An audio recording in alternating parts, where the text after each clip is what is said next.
Yo, yo, yo. What's up, everybody? What's going on? What's up to everybody that's in the chat? We are here for the Hector Garcia, Tank Davis live commentary, no fight footage. All right, for those of you that like to come in here and ask for the video of the fight, I don't got it. Shout out to everybody that's in the chat. What's up, Aaron? I see you. What's up, Soccer Training Club? Hard to tell. Noah Ross. Shout out to everyone that's coming in. Please smash that like button. Everybody that's coming in, hit that thumbs up for me. Do me that favor. Appreciate it. If you can share the video as well. All right. Hit me on social media, Instagram, Twitter. All right. What's up, Rocket Andretti? What's good with you? What's up, Will? I see you. What's up, Josh? What's up? Salute to everyone that's joining the chat. All right. And we are here, man. I was trying to get on a little earlier. I saw that there was some pre-fights, but I was chilling for a little bit before I jumped on. I didn't want to get on too early. All right. What's up? What's up? What's up? I see you guys. All right.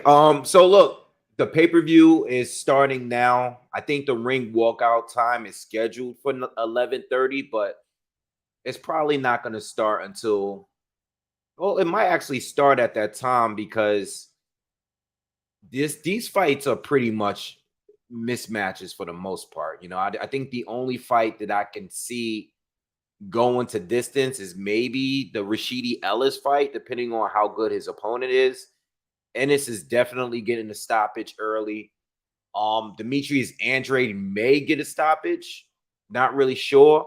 All right. He's been dominant in the past and early in the fights and then fell off as the fight went on. So I don't really know there. But I'm expecting the undercard fights to be pretty quick for the most part. Jay Roos, what's up, bro? Happy New Year to you. I see you. What's up, BXing Farm, Manchester? What's up, Olaf? What's up, Scott? Shout out to all of you guys. Shout out to everybody that's here from the States.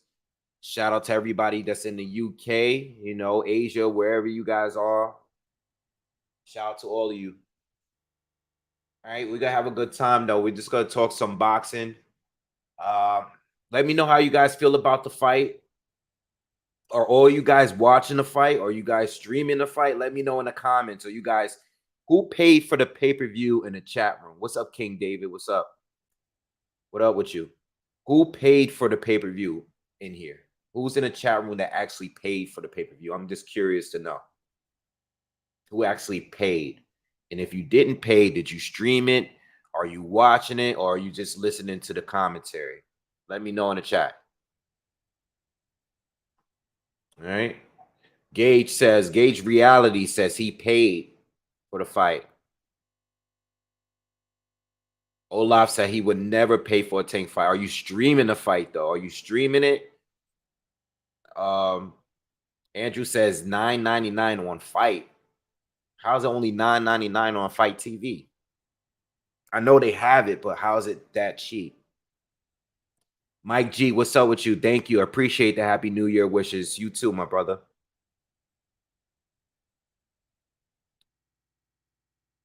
Just listening to the King David. Rock Andre said, I can't say because it's YouTube cops on here. I don't think nobody cares if you stream it. Yo, Errol Spence said he stream fights, so you good. UK price is only $9.99. Oh, that's great. That's great. Manchester says 2 a.m. over there. That's what's up. That's pretty dope for y'all. But then, you know, it's like with us, a lot of your fights that y'all go over there, we could just watch it on the Zone, and it'll be a pay-per-view for you guys, and we'll just be watching it on the Zone subscription or the ESPN subscription, you know, depending on you know, whatever network they're gonna have to fight on. So I feel you. The problem is with you guys in the UK is that I feel like every American fight, you guys got to be up like 5 in the morning for the main event, you know? What's up, Glenn? Dallas is in the building. All right. There's some news about the Stanionis and Virgil Ortiz Jr. All right, we got a Stanionis is out of the fight. He just had surgery. So they're gonna either, depending on his recovery, they're looking to try to make him reschedule their fight in April. All right. See what happens with that.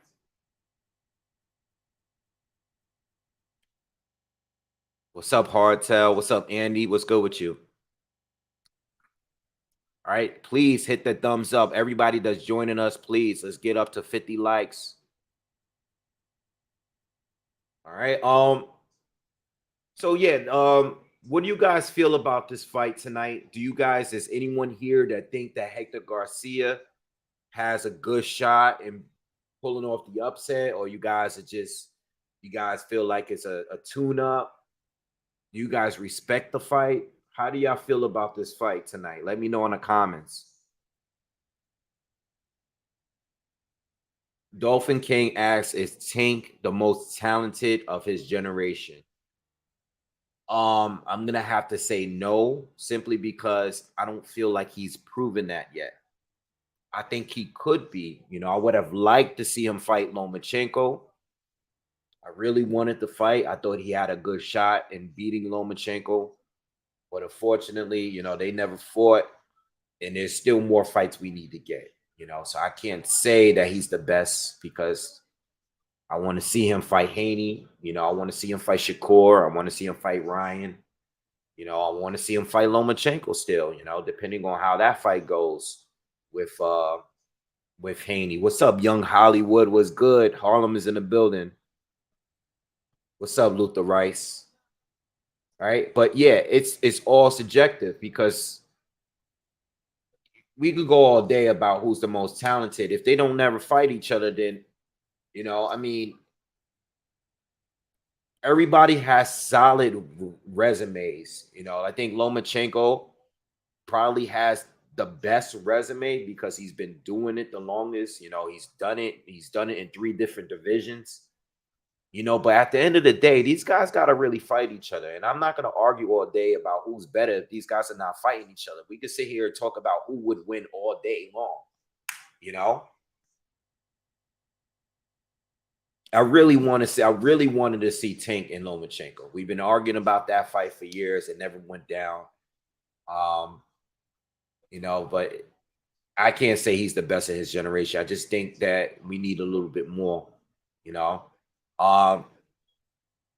was like Twitter. I had made a tweet yesterday. All right, if you guys follow me on Twitter, you what I saw that I asked who would give Shakur Stevenson the toughest challenge at 135? And they're still arguing about it. I checked it like maybe 20 minutes ago, and people are still on there arguing about who would be the toughest challenge at 135 for Shakur Stevenson. Now we know he hasn't officially fought up there yet, but out of all the people, Devin Haney, William Zepeda,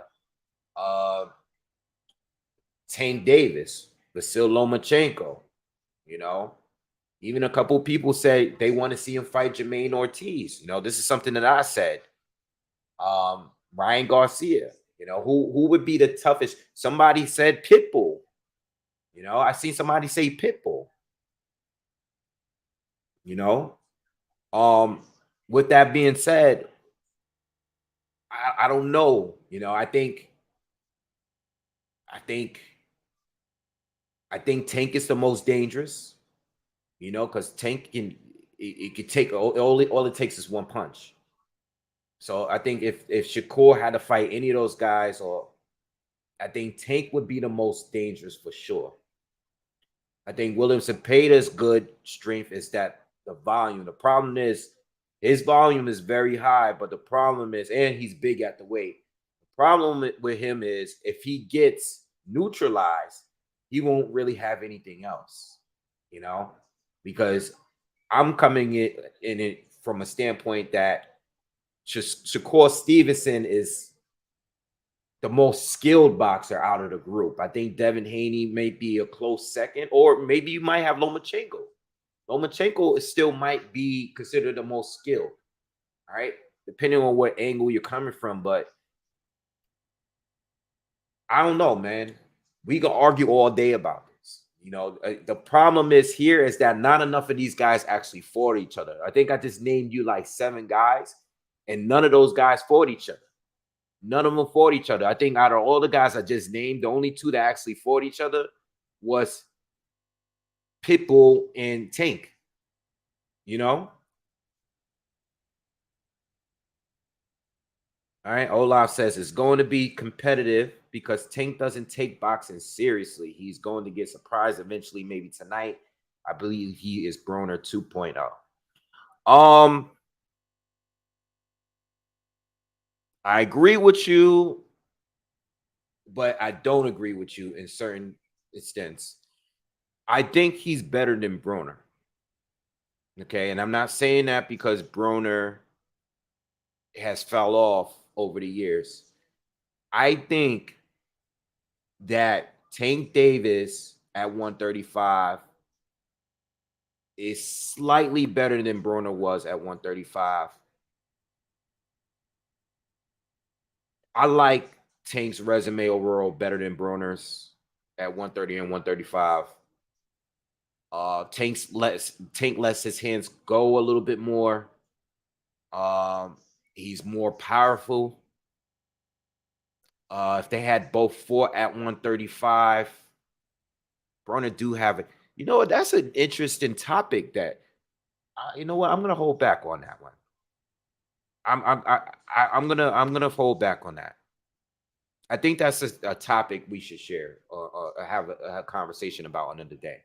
I'm gonna leave that on a day where we can open up the panel and have you guys join up.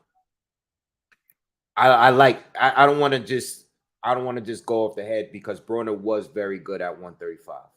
He was, and Broner has a great chin. Bro, say what you want about Broner, that dude is tough. He's tough. What's up, Maker? I see you. I see you in there. What's good with you? What's up, Dolphin King? Yo, Jermaine Ortiz is a problem.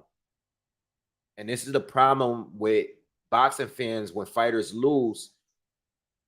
When fighters lose, we tend to just think that they're not that good and stuff.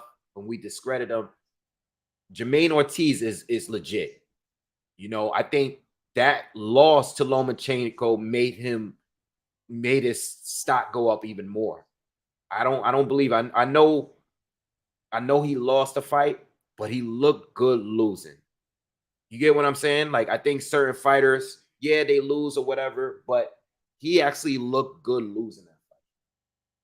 I think he looks good. But yo, I'm definitely gonna hold back on that Broner comparison. All right. But I feel as far as outside of the ring and the mess that they and the trouble they get in, yeah, I see the comparison. I think a lot of us compare the two a lot. I say the same thing with Billy Joe Saunders. Him getting fat in between fights, getting into trouble outside of the ring. I always compare Saunders. You guys already know my saying. Saunders is the UK version of Adrian Broner. You know what I'm saying? It is what it is.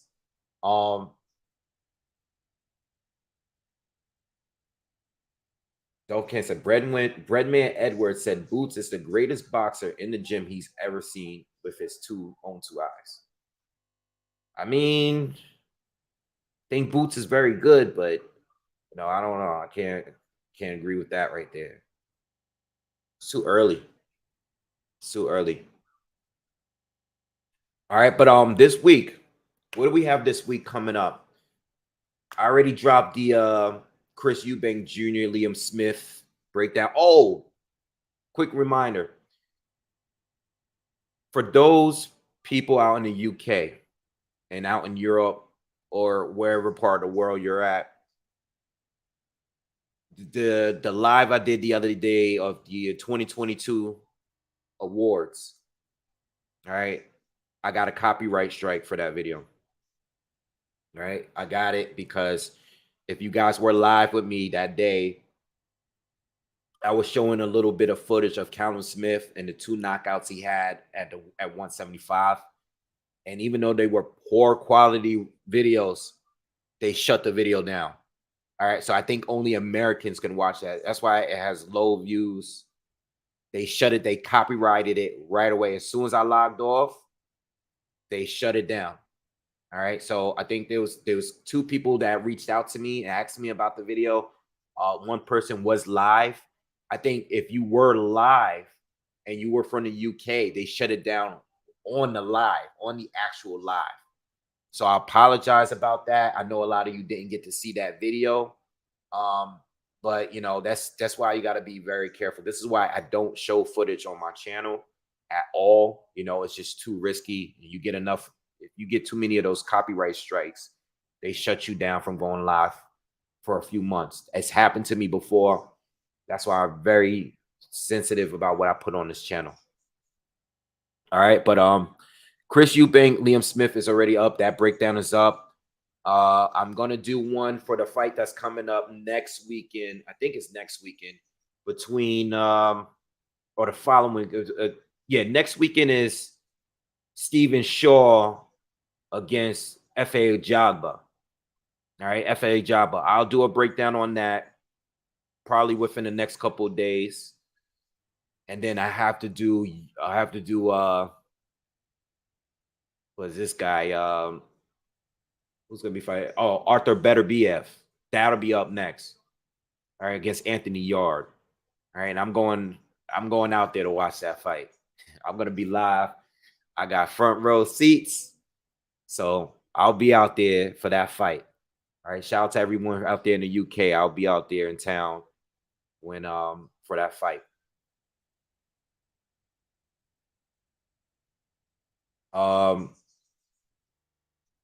No, Boots is not pound for pound, man. He's not in my pound for pound yet. I think he has the potential to be there though, and I probably said like a year or so ago that he has potential to be pound for pound. I could see him and Shakur being, the top 5 pound for pounds in the future if they continue moving the way that they're moving. I mean, Shakur can arguably be there now. He's in my pound for pound probably, but for Boots, it's just too soon. I got to see him in a real fight first for me. All right. But Andre's in the ring. All right. Him and Damon Nicholson is about to fight. So as soon as the fight gets started, as soon as these guys get ready, I'm going to give you the commentary on that one. All right. So tune in. Andre is 34 years old. All right. He is 34. I did make a video about them yesterday. Was it yesterday? Or the day before yesterday?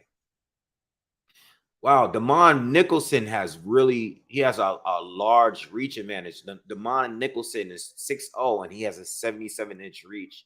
I didn't realize his reach was that much longer than Andre's. Andre only has a 73.5-inch reach, which is not short at all by any means. It's just that Damon Nicholson has a 77-inch reach. Yo, I just don't think he can, keep the distance from Andre. Andre, especially in the first opening rounds, Andre in the first 3 or 4 rounds is a problem. It's a huge problem. Andre starts out very fast and he tends to slow down a little bit. All right, the fight is getting ready to start up. Please, everybody that's here, please, all 90 of you, please hit the thumbs up for me. If you could do me that favor before this fight start, all 90 of you, please smash that like button for me. All right. Thank you, Light Skin Business. Light Skin, that's a funny name. Boxing Forum asks, Wave, how did you become interested in boxing? It's my dad. My dad is a big boxing fan back then, not so much now, but definitely my dad. All right. I kind of got forced into loving boxing as a kid because I watched it. Even though I was doing like martial arts and stuff, we watched boxing on TV all the time. He was a Tyson diehard fan. Pernell Whitaker, grew up watching. Hector Camacho was one of my favorites as a kid. uh, Leonard, Holyfield. I had no choice. You know, I had no choice. But those were the guys I started watching boxing. I was watching Tyson, Sweet Pea, and Hector Camacho. I think those probably were like my first three favorite boxers that I was watching when I was a kid at around that time. Love Hector Camacho, bro. You guys already know I love Hector Camacho when I was a kid. That dude was the man. What's up, Uncommon Curtis? What's good with you, bro? All right, Andre getting ready to go. Tell you one thing, man. No matter where Tank fight, he sells out. It's never any empty seats, man. I go to a lot of fights. I I don't I haven't I don't think I've been to a live Tank fight. But on TV, it always looks packed, man. He definitely sells out wherever he's fighting at for sure. You know, I don't the pay-per-view numbers might not say the same thing, but if him and Ryan can get it on, well, hopefully I mean, he's still got that case, that trial coming up next month. So we got to see where he goes with that.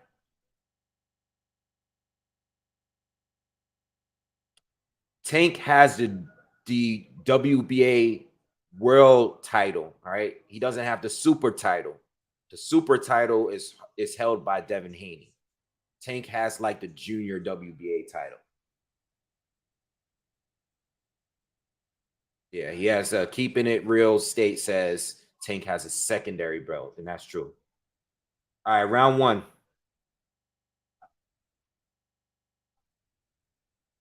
Round one.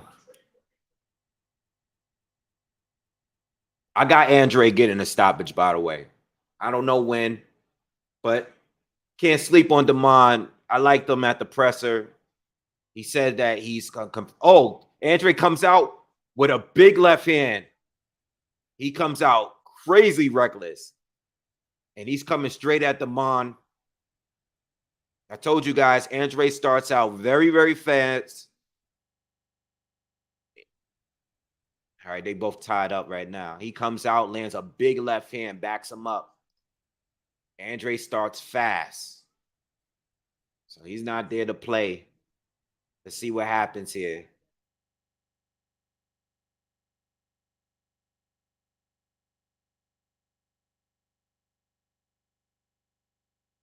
Oh, a lot of tying up for Damon so far. A lot of free hand punching in those tie-ups. The referee stops them, gives them a warning like, yo, watch your heads.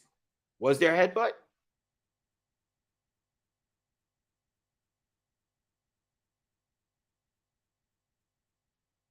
All right, Andre's a southpaw here too. Nicholson is a right-handed fighter. Another left hand lands by Andre.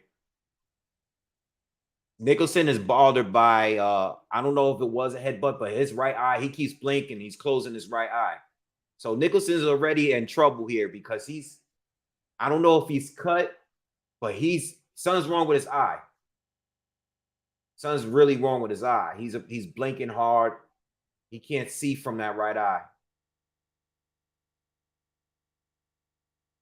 We know Andre didn't fight at all in 2022. A lot of tying up, y'all, so far. Outside of a couple big left hands from Andre, we haven't really got anything.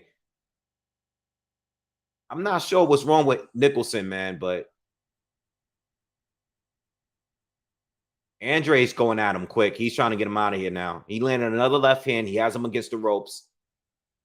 He is coming at Nicholson. He's applying a lot of pressure. Lands an uppercut on the inside. We got a little phone booth action going on.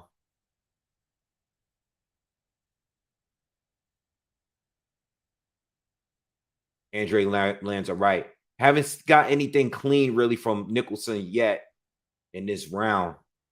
We got about 35 seconds left in the first round. Andre, so far, he's looking at like himself. It's just a lot of tying up. Oh, he lands another left hand.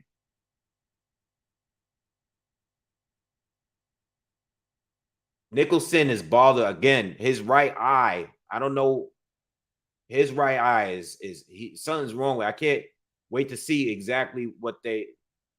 I don't know if it was a headbutt or something's wrong with this guy's eye. I don't know. Oh, another uppercut lands for Andre. And I think he hurt Nicholson with that. What's going on with this guy's eye?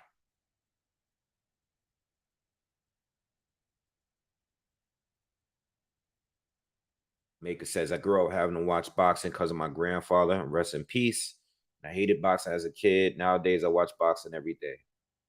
Rest in peace to him. What's up, PMD on boxing? What's up with you? What's good?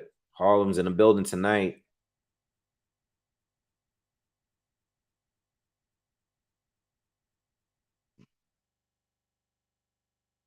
Oh, whatever's wrong with his eye, hopefully they can work on that, man, because it's too early to have those kind of issues.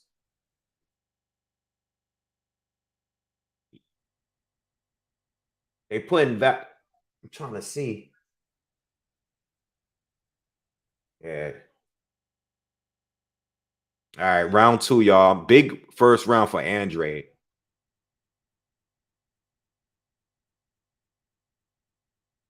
Andre coming at him. Andre's ready to fight. Andre's trying to get an early knockout here. You know, another thing too is I was curious to see if Andre was going to try to get some rounds in, being that he is kind of rusty.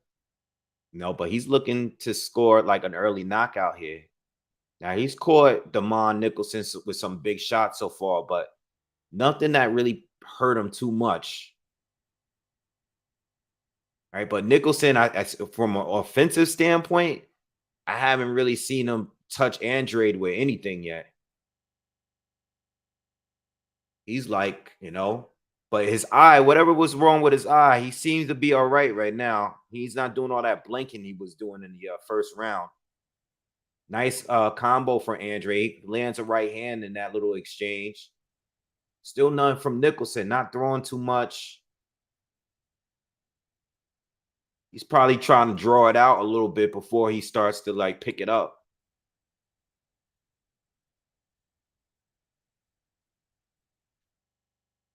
What's up, Rock Sports? What's good with you? I see you, bro. What's up, Barry Barnes?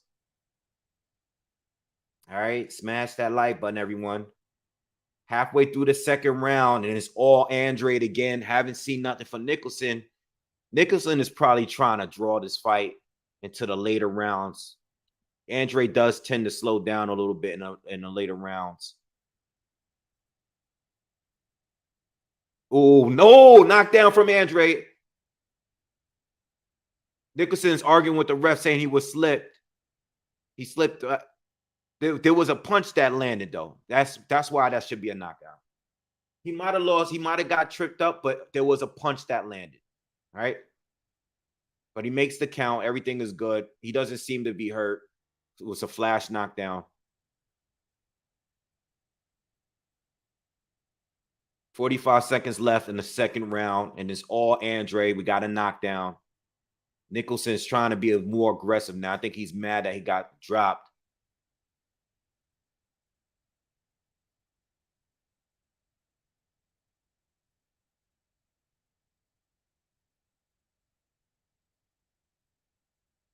Another left hand lands for Andre. He steps in. He lands him right to the body. 16 seconds left in the second round.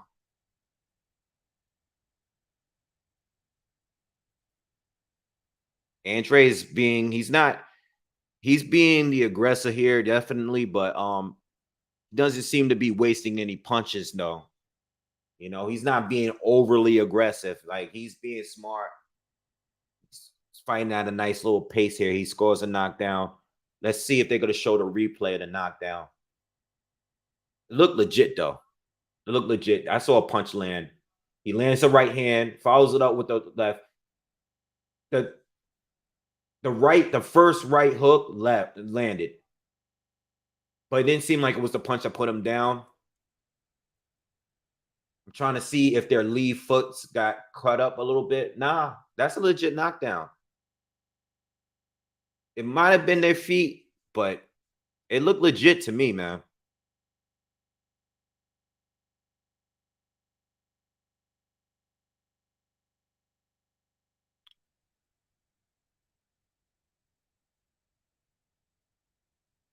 Keeping it real, State says Andre does usually start out hot. He knocked down Selecki in the first round, but they went with 12. Yeah, that was one of those fights, man. There's a couple of more though. There's a couple of more. You know, the Liam Williams fight. He dropped and hurt Liam Williams, I think, like twice early, right? And then he ended up getting hurt by Williams a couple of times, and that went the distance as well. So there's a few fights like that for Andre, but he's always starting out fast though. Andre lands a big right hand.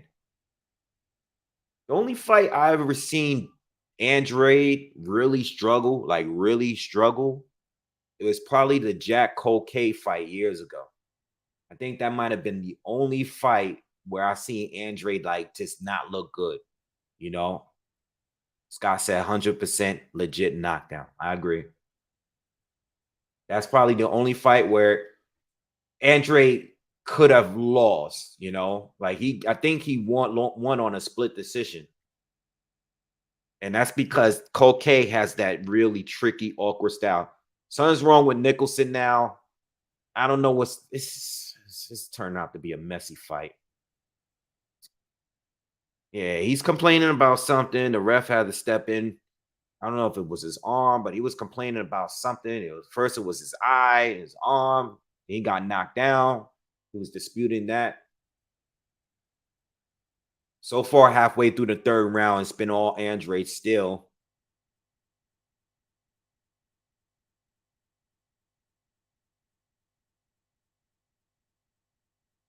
Andre lands a left to the body.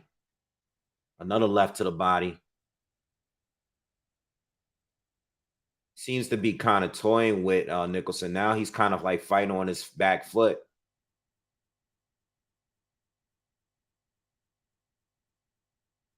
Still haven't seen anything from Nicholson, to be honest. You know, it's not that he's not fighting. He seemed to just he can't get in a good shot against Andre. You know, nothing really clean there. Andre lands another left hand around the guard of Nicholson. 40 seconds to go in the third round. And it's been all Andre so far.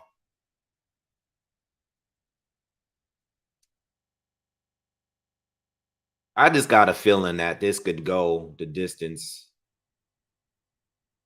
Andre lands another big left. 20 seconds left. Nicholson just looks confused, man. Looks stiff. They're just in two completely different leagues. You know, like these two, they're not even close in talent here. You know? What's up, Chris? Yeah, they're not even the same league. You know what I mean? Andre's just kind of like easy fight for him so far.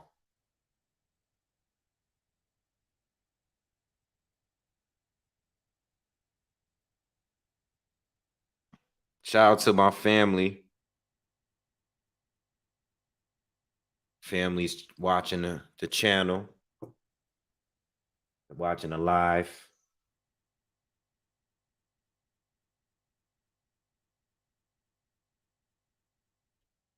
Nah, I don't think the fight should be stopped yet. You know, I mean, Andre is just having his way, but I don't think it should be stopped yet. You know, Nicholson is still, you know, I mean, he's there. No bad cuts or anything like that. What's up, Eric? What's good with you? Yeah, Andre has always been a really difficult southpaw fighter, and this is why a lot of people want him to fight Canelo or always wanted him to fight Canelo. You know, I was always interested in that fight, even back in the day at 154. Always wanted to see that fight. Um, Still want to see the fight, even though Andre doesn't have the best opposition on his resume. I just think that Andre still would bring a good fight, you know, even with the flaws that he's had. I think he still looks sharp, 34 years old, missed out the entire year. But he still looks like himself. He's fighting sharp. He's now fighting on his back foot again. We're in the fourth round. All right. And he's back to fighting on his back foot, and he just seems to be getting the rounds in. I guess he started out fast the first two rounds, but this third and fourth round, he's kind of just he's just not wasting any punches here. He's just like, he's what's going on with the ref? What's going on with these two? The ref just gotta let these guys fight. I don't know. I don't know what's the problem. Definitely gotta watch out for a headbutt though.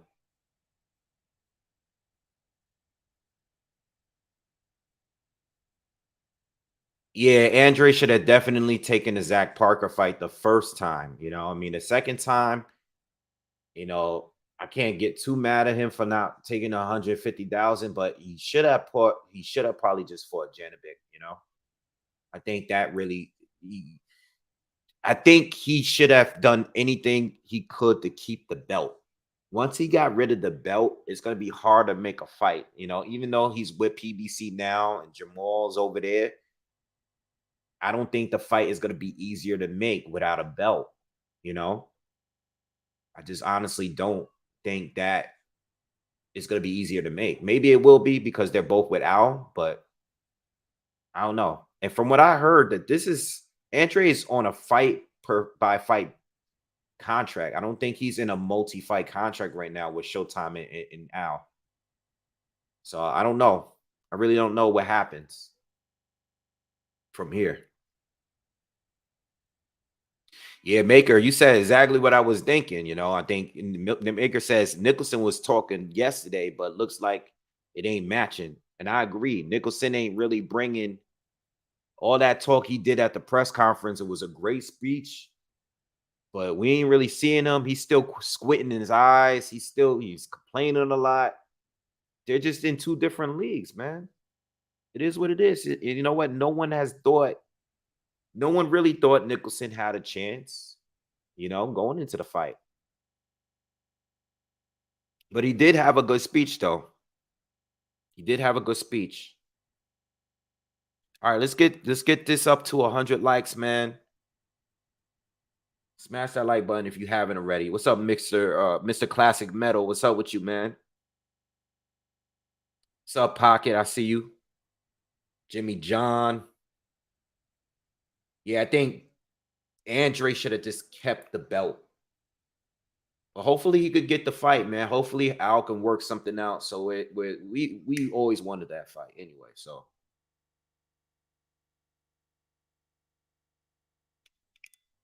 all right. But there's other options. And if Andre can't get Charlo in the ring, he can also try to get Plant or Benavides down the line. There's other fighters up there. There's other people that's up there. And they're PBC fighters. Maybe David Morrell Jr. Andre is starting to sit down on the left hands now. He landed a few through the guard of Nicholson. Nicholson's kind of just standing right in front of him now. Andre lands a combo to the body. Andre's starting to sit down on the punches, man. I think he see what he does here. Oh, whoa, whoa. Is that a knockdown or a slip? Nicholson got Andre down. Oh, Nicholson drew a combo to Andre's body, and Andre kind of fell and slid, and the ref was kind of like hesitant on whether he should score the knockdown. And Andre was like, "That come on, man." He just pushed the ref, like, "Come on, man, that's not no knockdown." I don't know. I don't know. That's a weird one right there. Yeah, it could have been a knockdown, man. We're gonna have to see that replay.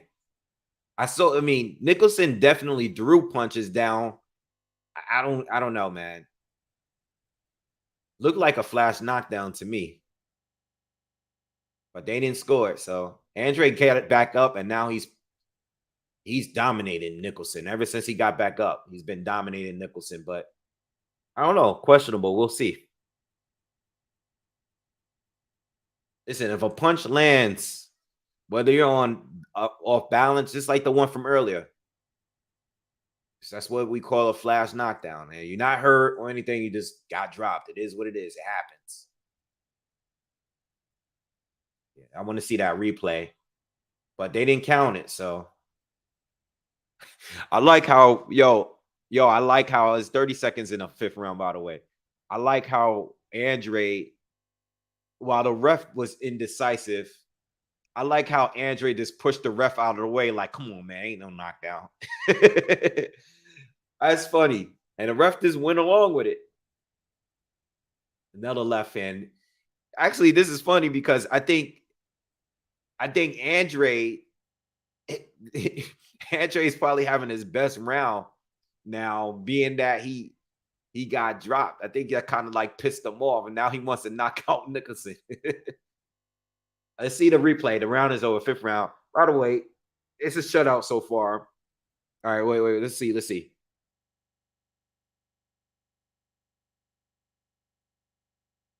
That looked like it could have been a trip. Yeah, Andre had drew a right hand, kind of was cuffing him.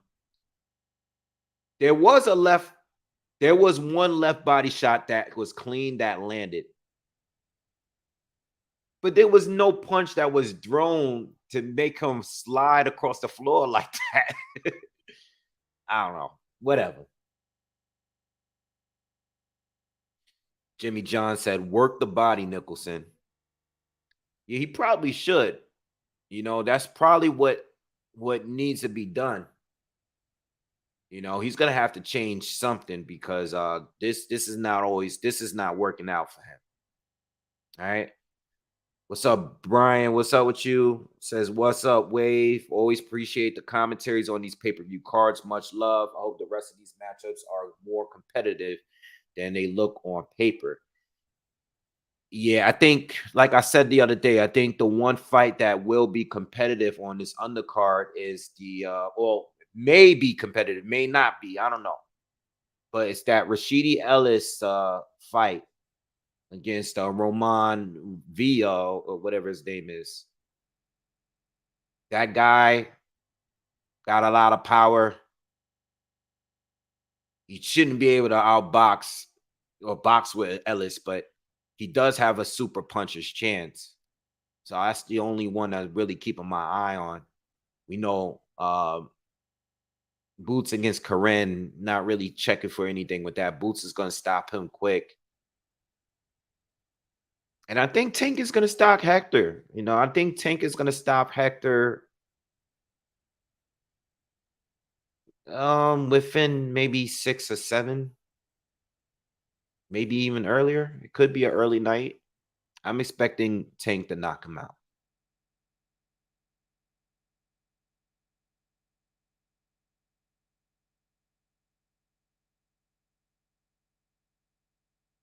Mr. Classic said, there it is, slow motion. Scott says, that's a knockdown, in my opinion, from a body shot.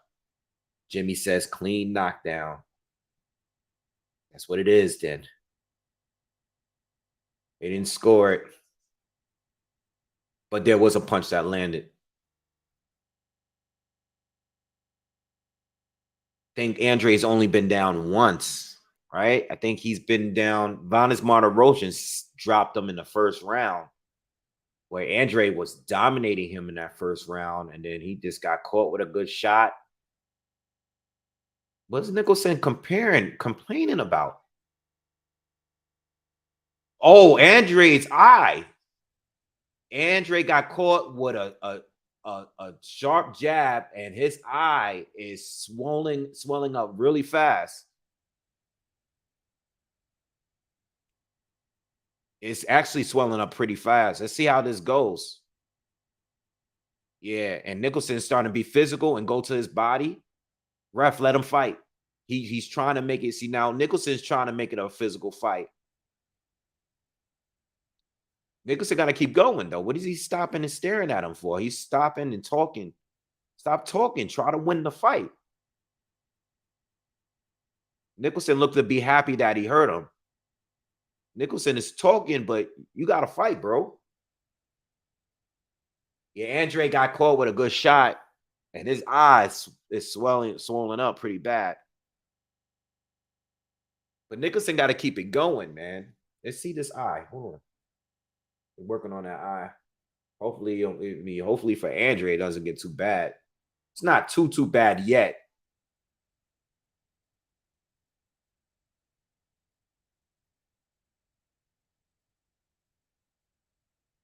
Yeah, he caught him bad with that jab. That was a nice jab. They showing a slow mo right now. That was a good jab. Andre couldn't even open his eye up for a little bit after he got caught with that shot. That was definitely a best punch landed in the round. I mean, I don't think Nicholson won the round, but he landed it and he started to dance. You gotta win the fight though, bro. You can't just get happy because you caught him with one good shot. Nicholson's doing a lot of talking. Andre's just fighting. Now they're both talking. Now we're in the top of the 7th round. Let's see what happens from here.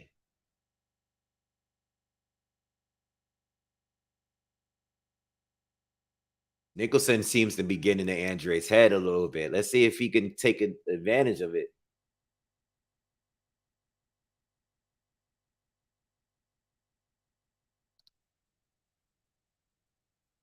Yeah, he's doing a lot of taunting on Andre. Andre's throwing combinations, but a lot of them are not getting through the guard as cleanly as they were earlier. Andre's letting him get to his. And Nicholson's getting to his head, but Nicholson's not throwing anything right now. I caught him with a check left hook just now. Andre's eye doesn't seem like it's swollen up any worse right now. Yeah, Nicholson got to get on the inside, but Andre's starting to use that jab now more. Starting to be a little bit more slippery now. Andre seems to be back in full control of this fight. Not getting enough from Nicholson, man.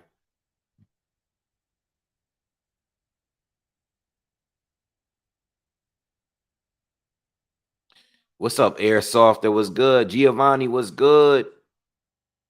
Giovanni says Wave still got the lifetime Adidas deal, 300 a year, 300 million. I wish.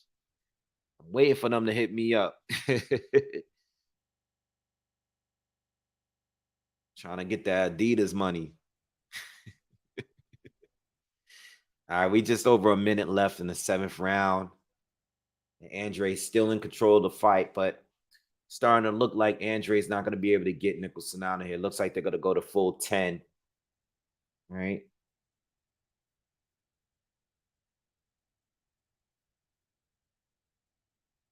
45 seconds left in the round. And Nicholson is just he's still taunting Andre. Like, Andre lands and he's always, shaking his head. He's just finding a way to taunt him. But it doesn't look like he's trying to win the fight. That's the problem. He's not trying to win. He's just doing good. Well, he's there, but he's not winning. He's just showing that Andre doesn't hit that hard.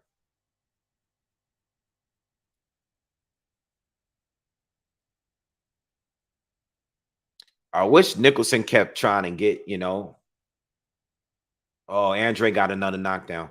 They're not gonna count that one. He pushed him. He did push him a little bit though, but he did land a punch too. Another knockdown, and this one is getting called a slip.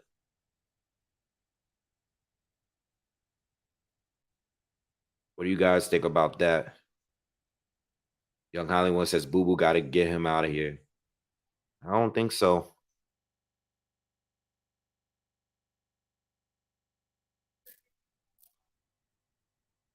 Yeah, Andre landed on the left foot, but Andre had his glove around his head. He's not gonna count that as a knockdown. Kind of had him cuffed when he was going down.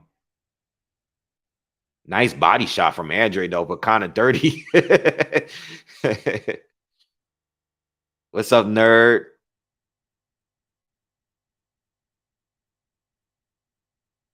Young Hollywood said this guy remind me of Jose Benavidez.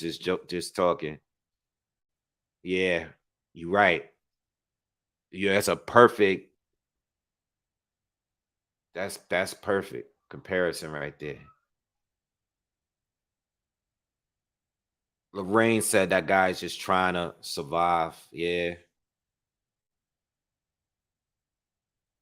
All right, we're in the 8th round, and so far, this fight is still just a shutout so far.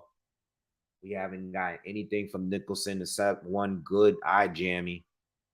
We haven't really got anything from Nicholson. All right. Nothing official. I mean, he did knock down Andrade, but they didn't score it.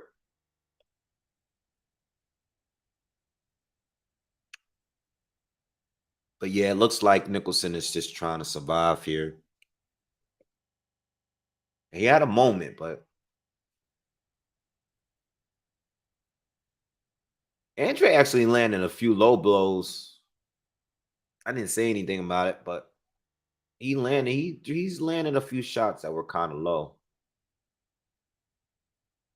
But he's going to the body. He's going back down to the body again. Nice jab landed by Nicholson. He landed a couple good jabs this round so far. But halfway through it, not much action.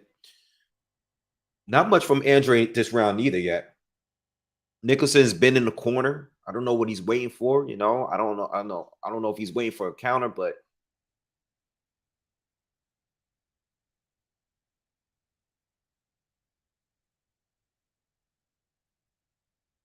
yeah, no condo in Central Park, man. It's not gonna work. We had a whole real estate conversation one day. Yeah, nah.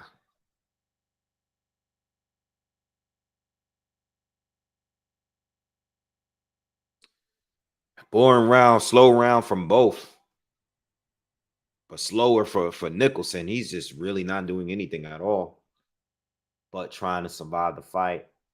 Crowd looks very bored. You know, MAW, what's up, man? Nerdgen, thank you for the donation, bro. He says, should Andre knock him out? He needed to get him out of there. Yeah, he should. At this point, I don't even think he's doing it for the rounds. I just think that we already know that Andre starts out fast, and this is kind of how his fights go. Once they get halfway through, kind of just goes the distance. This has been his thing. This is why a lot of people criticize him because he's not the finisher that he probably should be. You know, he starts out very fast and aggressive. He scores knockdowns even, but then he slows down, and this looks like it's gonna go to a decision. That round, like, there's nothing that made me feel he's going for a knockdown in that last round. That last round was probably the slowest round of the fight. They're showing Rashidi Ellis getting warmed up in his dressing room. He's warming up. He's getting ready to go out there against Villa.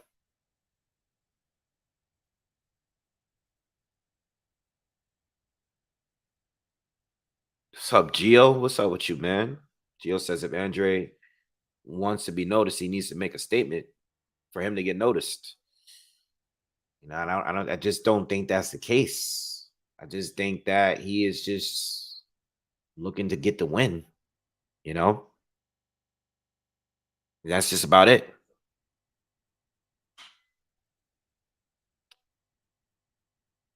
All right, so we're going into the 9th round. This is a 10 rounder. All right, so we're in the 9th round, and so far it's still a shutout. Let's see what Andre is gonna do here. Let's see if he's gonna go for the knockout. But up to this point so far, he hasn't really badly hurt Nicholson. He's stunned him, he's knocked him down, but he hasn't really hurt him like that.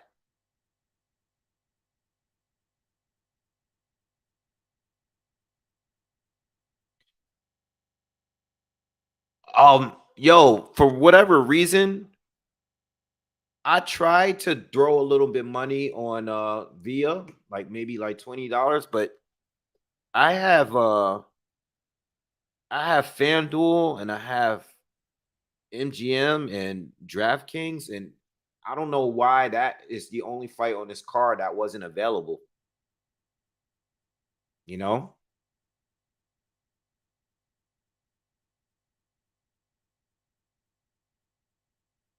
So I didn't the fight was not available on any of the apps, but after I saw that presser the other day, I thought about it. Yeah. Nerd says, nah, Wave. If he wants the big fights, he needs to impress. He does. But at this stage, I don't even think if he knocked this guy out. Nah, I get what you're saying. You're right. I'm not even gonna argue that. You're right. He should have knocked him out. You know? You're right. Because look at the crowd. Like everyone looks interested, people crossing their arms. You kind of at this level, when you're this dominant, you should probably get a knockout. Especially because he can punch, but Andre is just not a finish. He's never been like a vicious, violent puncher. Like, he's never was like that. He gets his knockouts here and there, but I think the other guys, it's crazy because Caleb Plant got the knockout against Darrell was more vicious than anything we see from Andre. And Darrell is, you know, I wouldn't say he's top tier, but he's a former champion, you know. I don't know, man. I don't even know. It is what it is. I just hope Andre at some point gets one really good fight. I just hope he gets one, whether it's against Jamal, whether it's against Canelo, whether it's his Plant. I don't care. I just want to see him against one real fight against a real opponent where he's gonna have to be at his very best to win the fight. I want to see that. I want to see that because we just haven't been getting it from him. You know,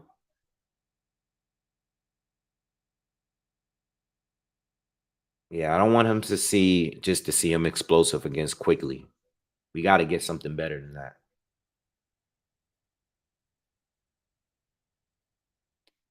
No, but this was said airsofter. This was said earlier. Maybe he is just getting the rounds in, but we can we can also say that we've seen Andre fight guys at this level where the fight went exactly this way too. Where he started out fast. They started out fast and then kind of got dry after a few rounds. You know,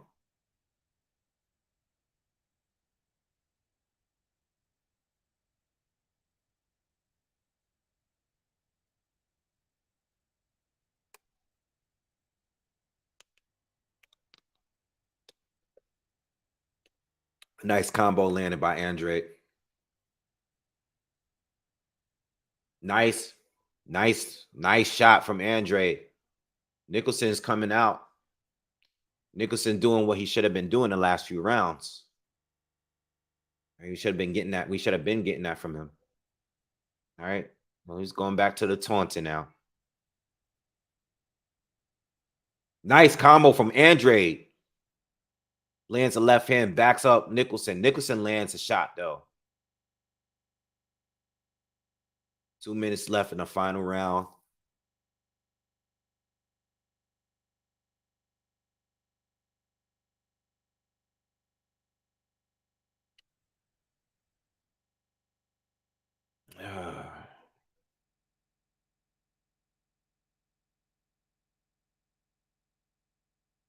Yeah, I don't think we're getting a knockout tonight, guys.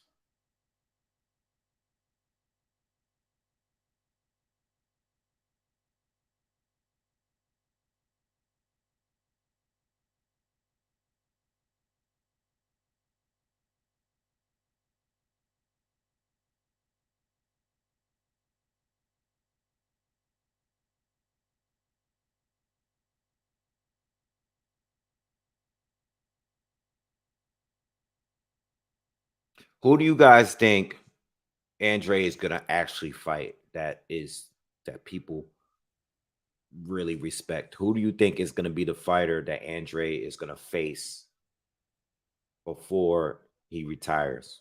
Who do you think out of all the guys at 168 or that can come up from 160? Who do you think it will be? Oh, nice body shot from Andre. That's a knockdown. That's a knockdown. No, you can't argue that one. That was a knockdown. The ref is counting, and Damon's still trying to come forward. These guys have not liked any of the knockdowns they've been involved in this fight. But that was clearly a knockdown. Andre caught him with a big left hand to the body in between the exchange, and Nicholson went down, but got up right away, tried to dispute it, but that was an official knockdown. And we are closing out this round and this fight. Andre lands a left, another big left, and the fight is done. All right. Yeah, so back to what I asked. Which fight do y'all think will actually happen? What do you think? Which one do you feel that will happen now that he's, at least for now, he's with the PBC? Let me see what you guys said.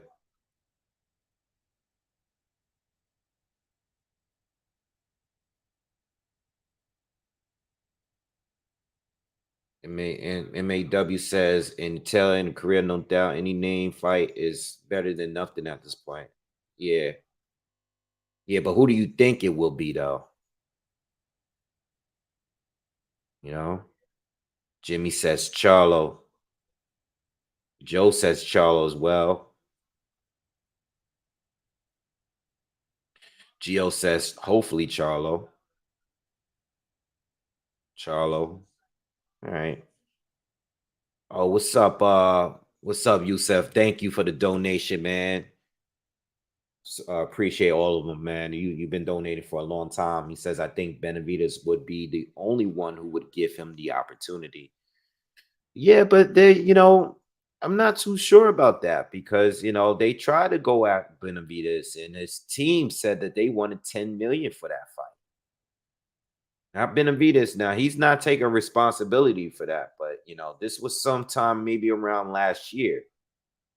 You know,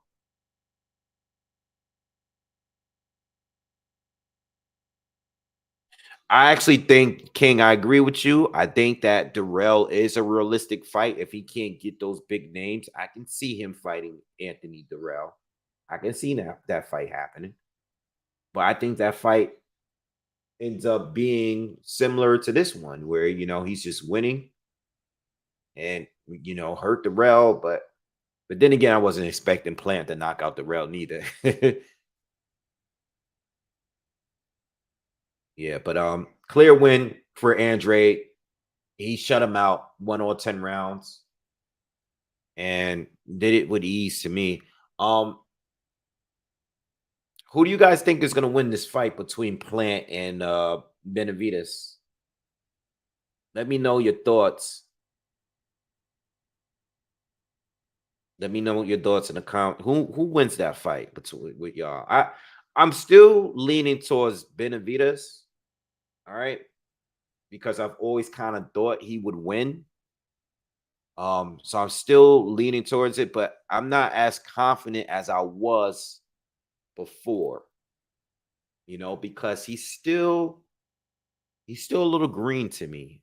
He's very good, but I still, what's up, Keith? What's good with you, man? What's happening? Everybody's saying Benavides. Hawker says David by KO. Barry says Benavides. Kim says Plant. Gio says David, but Plant is good. It is kind of 50-50. I'm leaning towards Benavides though. I'm still leaning towards David, but I don't feel as confident as I did before, though. I'm not gonna lie.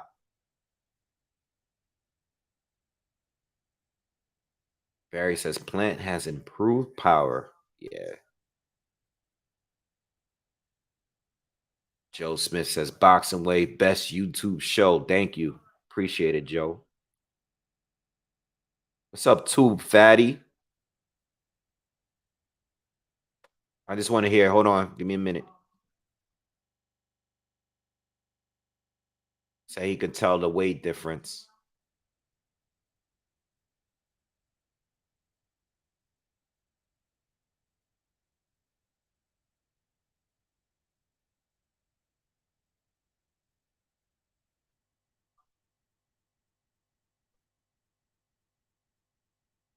Yeah.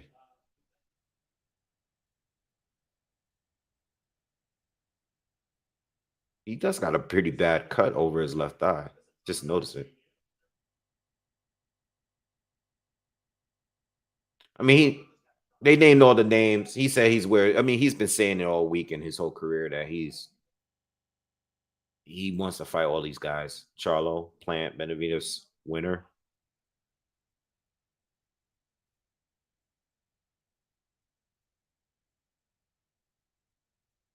Yeah, no, the rail stoppage definitely lifted up his chances of winning. I agree.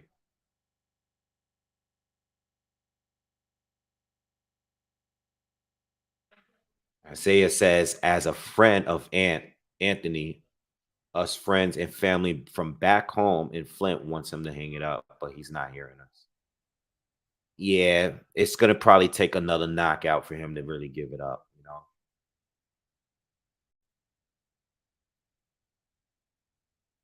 He's thinking Showtime PBC.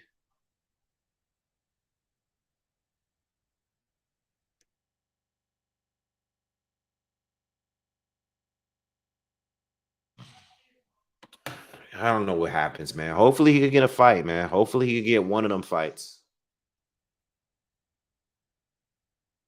I don't care who. It could be any of those guys. I want it to be Jamal the most because of the backlash between them two over the years. I don't know what happens, man. It's hard to really call it. Yeah, I don't see Darrell retiring, man. I don't see him doing it. You know, I think he probably should too, but I mean, he's only gonna lose.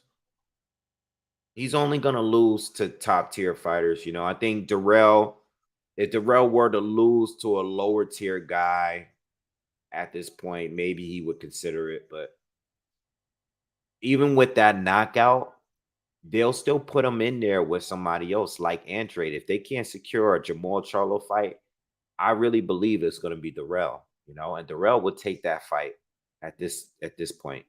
You know, Raul says, I agree with you, Wave. I lead with Benavides, but I don't feel as confident like before either. I just hope they deliver anyway. Salute to you, Wave.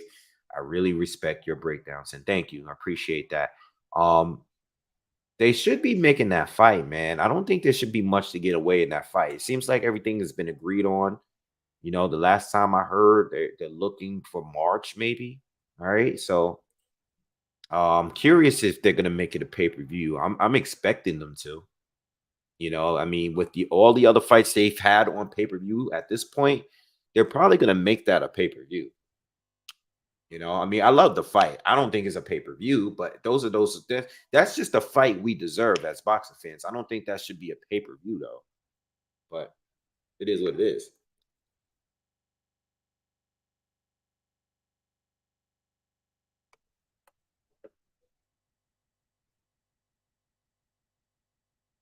He said hopefully he doesn't end up like Wilfredo Benitez. Yeah, I mean, look, these fighters gonna keep fighting until they feel like sometimes they have to be forced to retire. Hopefully he doesn't get to that point, but I don't know.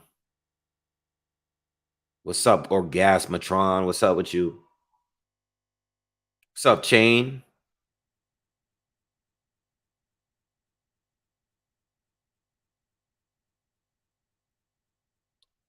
Lorenzo says Andre could outbox Canelo, but if he makes that mistake, Canelo could sleep him. And I think that's part of the problem. I think Andre could outbox and win some rounds against Canelo, but Once Canelo starts getting in on the inside, that's when things get really interested for him. If they were to fight now, I would be leaning towards Canelo. Well, I still really want to see the fight. Rashidi Ellis, that's next. All right, I'm curious to see what this guy Villa is all about, though.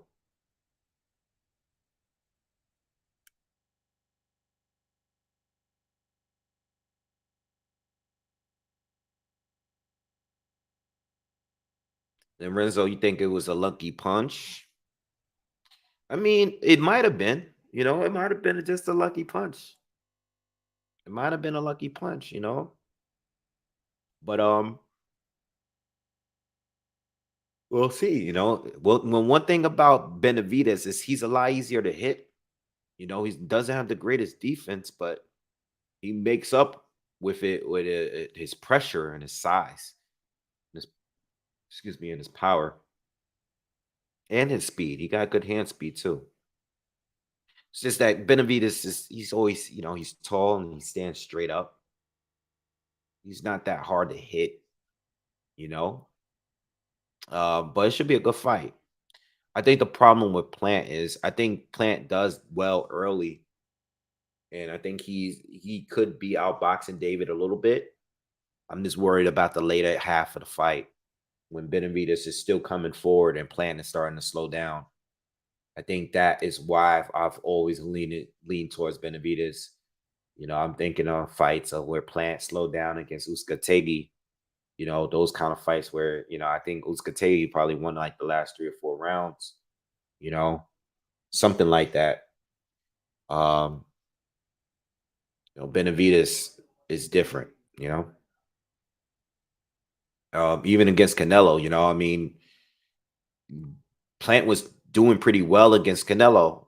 But Canelo started to get to him. Halfway through the fight, Canelo started to really get to him. And kept that pressure on him.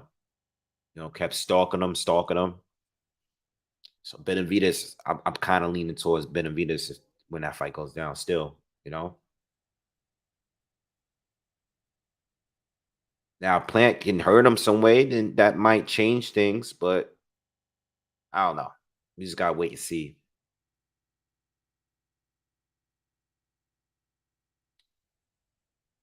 Bevo's boxing IQ too much for Benavides. Oh, Brian said Benavides executes Bevo. Absolutely not. I don't believe that at all. I don't think so, man. I don't agree there. I think Bevo will have his way with Benavides. All right. And I think Benavides, yeah, I think he gets schooled by Bevo. I can't even nah. I think he schools him easier than Canelo. I mean, did with Zerto. I mean, not with Zerto, with Canelo. You know, Bevo's gonna school him. Bevo right now, I want to see Bevo against Beterbiev, man. I think that's the fight to make at 175. You know, but let's see if Benavides, I mean Beterbiev and Yard. I can't wait to see that fight.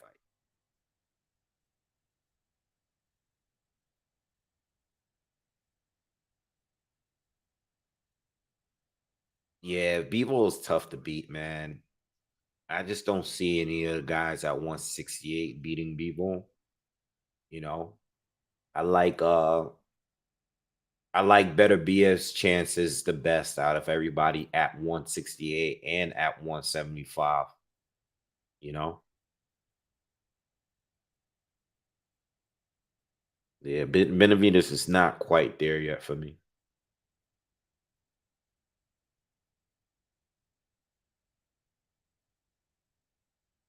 Bevo versus Wilder. That's random. I don't know. I would like to say Wilder, but it's gonna be hard as hell to hit Bevo clean. He's got very good defense. I don't know. That's totally random. Why would you even ask me that? You know?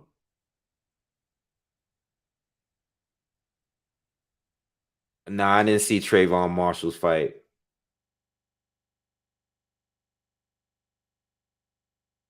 I'm actually giving Yard a good chance.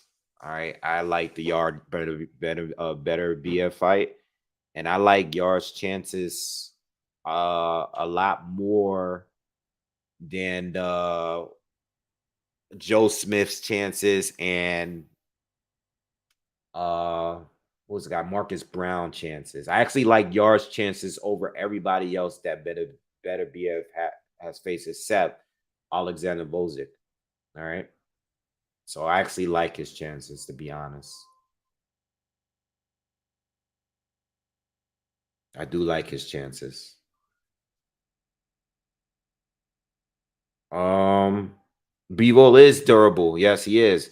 I don't think people give Bivol credit for his durability. You know, I mean, the only time I've seen him really get rocked was by Joe Smith, who landed a couple clean shots on him, but he recovered very quickly. It was not like he got hurt bad. He didn't get knocked down or anything like that. You know,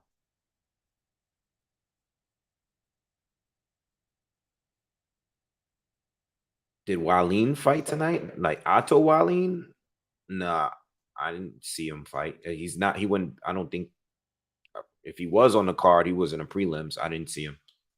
Who was on the prelims? Let me check that out. All right, and let's get up to 150 likes, man. Can y'all do that for me?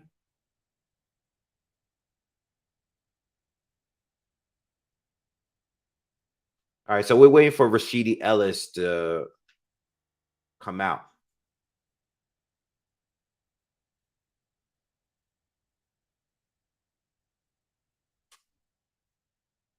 Give me 1 second, guys. Hold on.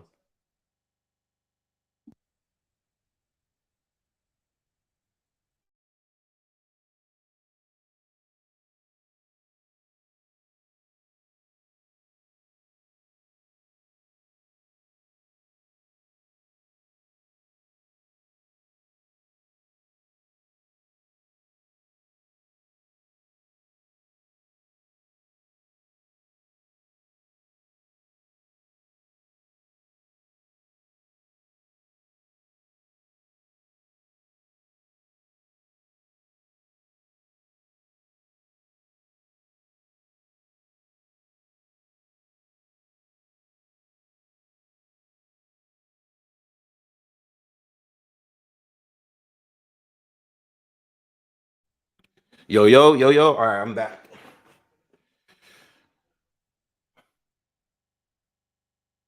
You guys hear me? This is one. All right. All right, all right. Yeah, yo. So going back to what I was saying, I like Yar's chances better than people are giving him credit for. All right. Um, he is powerful, he is fast, he's very athletic. Uh, I know he doesn't have the experience. You know, I know Better BF is a monster. He's extremely powerful. He has the experience. He's a great boxer. Um, you know, I'm just thinking the guy is 39 years old. At some point it's gonna catch up to him, you know, and you know, and Yard, I think he brings a lot more than what Joe Smith or Marcus Brown brought. Not taking anything away from those two, because you know, Joe Smith, great power, boxing ability, not too good. Marcus, solid power, good boxing IQ, just too defensive. You know, this wasn't a good matchup. I think Yard brings a little bit of both. I like the fight. I really like the fight. This is why I'm going to see it. I really, really like the fight, and I do like Yard's chances out of everybody else outside of Alexander Volsdik, you know. Mr. Class said Boxing Gems recently uploaded excellent breakdown Better BF versus Yard. Yeah, I haven't checked it out yet because I try to wait until after I do my breakdowns before watching Boxing Gym's breakdowns or film study videos that he do. That's a thing that we joke about a lot. But shout out to Boxing Gyms. I haven't checked out his breakdown yet. Maybe I did. I sometimes I watch his stuff. I don't know if I looked at that one, but shout out to Boxing Gens and subscribe to Boxing Gens if you haven't already. That's my guy. That's my guy right there. Uh, but yeah, I'm gonna definitely I can't wait. That breakdown is probably gonna come up this week. I haven't done any film study yet, like officially done film study. I did like Yard's last performance, but he did what he was supposed to do against the level of opponent he faced. But I did like the fact that he was keeping his hands up.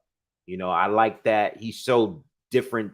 He did something else outside of that Philly shell. You know, so I will give him that. At least in that last fight, he was using his hands to block some of the punches. I just don't want him to go in there and strictly fight with that Philly shell, but we'll see.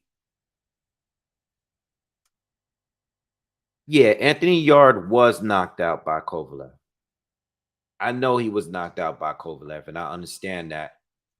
But that was a few fights ago, and I think a lot of that stoppage, a lot of that was based off terrible, terrible, terrible conditioning.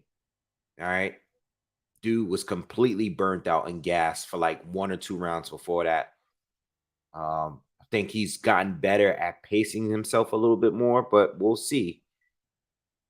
He hasn't been in the ring with anybody on that level since Kovalev, and that's literally the only fighter he's fought that was really good. So, with that being said, we'll see against better BF. We just got to wait and see. You know, I thought the Kovalev fight leading up to that fight, I remember it happening. I wish that they gradually upgraded his opponents before going straight to Kovalev. I understand the opportunity. I think Yard made a lot of money with that fight, but he probably they should have been doing a little bit better with his matchmaking leading up to that fight. He looked very inexperienced in that fight, and it showed, you know, and it showed us as also in the uh who's the other fighter that he lost to? Like a couple fights after that. I always forget his name. I never forget remembers this guy's name. The one that he stopped in a rematch. Yeah, Lyndon Arthur. That Lyndon Arthur fight, same thing. It showed his lack of experience because he gave away too many rounds. You know, he wanted to finish strong, but he gave too many rounds. He's fighting a guy that was good at keeping a distance, and he never closed the gap until it was too late.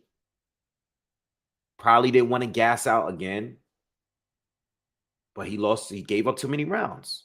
You know, it was just bad. So we'll see. So Rashidi Ellis against Villa is starting right now. Villa has a lot of power. 25 wins, 24 knockouts, but hasn't fought anyone good. So we'll see how this goes.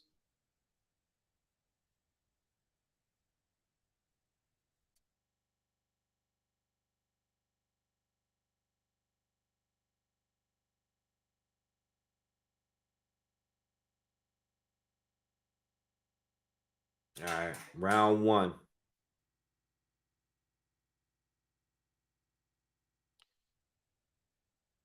Yeah, Ellis is already coming out. You can see that the height difference, a big height difference between Villa and Ellis. Villa's coming in with a high guard, trying to get in range. Ellis is doing his best to keep him outside of range, using that jab, landed a good jab to the body. Villa hasn't thrown anything yet. He's just kind of just stepping in. Nice right hand lands to the body of Villa. Ellis lands a combo to the body of Villa. Villa, nothing yet.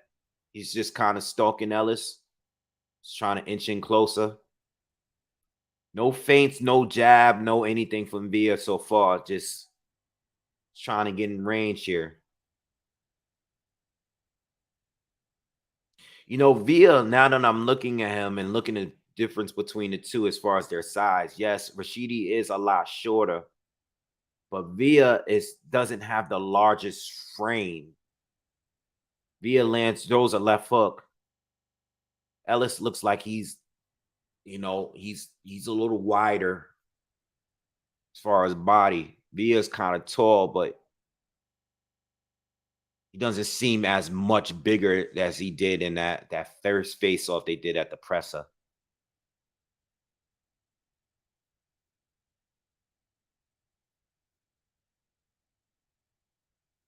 So far, it's been all Rashidi Ellis. He's just been controlling the fight with his jab. Villa, nice right hand he caught Villa. Villa is definitely try to throw a couple shots, but you can see that the difference in speed is just, and we know that Speedy's like got to be one of the fastest fighters out there. Villa got close. He's trying to get in close, trying to exchange, but Ellis is doing a good job keeping distance and is using his legs to stay out of range. Villa lands a right hand over the top, and Ellis complains about getting hit in the back of the head. 40 seconds left in the first round. So far, good, clear round from Ellis, but safe round from Ellis. Villa is extremely slow. As powerful as he is, you can just see. Villa comes in. He lands an uppercut on Ellis. Ellis looked very uncomfortable in that corner.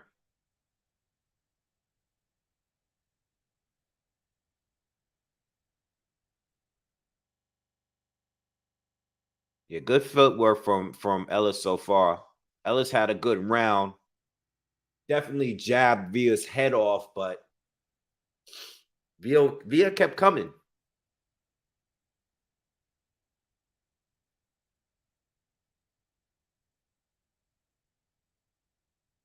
Got two more fights until Tank. Boots fights next, and then Tank. Got a little while. I'm probably expecting. I mean, I don't know what we're gonna get from this fight. I'm expecting the Boots fight to be short. All right, but good round for Speedy so far. I mean, one thing is I seen in Villa, he was able to get in range a little bit there. You know, he mixed it up whenever Rashidi was in the corner. I mean, that looks like his sweet spot for now because right now, without a jab and without any, not no speed, no jab, he's squared.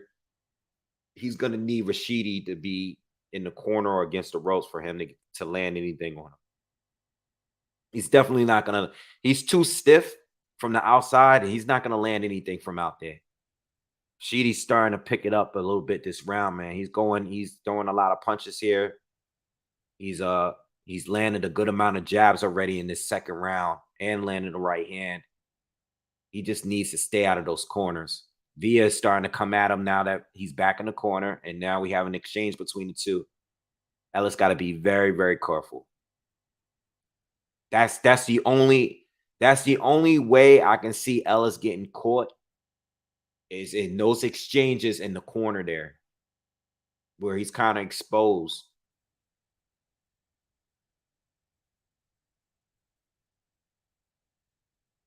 Yeah, he won't. So far, he's doing great. He's just way too fast for Villa. Villa lands another uppercut while they're tied up.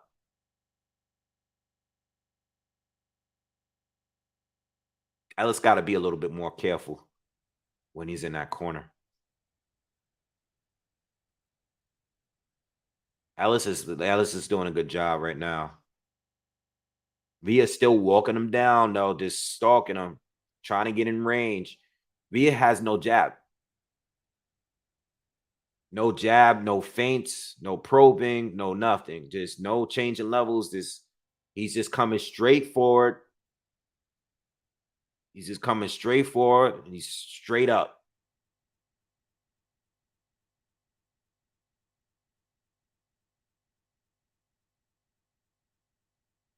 Big right hand from Villa. Ellis was able to get out of the way of it. Nice combo from Speedy. Speedy's doing a good job. Just staying out of range. 45 seconds to go. Controlling the distance.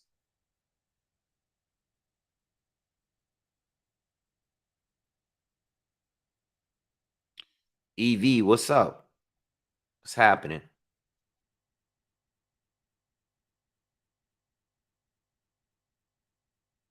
Nice jab from Ellis. He's doing good. Villa's just too slow. He's trying to hook from the outside. He's too slow. He's gonna have to use a jab. He's gonna have to find some other way to get in range. There he goes. He lands a jab.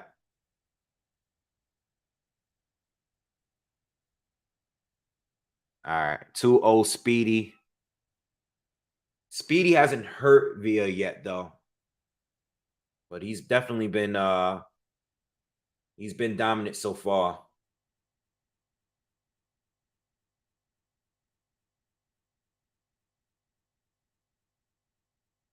All right, EV, I got you.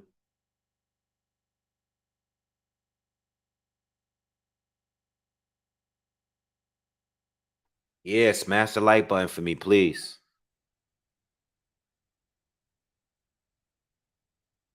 What's up, Jason?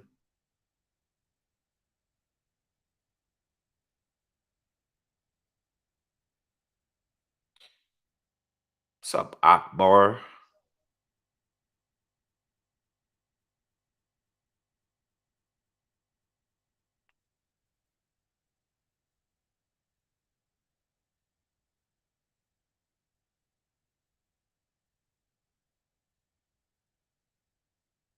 Wait, real name is Jerome Boots Alvarez. All right, we're in round 3. I have it 2-0 for Speedy. Clear. See what Villa does. This is a 12-round fight, by the way. It's interesting because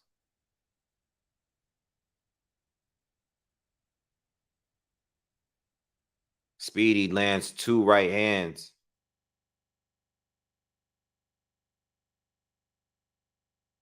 Okay, Villa just threw a combo to the body. Nice jab from Villa lands.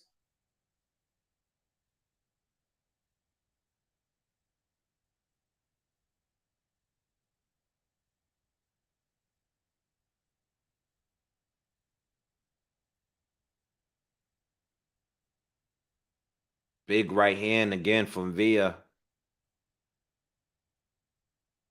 Blocked again.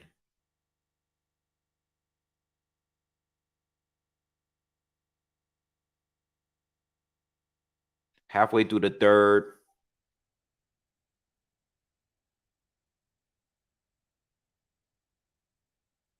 Villa's going to have to be a little bit more aggressive, but we still got all fight. Nice combo lands for Ellis. Ellis lands a hook to the body.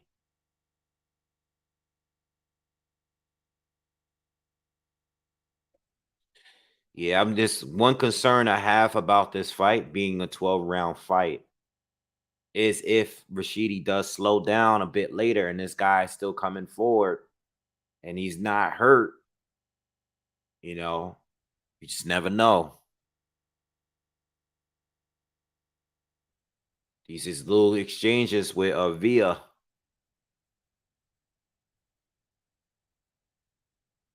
So far, so good though.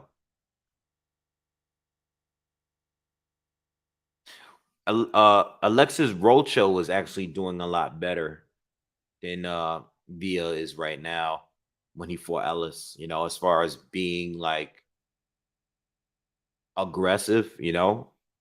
He was able to get and close the gap a little better. Alexis Rocha is a much better boxer than Villa. But Villa, you know, basically based on his record, he might be the bigger puncher. It might just take one good shot.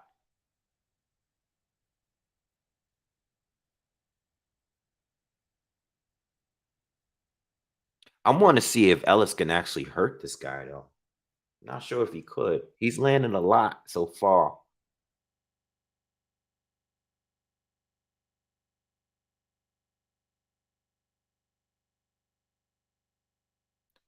Can Rashidi beat Boots? Nah, I don't think so. Jimmy says Villa is determined, just pressing forward with hooks. Yep. Jeremiah says Villa needs to use his jab with range. Yeah, I've been saying it all fight long. Yeah, I mean, I've seen him throw it. He's just not throwing it much. He just, I don't know. Maybe he's looking to turn it up in the second half. You know, maybe that's what I think the game plan is. I don't think this guy is really looking to get an early knockout. He's not throwing that many punches, but he's staying, believe it or not, even though Rashidi is doing a good job keeping him outside of range, there are those moments where, Villa is kind of in range to land and connect with a big shot. See a lot of people in that crowd. I see Sean Porter there with Stephen Fulton. See them sitting over there. Sheeta's doing a good job, still pumping the jab. He's been going to the body a lot, and I think that's smart. Because if this goes late, you want to slow this guy down.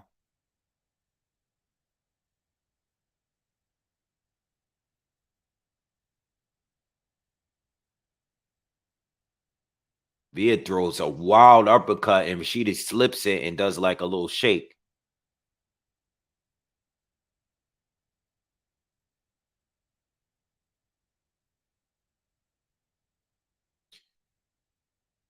Oh, nice short right hand counter lands for Ellis. One of the best punches he landed in this fight. He's one thing about Ellis. He's extremely fast, man. He's very very fast, and this is why I like the Boots fight. I don't think he wins, but you never know. I mean, his speed can give fighters trouble, and his defense so far is looking pretty sharp, at least in this fight. But it's still early. It's only 4 rounds. We're in the fourth round. Not an action-packed fight, though. This is kind of like a dominant performance, similar to last one, but Ellis doesn't pack the punch. Doesn't seem like he can really pack the punch to hurt this dude.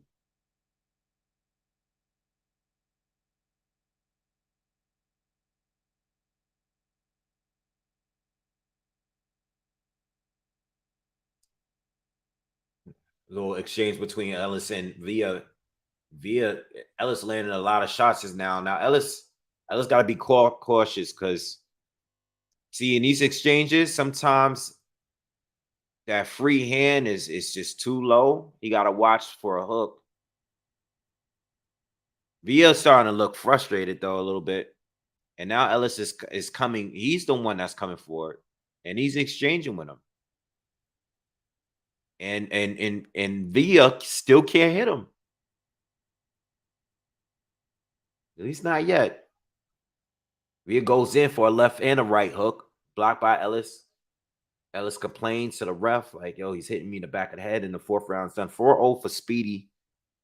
Still haven't gotten enough yet from Villa. He's trying to be aggressive, but he doesn't know how to set anything up. It's too predictable, too robotic so far.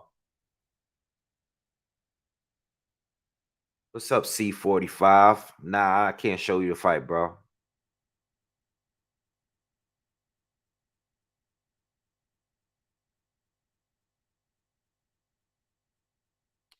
Jimmy said Antoine Russell beat Boots Ennis in the amateurs with high volume. Yeah, I seen the fight. He did. But Boots has beaten him before, too, in the amateurs. He actually landed a low blow. I didn't even notice it. What's up, Arthur?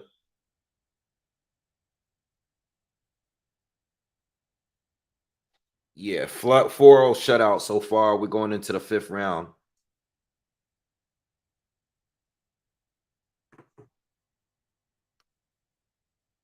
Villa just actually threw a jab to the body. Wow.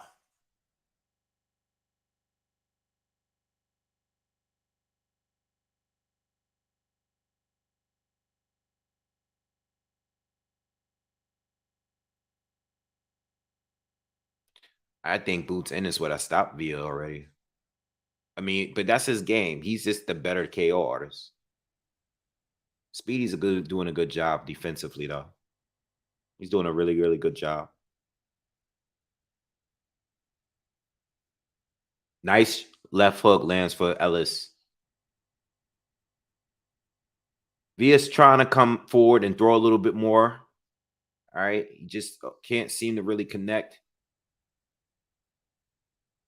Nothing real clean yet.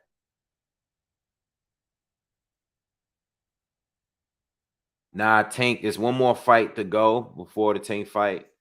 Fight that I think will be quick, but what time is it? It's 10:42. I can't see Tank fighting any earlier than 11:45, 12 maybe. Yeah, the fifth round. We're halfway through. A minute and 30 seconds left in the fifth round.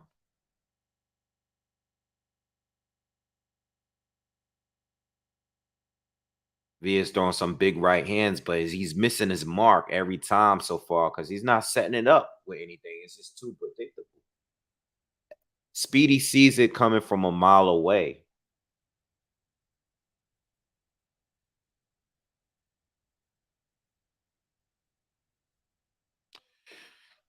Hunter asked, can Boots beat Terrence Crawford? I don't know. They're going to have to fight for us to see. You know? Possibly.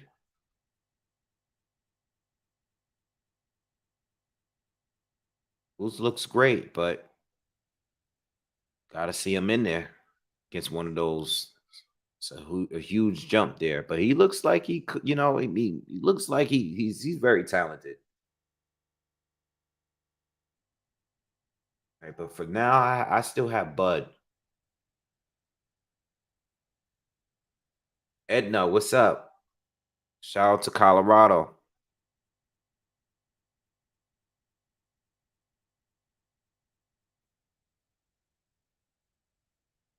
Let's get those likes up, guys.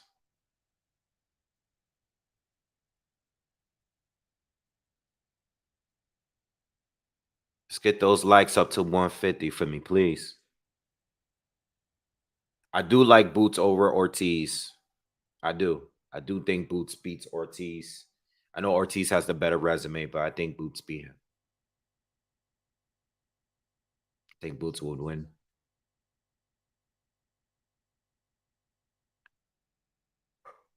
Oh boy.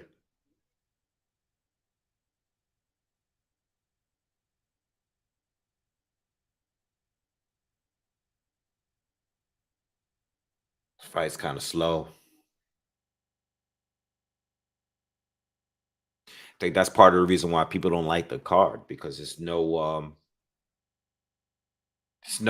real, challenging fights here, you know.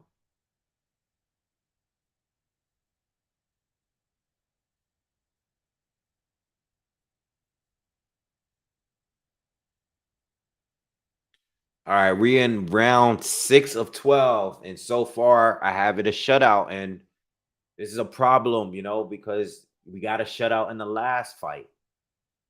Now we're getting another one in the second, and this could possibly go the full 12, because Ellis is not the biggest puncher in the world. I mean, he's dominating, but let's see what Villa could do. Villa's coming in a little different now. He's throwing a little bit more, he's changing levels. He lands a jab just now. And he's fainting a little bit. So let's see. Maybe he's been waiting for the 6th round. I don't know. He throws a right hand, misses. Ellis is still doing a good job keeping his in. Villa lands another jab, and now he's got combination and lands a right hand. So he's starting off a different. He's coming forward. He's having a little success against Ellis so far. This is the best round Villa has fought so far. He steps in, lands an uppercut. Lands a right hand. Let's see. Lands a jab again. Ellis got to be careful now because this guy's was clearly waiting for this half of the fight to turn it up. Villa lands a right. Ellis is still trying to keep the distance. He's still been on point with his jabs, but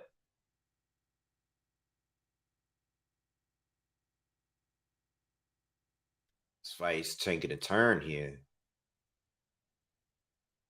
Ellis has got to be on point. Stay off the ropes. Stay off the ropes. Got a little bit of over a minute left in the 6th round. And Villa is on Ellis's chest now. And he's going to the body. He's being very, very aggressive, man. He's having some good success here.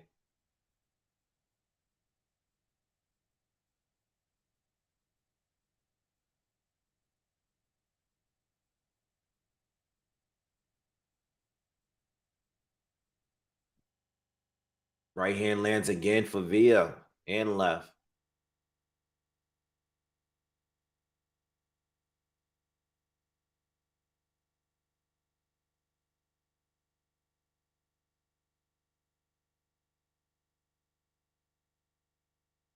Ellis got to be careful. This guy is not playing around now. 15 seconds to go. And Villa's doing things he wasn't doing all fight. You got to be careful. This is what I was worried about. If you were here earlier, I was worried about this guy turning it up in the second half of the fight. And he's doing that. He won that round. Ellis didn't win that round. We were just talking about this a few rounds ago. Now, can he keep it up at that pace? We'll see, but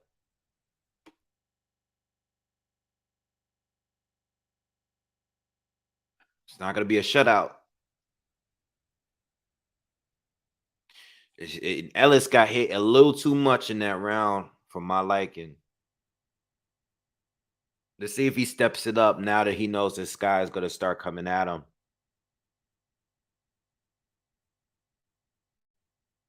Yeah, Maker, exactly. Thought it was interesting that it was 12 rounds for this fight. It's not good for Ellis, you know, the guy that's really, really fast. You know, his style, a lot of everything he do is based on his speed. Start slowing down, you know. So we're in the 7th round. Just gave Villa his first round in the fight. All right, and Villa's going back to doing what he left off in the 6th round here. Keeping that pressure going. Nice right hand lands for Ellis.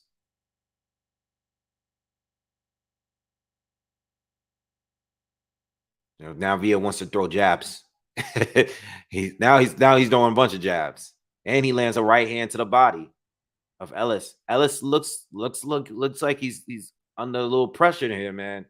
Another left to the body, but that was low. Yeah, that was low. The ref is giving him a warning. Villa lands another left to the body. Rashidi is walking it off a little bit. Take the time, man. Take the time. Take the time. Take the time. Yeah, yo, Jimmy, you see it, right? Jimmy says he's finally throwing feints. He's finally doing everything I said he needed to do early on. He's feinting. He's throwing jabs. He's changing levels.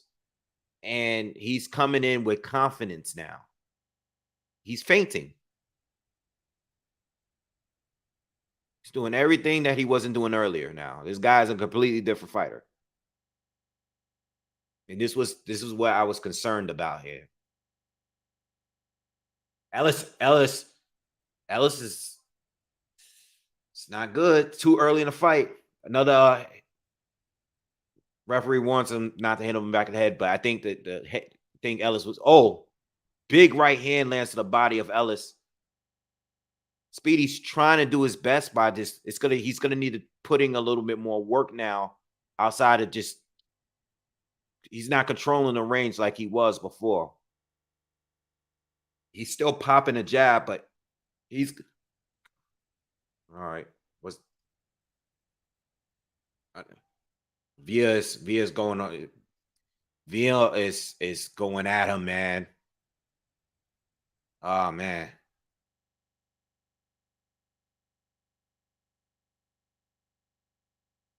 See, Farhood gave Ellis every round so far, even the six, even though I thought Via won.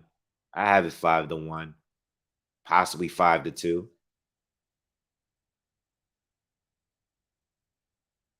I mean, Ellis is still landing, but he's not having the same effect as Via is having right now. Another right hand to the body, another combo to the body. And Rashidi is being forced to tie up a lot more now.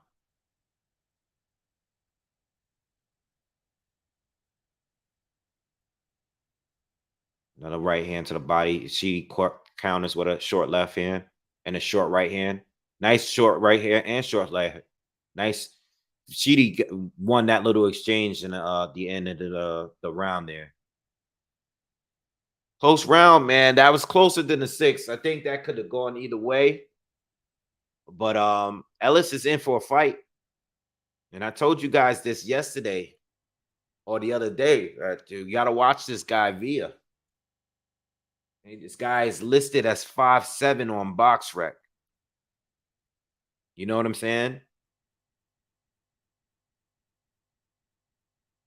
He's listed as 5'7" on BoxRec. He shows up at the press conference looking like he's 5'10", 5'11".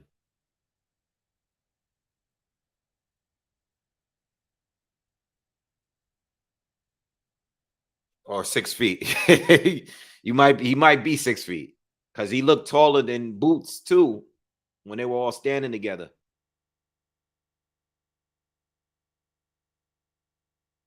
That's probably the closest round of the fight to me. I'm just gonna swing it, whatever. That was a close round. I'm gonna draw that one. All right, we're in the 8th round.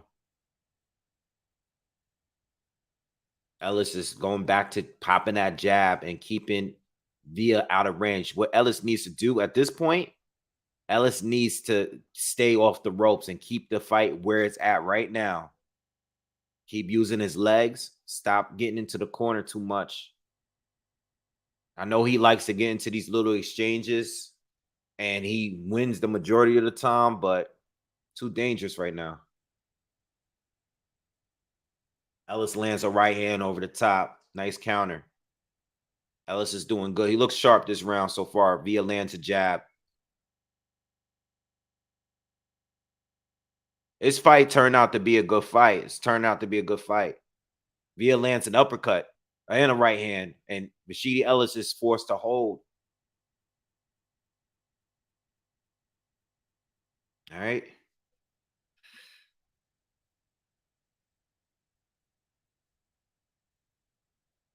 Almost halfway through in the 8th round.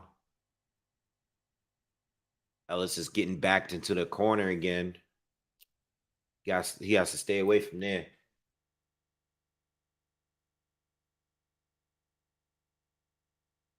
He is fighting with his hands low now. He's shooting his jab from the hip now, just coming forward. Doesn't seem to care about what Rashidi is throwing at him. Nice short right hand counter by Ellis. Ellis is having a good round here. V is still bringing the same pressure, but Ellis is fighting smarter, and he's landing. He's connecting with the better shots here as opposed to the last 2 rounds. V is coming in forward. He's coming forward with a lot of pressure, but he's just not landing as much as he was before. Nice combo from Ellis. Keeping his back off the ropes. He's doing a good job. Nice left hook to the body lands for Ellis. 30 seconds left in the 8th round, and it's been all speedy this round.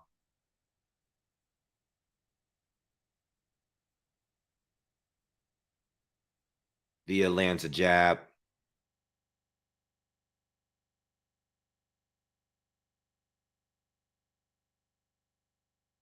Nice jab from Ellis. Nice work from Ellis this round. Good round for Ellis. Way to turn the fight back around. Starting to get worried about him. I was getting worried for a little bit, but Ellis is starting to turn it around.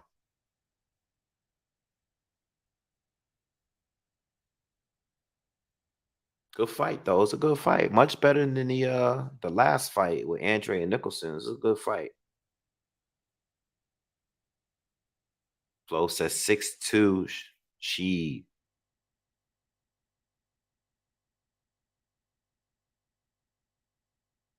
they're showing Boots Ennis in the dressing room getting warmed up.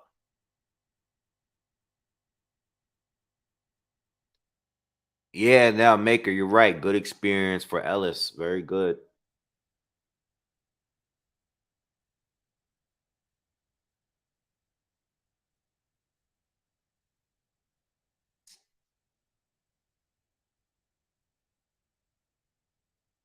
All right, round 9.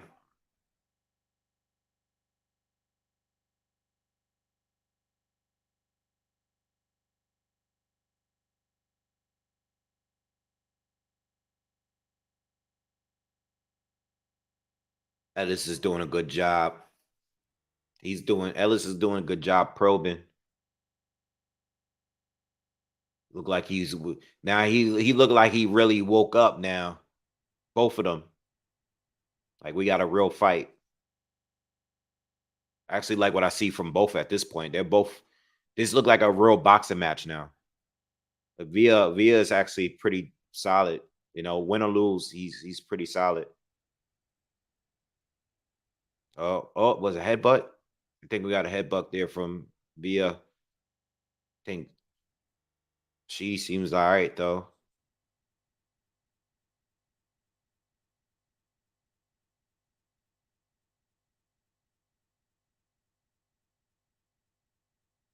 Thing is, Villa's coming in forward, but he's coming in fast, but he kind of abandoned the feinting he was doing earlier, you know? Like some of the things he was doing earlier, he's not doing it as much as he was when he was winning, you know, those couple rounds or so.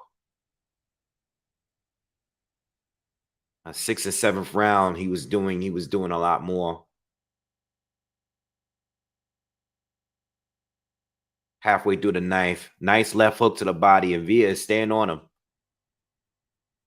Nice pressure from Villa. Now he's starting to come in, lands a few hooks on Ellis. Now he's starting to really crowd Ellis.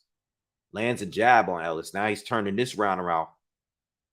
Ellis goes back. He started to pop his jab, but Ellis is spending a lot more time on the ropes now. Villa's pushing forward. Villa is putting a lot of pressure on Rashidi. Sheedy's back on the ropes again, and Villa is just still throwing punches, and he's connecting with some of them. He landed to an uppercut, and Speedy ties up. 40 seconds to go. A lot of time left in this fight. Anything can happen.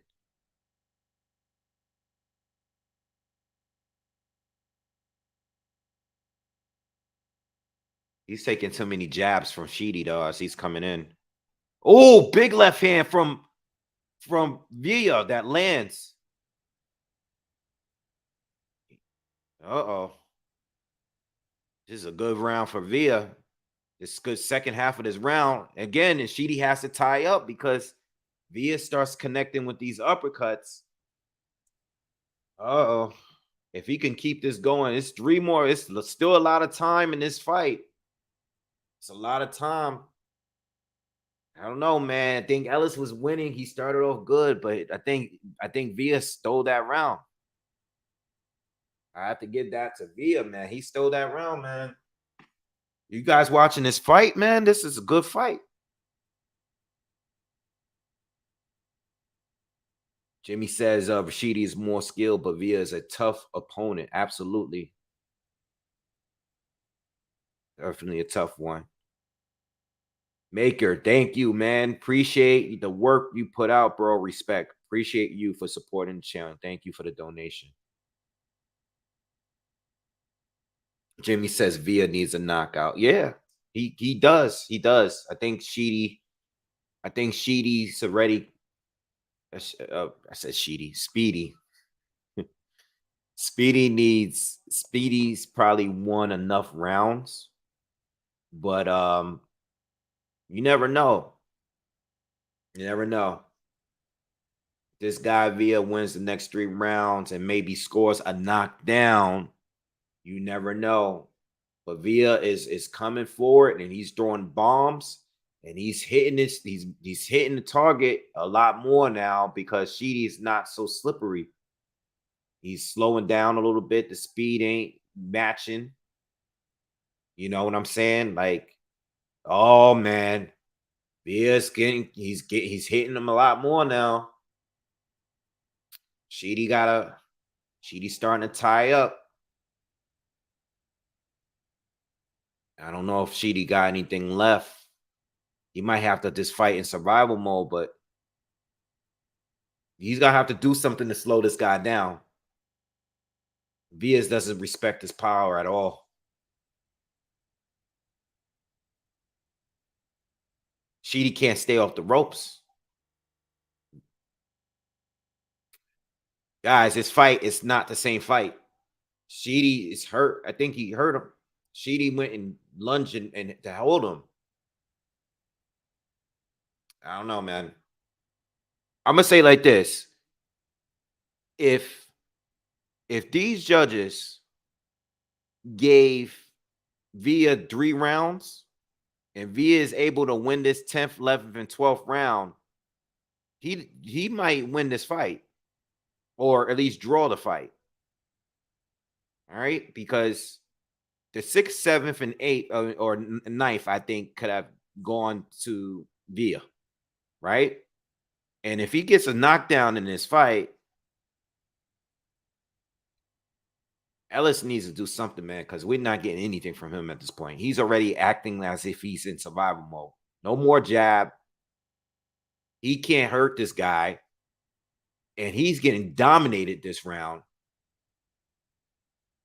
This is his toughest. He wasn't in like this with Alexis Rocha. This guy, Via.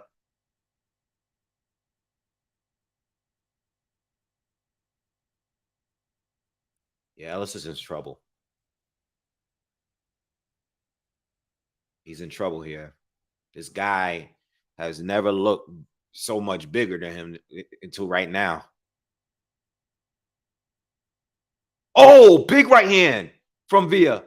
Oh. And Ellis starts fighting him back. He hits him with a combo right back, but big right hand from Via. Via is just all over him. Damn.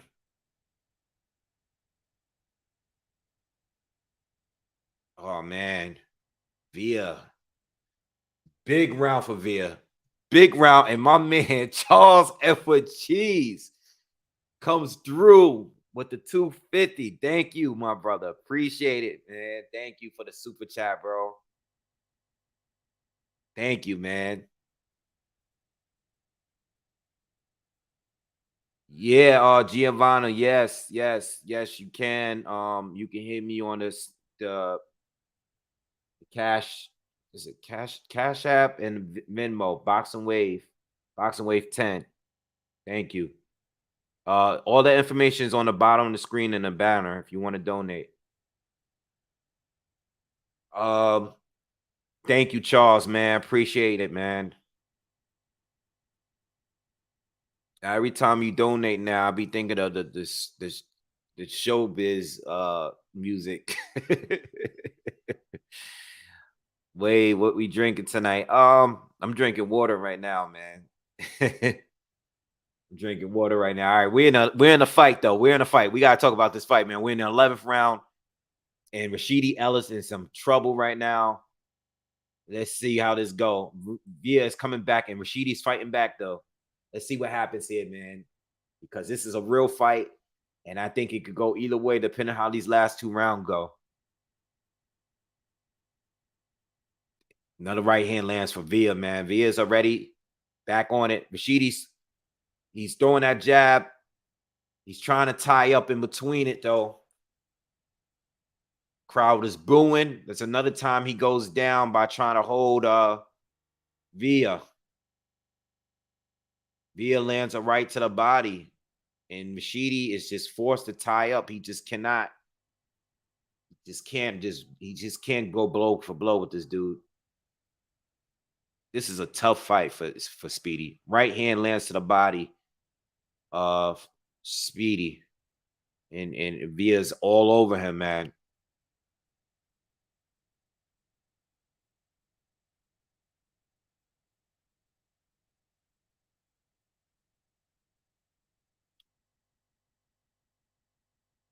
Told you before, I don't know how these judges are scoring this fight.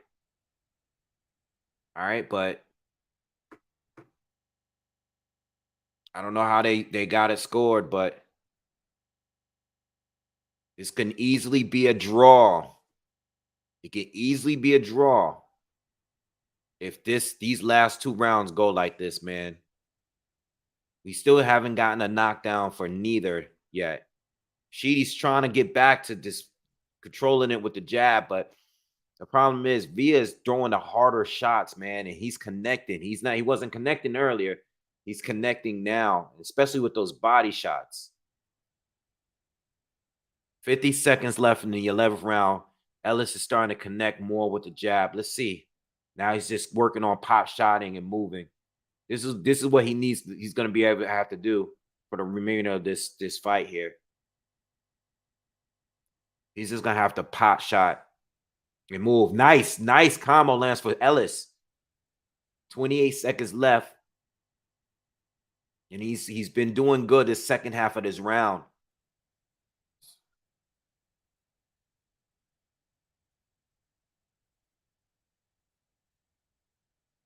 What's going on? It seems like to be a lot going on in that crowd out there.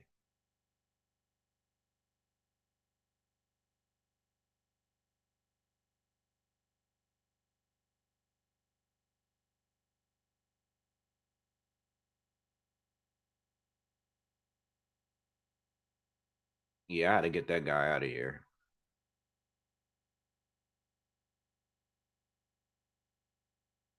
Jimmy says 250 punches landed versus 75 punches landed, but Villa's punches have more damage behind them. Absolutely. Absolutely. That might have been an Ellis round. I think that was an Ellis round, y'all. I think for me, he secured the fight. Unless Villa gets a knockdown or a knockout. But I think that was an Ellis round for me. I think he might have secured it. I like the way he finished it.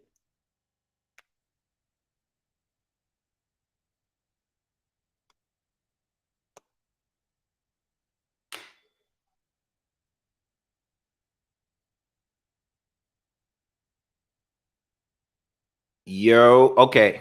12th round. Let's see. How do you guys got this fight? Have you guys scored the fight? How do you guys got it?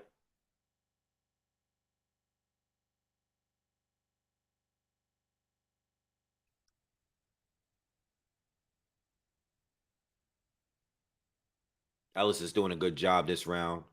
He seems to be back at it. He's back in the fight. He's back in it. Villa's still coming forward, but Ellis is moving, and he's just throwing a lot of jabs.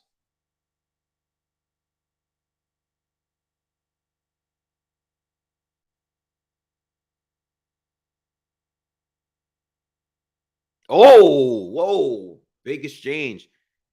Villa did connect with a right hand. Ellis got to be. Oh, there we go. Knockdown. Ellis is down. He caught a big loop in left hand. Big loop. Yo, Ellis is down, and I think he might be hurt. I told you guys. What did I just tell y'all, man? I just told y'all. See? You got 1 minute and 35 seconds left in the final round. Oh, man. Villa's all over him. Lands an uppercut. Ellis got to get off the ropes. Ellis got to get off the ropes. Right and a left. Lance and Ellis is trying to hold on, but he goes down while tied up. Ellis is hurt, y'all. He's bleeding from his lip. He's up, but he is hurt. Whoa, what did I do? I just told y'all. I just told y'all. And Via's all back on him. We got a little bit over a minute left. I don't know. Big round for Via. We got a minute left, y'all. Uppercut again from Via. He's all over Ellis. Ellis just needs to survive at this point. If he gets knocked down again, it might be over. Oh, man. Oh, man. Ellis is trying to fight back, but Via is just slugging. Man, this is the fight right here. This is fighting the night right here, y'all. 30 seconds left in the 12th round. Ellis is just trying to hold, but Via's trying to take him out. The crowd is all on their feet right now. This is the fight. This is the one right here. Oh, another uppercut from Via. Ellis looked like he's about to go down. Oh. Ellis got to get off the ropes. Oh, man. Woo! They exchanging. Ellis is crazy. He's going down. He's down. Oh, he went down. He counted. Ellis went down, y'all. Ellis is screaming that it's a push. Oh, man. It's a knockdown, y'all. This is under yo, man. I don't know how y'all have this fight scored, but this could go either way. This crazy. This fight is crazy, yo. I told y'all my video the other day. We got to watch this dude. Oh, man. This fight was the one right here. This was the one. I don't know how they're going to score this, but Ellis got 2 knockdowns, bro. Yes. Baker said, this woke me right up. Yep, it woke me right up. Damn, son. I don't know. Who y'all think won? Y'all, before they come out, who you think won the fight? Damn, son. Who you think won the fight before it? I'm thinking the way I scored it, because it was one swing round in there. I think the 7th round. I gave Via the 6th. The 7th, I was like, I draw that, but that could be either one. The 8th, I gave to Speedy. The 9th, I gave to Via. I think I gave Via the 10th. I gave Speedy the 11th. And I think I gave, and then this round, I give it to Via, but he got 2 knockdowns. I don't even know. I don't ever have a pin. I don't got all that. I'm just gonna wait and see how it's gonna go.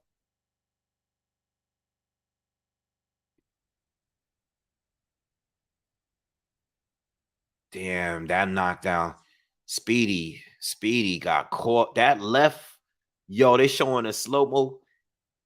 Speedy got hit so hard. He didn't even know. I don't even know how he can get up and try to argue that. I think the second knockdown, though, it looked like he might have got pushed, but he did get hurt. He was already hurt. Kato said it, yo. You watch my prediction video, and I didn't even give a prediction. I just said that this is going to be the fight to watch because this guy Via seemed to be, once he came in tall and not like he was not playing around, he wasn't smiling. Sheedy was all playing. Son told me about this guy was going to be more dangerous than what we thought. Son told me that this guy was going to be trouble, and I was right. And even as we were watching the fight, it was something about those rounds that made me feel that this guy was going to take over in the second half, and he did exactly what I said in the beginning of this fight. I don't know.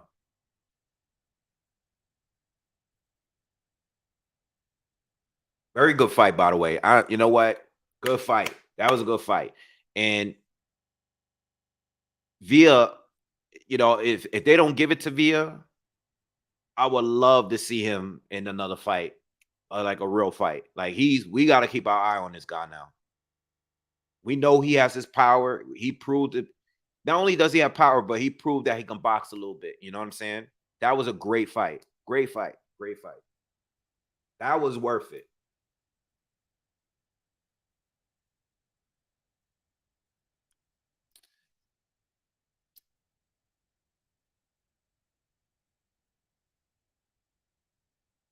I listen, either way it goes, I don't know, man. I don't know how to judge. I think the most amount of rounds you could have probably gave Via is probably maybe 5 tops.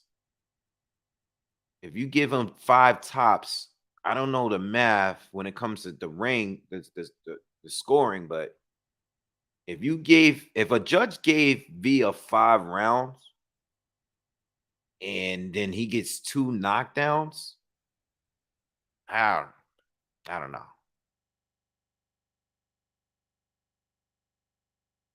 Ellis definitely won more rounds though, but getting 2 knockdowns hurt you. 7-5 would be a draw. All right, so let's hope that it's a draw. Oh,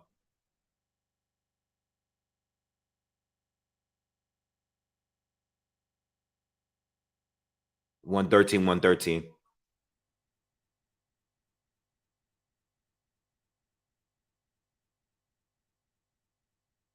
114, 112. Speedy. 114, 112. Speedy. They gave it to Via. They gave it to Via. This is what I said, y'all. I'm not gonna dispute that. You ain't gonna hear nothing from me.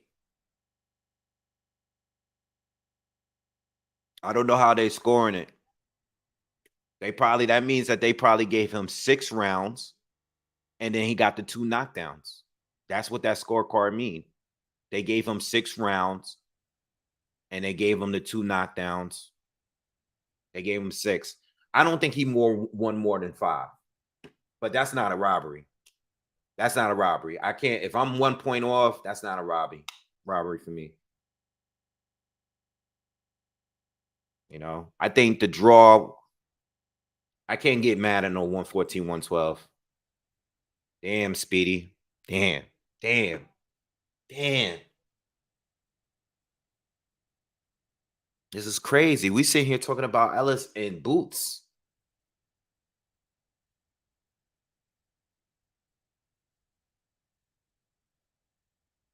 Damn, I wish I had money to put on that. I just was talking about this. Oh, I tell y'all, and now you put money on it. What were the odds for this fight? Because I couldn't. These stupid apps didn't have it available for me. How how I tell y'all and don't put money up for myself? Let me look this up, man. I'm tight now.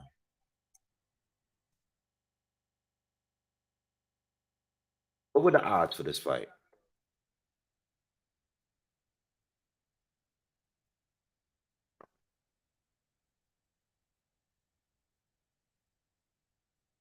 People, somebody out there made some money tonight, and it wasn't me.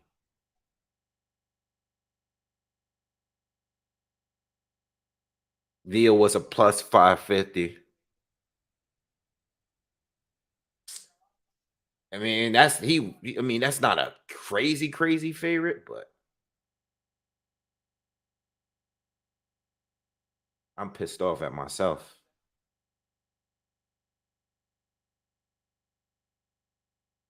Wow, that's crazy. Well, you know what? At least we got a good fight.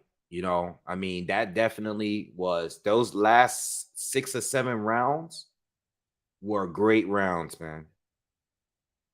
You know,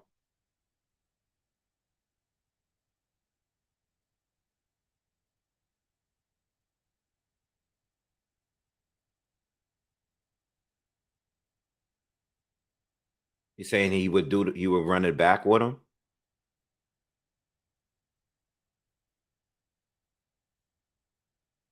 Via said he would give him a rematch. We'll see.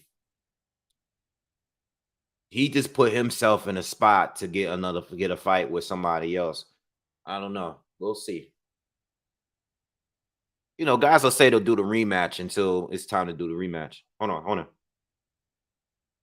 Rashid said he wants a rematch.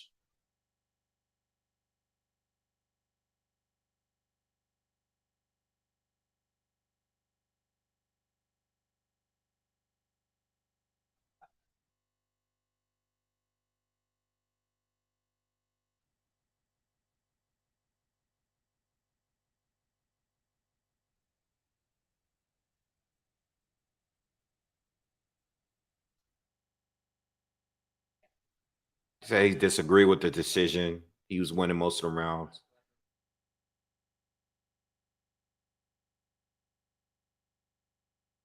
Damn, man. I told y'all that was the fight. I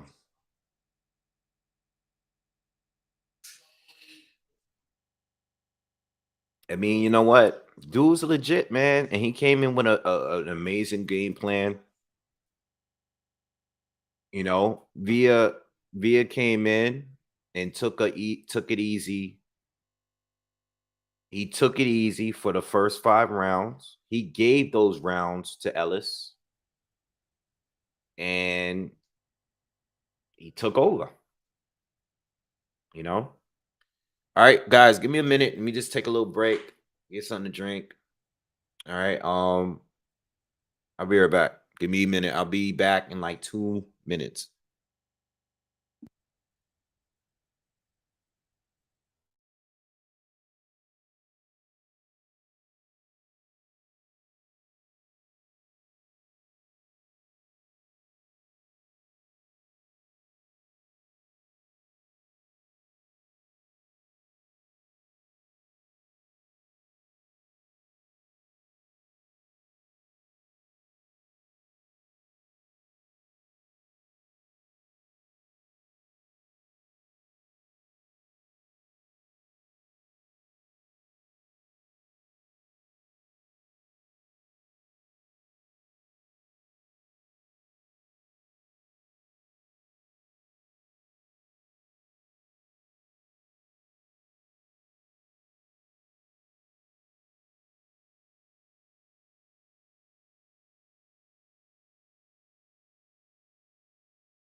All right, y'all. We back. We back. We back. Sorry about that. I had to take a break, bathroom break, drink break, all that.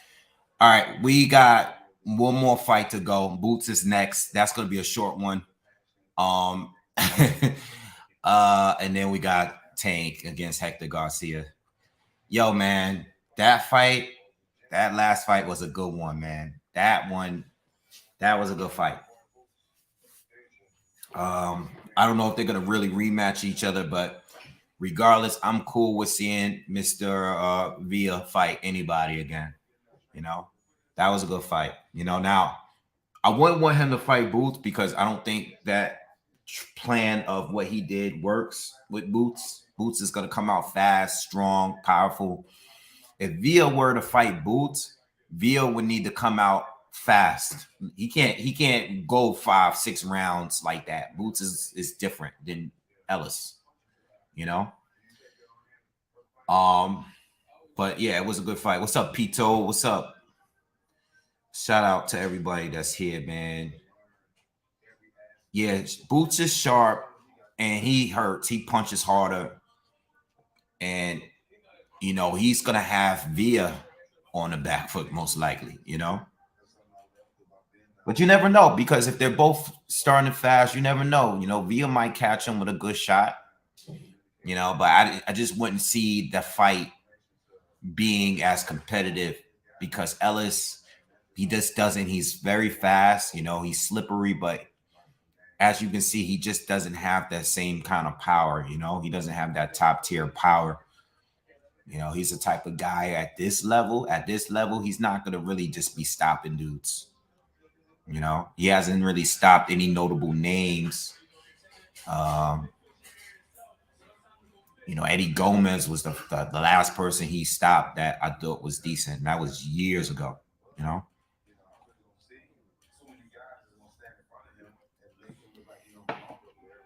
Yeah. Villa against Butayev would be good. That would be good. Um, you know,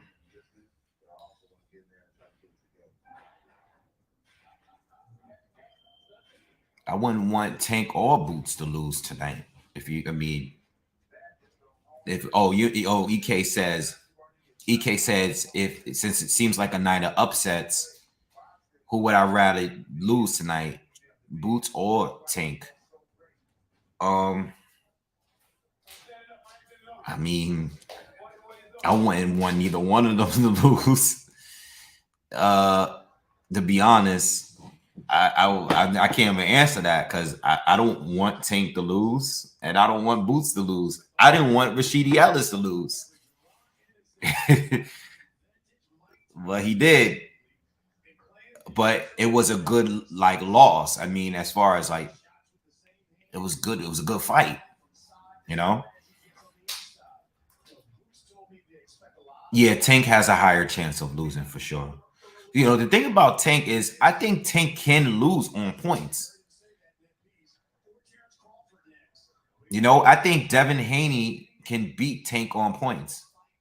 I just think Devin Haney has a chance of getting knocked out before it gets to the end of the 12th. I think that about just about anybody that fight. I think Loma could win on points. I think Shakur Stevenson can win on points against Tank. It's just these guys might get clipped on the way there. I mean, even Rolly won the first 3 rounds against Tank. It's like Wilder. Guys can beat him on points.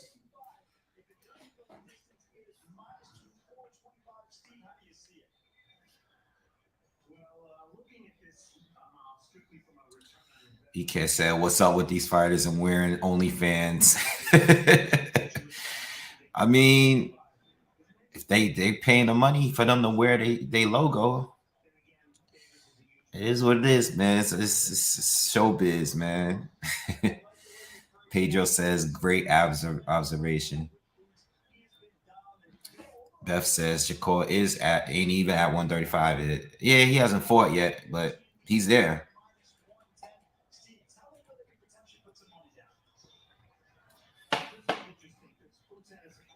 Ain't nothing bigger than a sponsor bag, bro. It's nothing bigger than a sponsor bag. That's where the real money, especially for athletes. That's where the real money is at. You know, once you get on the commercials and stuff, or get sneaker deals and stuff like that. That's one thing about Floyd. Like, he gets sponsorships. He do get sponsorships, but it's usually like something he's promoting on his social media or something. I'm like, once you get into commercials and stuff like that, that's a different type of bag.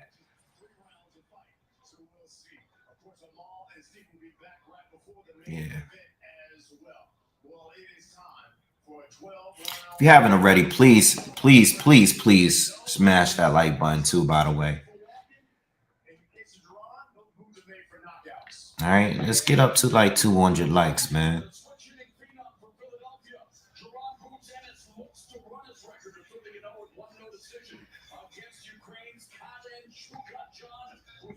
I'm not even going to try to say Boots' opponent's name. We're just going to call him Karin or Karin.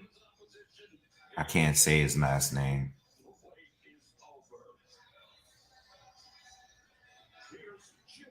Smooth Will, what's up? Yo, this guy got a funny name. His name is Evander Holyfields. That's a pretty interesting name.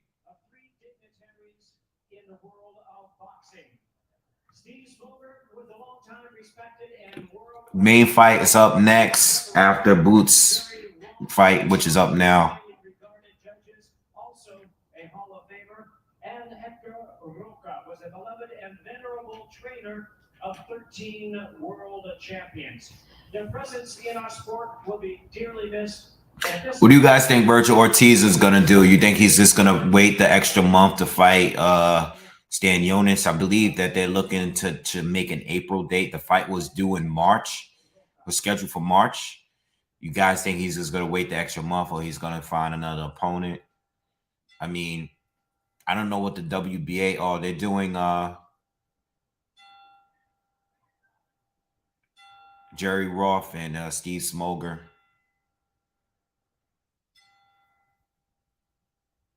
Hector Roca.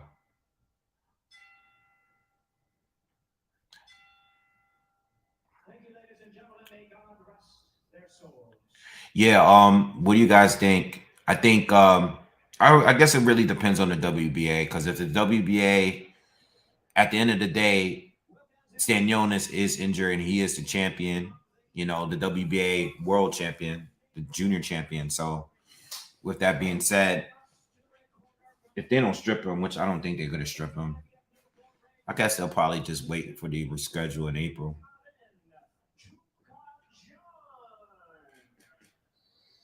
Yeah, you kind of, you don't want to miss on the opportunity. Yeah. I just saw that reaction like on social media for people thinking that Virgil would just move on. You know, there's some people that think that that would happen.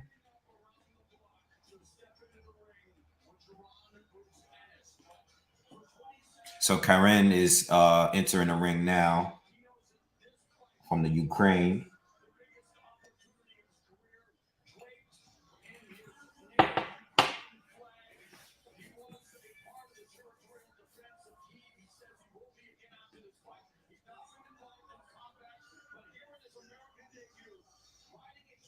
Hey, let me ask you guys, since we've been talking about mainly welterweights tonight,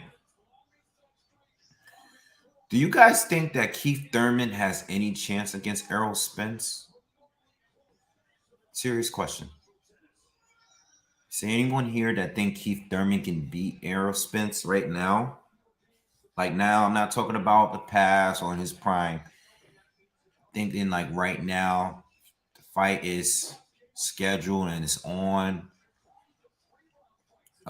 That's most likely going to be his next opponent. Do you think Keith Thurman has a chance at all to beat Errol Spence Jr.?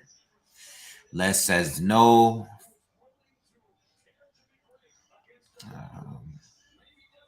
J.O. Pilot says yes, Keith could beat Spence. Flo says nope. Hunter says nope. Watts says nope. Fuji says Thurman has always had a chance to outbox Spence. Cross says no, not at all. What's up, Anline, offline? What's up with you? What's up, Fuji? All right, Ennis is coming to the ring now. Brian says once upon a time. To be honest, even back then, I always thought that Errol was a bad style matchup for Thurman. Even when Thurman was in his, more of his prime. I just never thought he was a good Errol was a good matchup for him, to be honest, man. That's just how I feel. Just never thought it was a good matchup for him.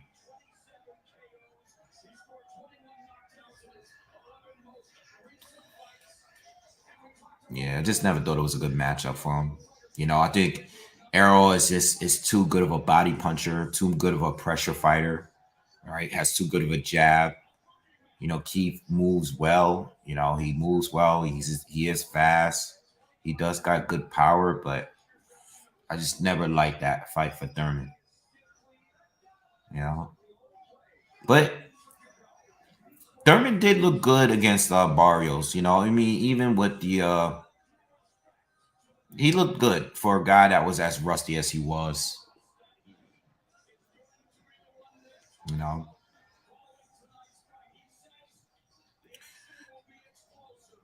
What do you guys think about Spence versus Virgil Ortiz? I think that would be a future super fight for Texas at some point. I don't know when. At some point, it'll be a good fight. Good Texas scrap, probably down in Dallas Stadium, Cowboy Stadium.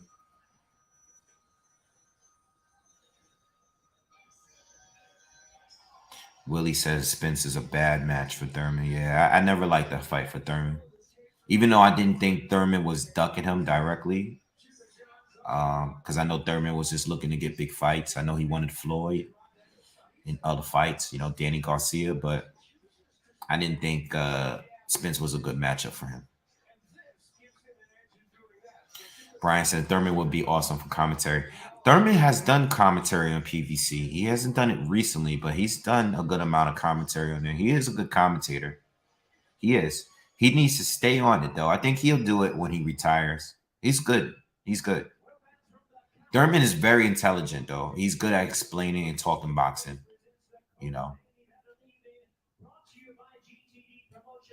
The Barrios fight was last year. I mean, everything was last year now because we're in the new year, but it was last year. I think it was like around, I don't know, maybe April. Was it like April? I'll look it up. But that was his first fight in a while, too. Oh, it was in February. All right, so it's been a year already. And I remember when Thurman fought that fight and won, he was saying all this stuff about how he's looking to stay in shape and not blow and overweight and get more fights, fight 2 or 3 times. This is what he was saying after he beat Barrios, and he hasn't fought in a year now. So much for that.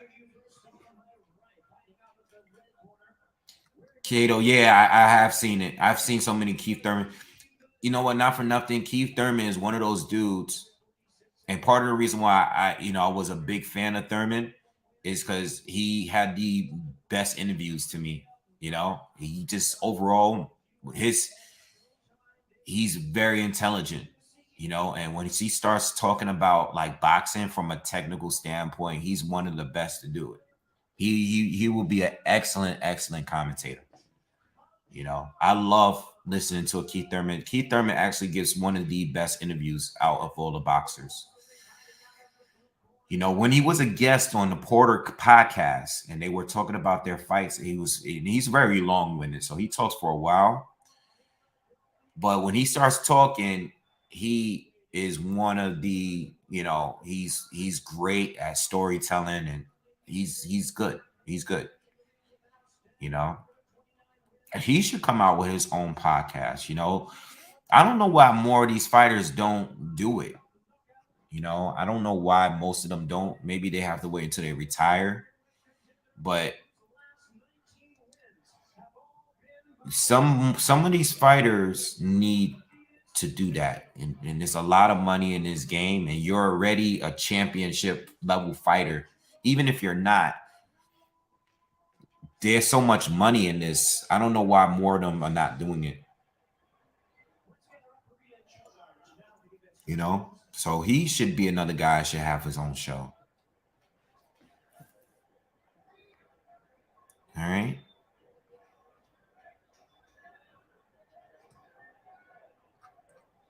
All right. So Boots and Karen is about to start now.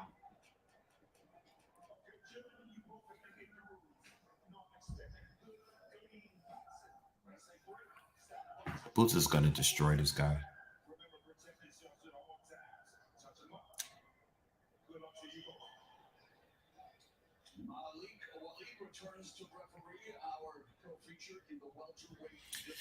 I was watching some of the Showtime special with Cool Boy Steph and Boots Ennis earlier. I didn't know that Bootsy Ennis was 67 years old, man. That guy looks great for 67. I mean, and he could still box really, really good. 67 years old. I had no idea. He's in phenomenal shape. All right, round one. And this comes out as an orthodox.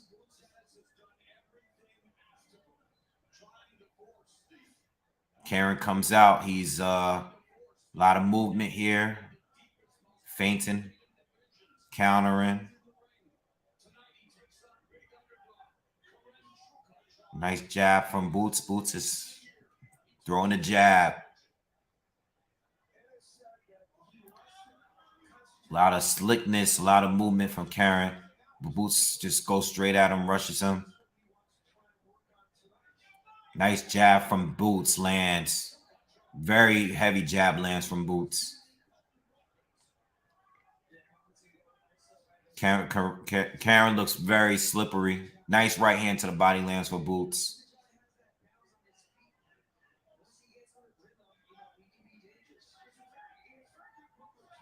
Yeah, Karen has very good movement. Very quick, too. Moves his head pretty well. But Boots is landing some good body shots here so far. Another jab lands for Boots. Nice counter jab from Karen lands.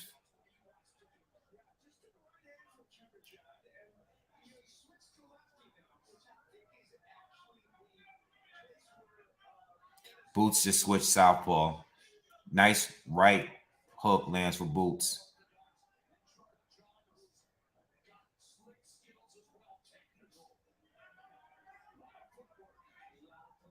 Not much punches being thrown from Karen. He's landed a couple nice counters though. Nothing heavy. But his movement is working for him so far.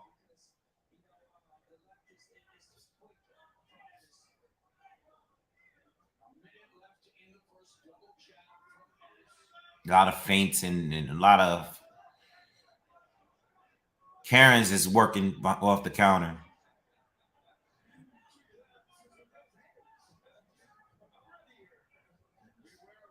Nice defense.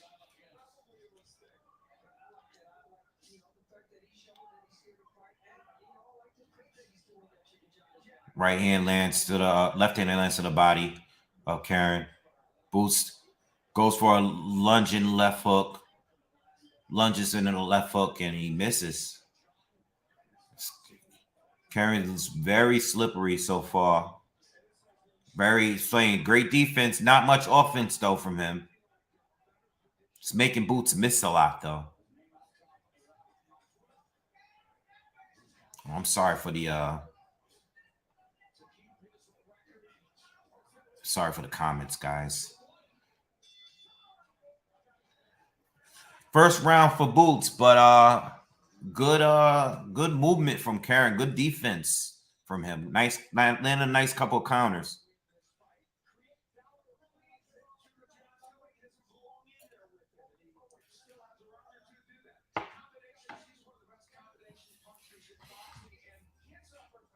I love when these fighters got their dads with them. Guys, dads be keeping them in line, man.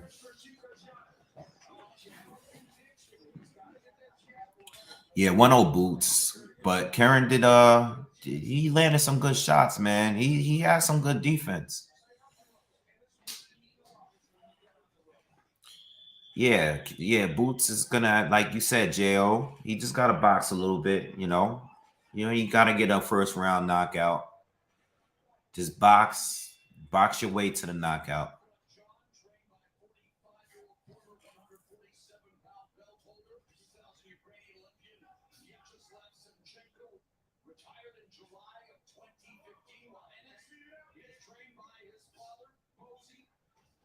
Nice left hand to the body lands for Boots. He's starting to close the distance a little better this round.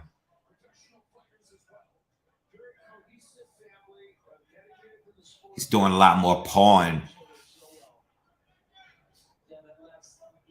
He's trying to hide that. He's trying to hide that left hand. He's still fighting as a southpaw so far. Karen, nothing from him yet.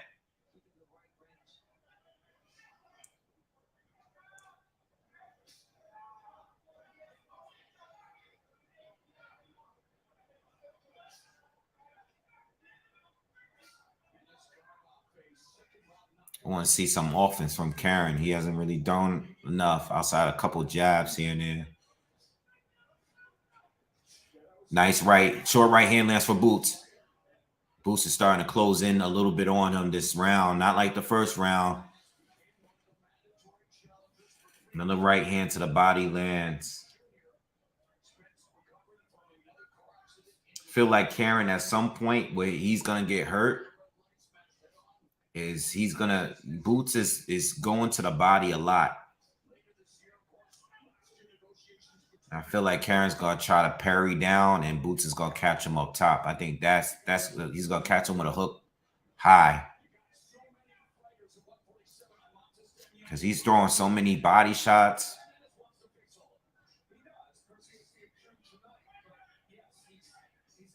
But it's the movement. He's moving. This guy Karen just moving like his movement is like he's just changing directions. Like he's Boots is just trying to catch him. Uh-oh. Boots is just offensively he's connecting with a lot of shots this round, but nothing heavy. Since how long is Karen gonna just move this much?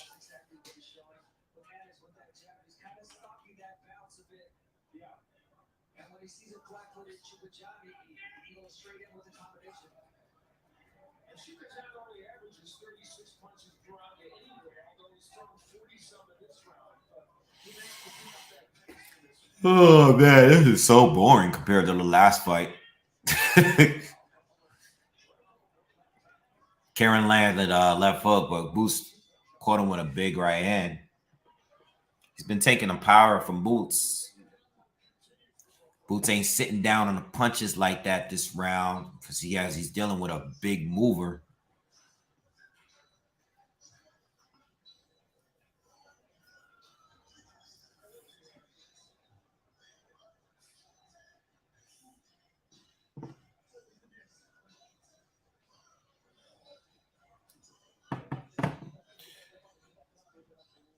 Pocket says Karen moves well. I thought he would stand still like most Europeans.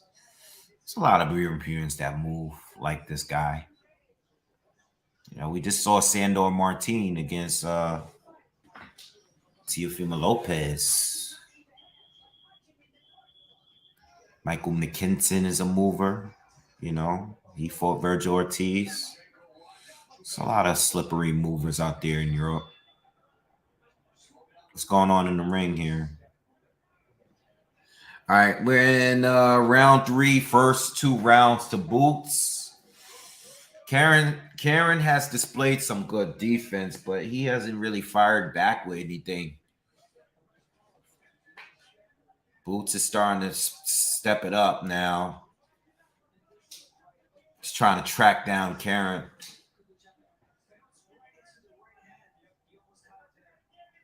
He's trying to catch him. You can tell that Boots is really trying to sit down, but he got to calm down. He wants a knockout, but he's not going to get it in the way that he normally gets it because this guy's not standing in front of him. I don't think it's going to work that thing. I think this guy's too slippery. And Karen is making Boots miss all around so far.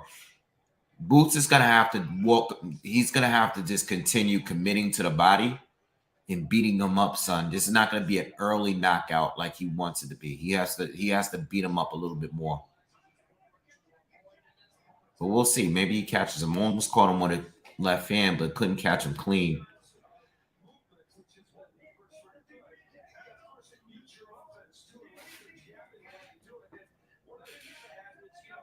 Now Boots is trying to fight on his back foot now. Maybe he's trying to set a trap for Karen. Karen is doing a lot of feinting and stuff, but he's not throwing anything.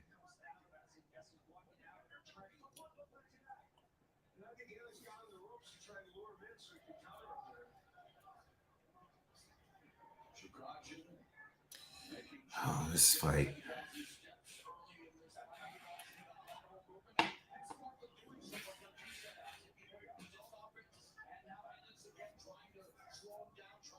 And this lands another left to the body. We're about just under a minute left in the third round. Slow round again. This guy's very defensive minded. Nice. Oh, Karen steps in, lands a quick combination on Boots. Yeah, that's the best thing he's done this entire fight.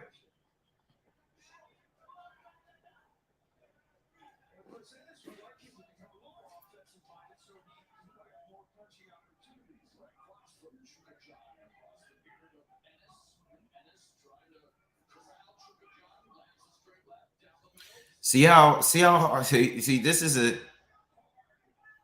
Boots landing a nice right hook there. See, this is how hard it is to hit a moving target when you're used to fighting guys that are standing right in front of you. This is proof that even a guy like Boots, who looks like a monster, who's been a monster his career, look how different he looks now that he's fighting someone that's moving, constantly moving, you know?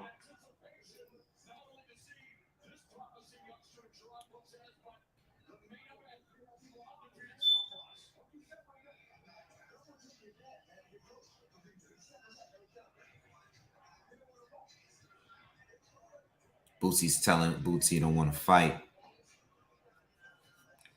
This is part of the sport, though.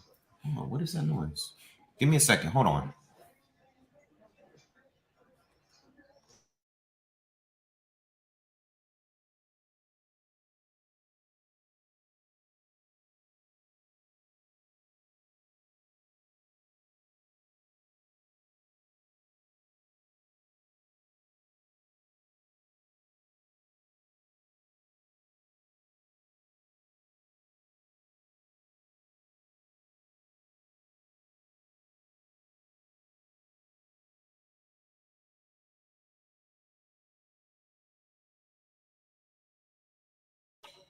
My bad, y'all. My bad. I'm hearing this beeping noise and I don't know where it's coming from. All right, we're in round 4.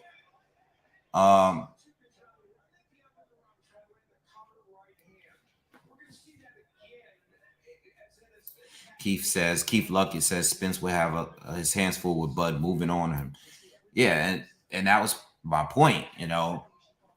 And Spence is not, he doesn't have quick feet, you know. Oh, Karen landing a nice counter there. Looks like Boots is getting a little frustrated because he can't get the knockout the way he wants to. And you can see it. There's some frustration there because this guy is really, really slippery and he's not winning the fight, but he's hard to hit, man. He's hard to hit clean with any real power. Boots almost caught him with a right hand just now, but this guy is moving a lot, man.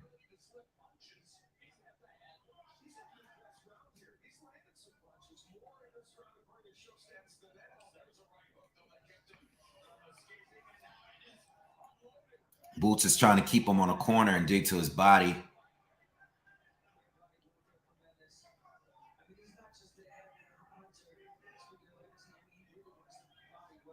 Nice right hook for Ennis lands.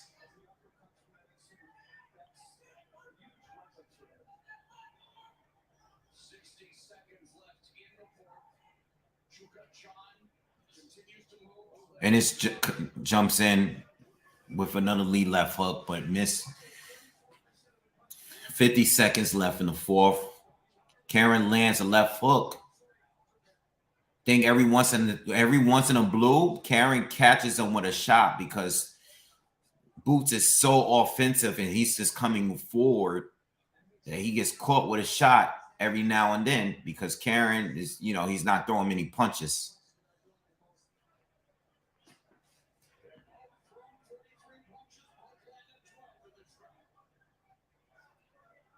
Yes, everybody. Whoa, nice right hand lands for Karen now. 15 seconds left in the fourth.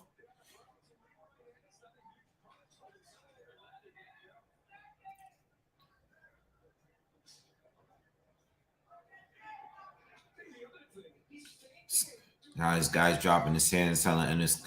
He's been taunting Ennis a little bit too. This guy's not making Ennis look good. That's the problem when you fight these kind of fights. Karen's not winning, but he might have actually won that round, to be honest. Nah, he didn't. But these fights like this makes you kind of look bad, and it teaches you something that you need to learn, and that's cutting off the ring. You gotta have to work to get the KO. You're gonna get a KO. You're just not gonna get it off a single shot. You just gotta keep stepping around all these power shots you're throwing. You're gonna have to invest in the body a little bit more. This is what was happening with Lara and Canelo. When Lara was moving around Canelo or fight, what did Canelo do? Start throwing to the body. Now, I don't think he won the fight, but I just think that Canelo made the adjustments to win rounds and turn the fight around.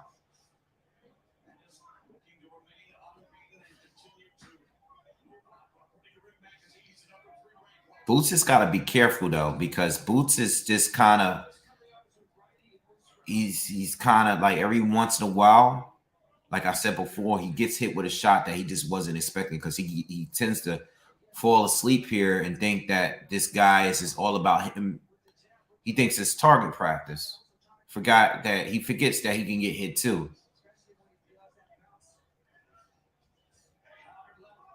Another right hand lands for Boots, but Karen hits him back with a left and a right. Oh, nice right hand lands for Boots. One of the best shots he's landed this fight so far. 1 minute left, 1 minute into the fifth round. But Karen ate the shot and he kept moving. He's been pretty durable so far. He's caught some big shots from Boots. None of them seem to hurt him so far. Fifth round here.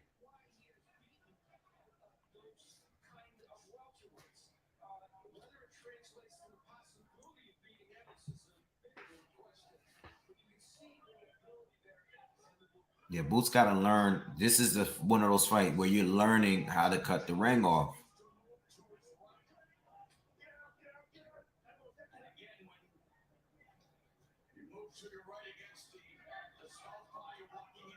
And it does seem like it doesn't make a difference on what stance Boots is fighting in because he's switched back and forth so far. He's switching. It just doesn't seem like it really matters. He's fighting as a southpaw the majority of the time, though. Karen came back, lands a right hand.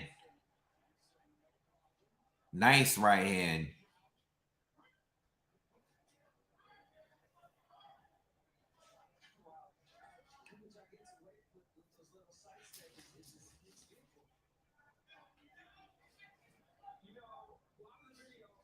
This guy got good defense, man.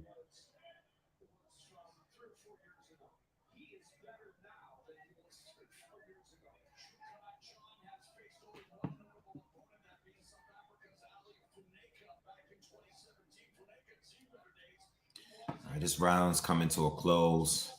Another left hand lands for Boots. Man, I was definitely wrong with well, that's because I didn't do no homework on this guy. Just didn't get around to it.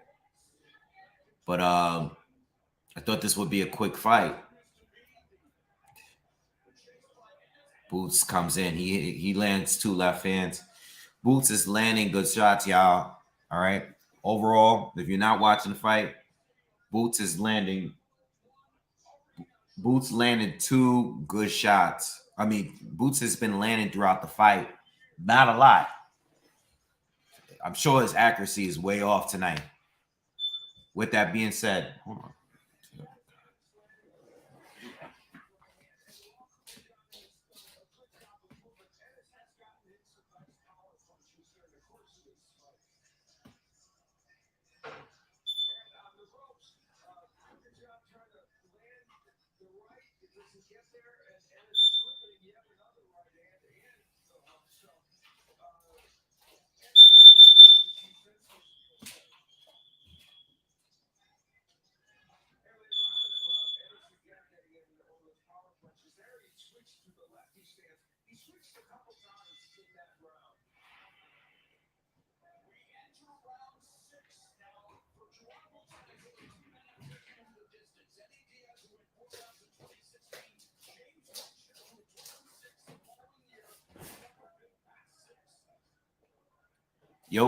Yo.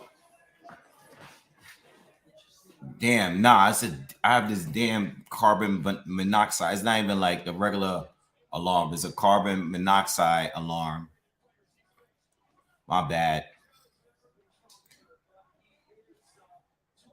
Yeah. Anyway, we're in the 6th round.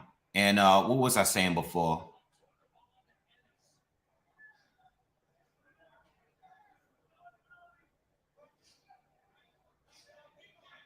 Damn, now wouldn't be surprised to go the distance now, the way this fight is looking. I mean, the guy, not only is he moving a lot and he's slippery, but he's durable. He's been taking the punches from Ennis so far, and he hasn't gotten hurt by anything, you know?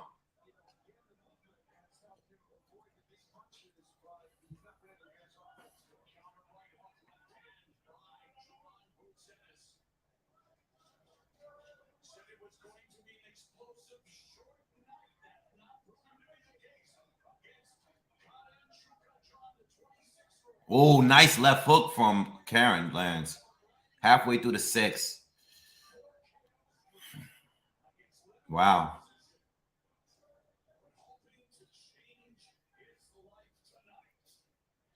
Fuji says very similar to Inoue, and I was thinking this as well. Very similar to Inoue and Butler fight. Difference is Inoue was wearing him down.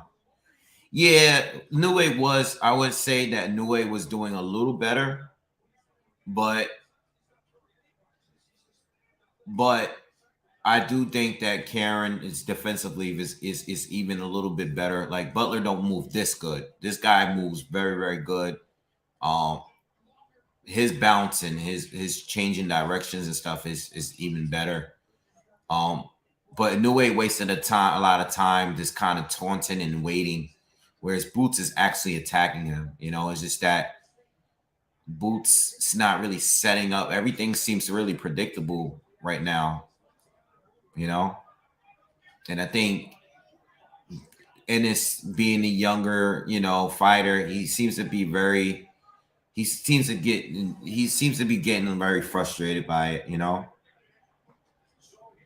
He doesn't. I don't think he thought it would be this difficult. I'm sure they studied him. He probably didn't think it was going to be this difficult. I mean, this guy is tagging him too, mind y'all. He's not tagging him with anything heavy,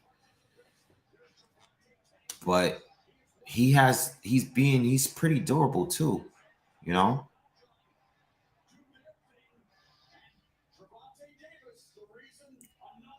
Someone's gonna make money if they bet on Ennis' decision. Yeah.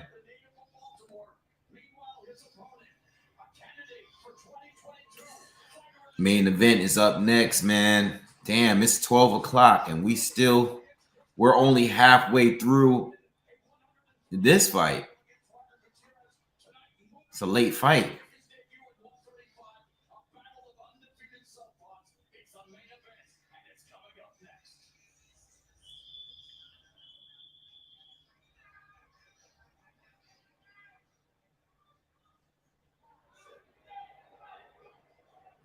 You can still make a bet right now that Ennis wins on points.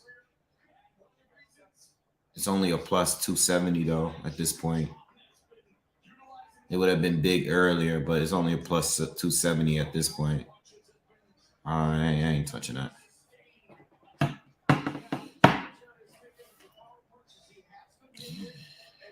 Yeah, this is definitely the worst fight of the night. You know, Karen is looking to go the distance here. You know, at least with Andre Nicholson, we got some knockdowns. You know, got a lot of taunting ability between the two. Villa and Ellis was a phenomenal fight, and this kind of just burned the energy. You know, took that. You know, Karen is just he's not really there to win. He's there to just make Ennis look foolish, and you know, just to survive.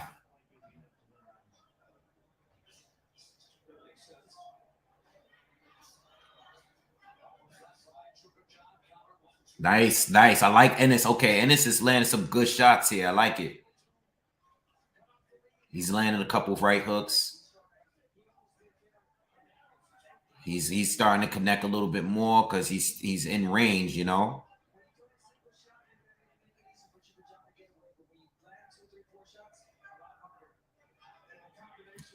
Can we say that Karen is pretty durable, man? He's taking the hits. You know, oh, Boots got caught with a big left hook there. I mean, he ate it, but still a good shot. Nice right hook lands for Boots, and Karen is forced to tie up. Boots is landing some good shots. There's around 1 minute left in the seventh, and Boots is having a very good round here. This is one of the better rounds so far from him this fight. He's been struggling all fight to really land like big shots, but he's been landing some here. Starting to think that there's still a chance for him to score a knockdown or a knockout.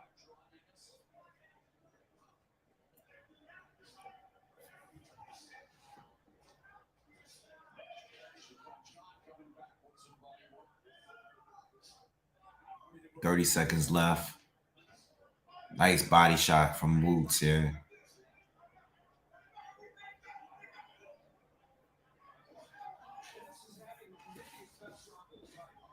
Yeah, they just said what I just said. Ennis is having maybe the best round in this fight.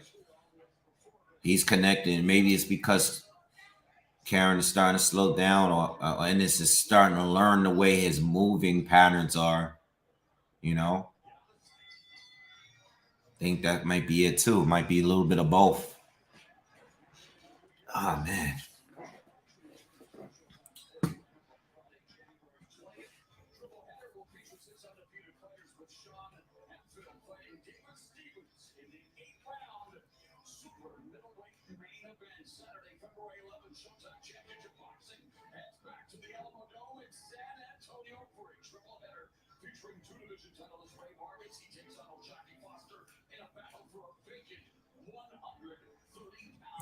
Yeah, Karen is doing a lot better than the odds were saying, but he's doing better because he's surviving. He's not actually winning the rounds, though. You know what I mean? But he is doing better than we all believe because I didn't think it would be this long, you know? But I didn't do any homework on him. I honestly didn't do it. And that's why I don't really talk unless I do my homework on people. This is why I do film study on everybody that I do make videos about. I did a little film study on Via though.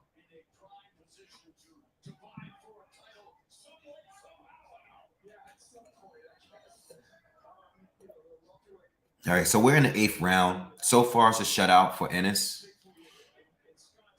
You know, I mean, even though Karen is showing some good defense and landing some good counters, he hasn't won a round.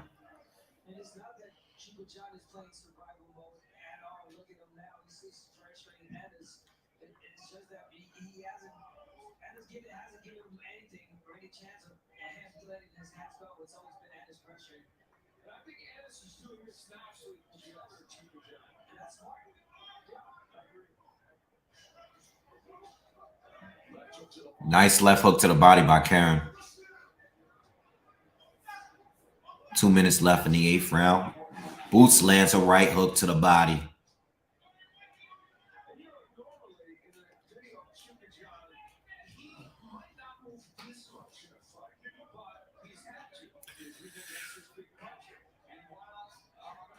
Oh, man.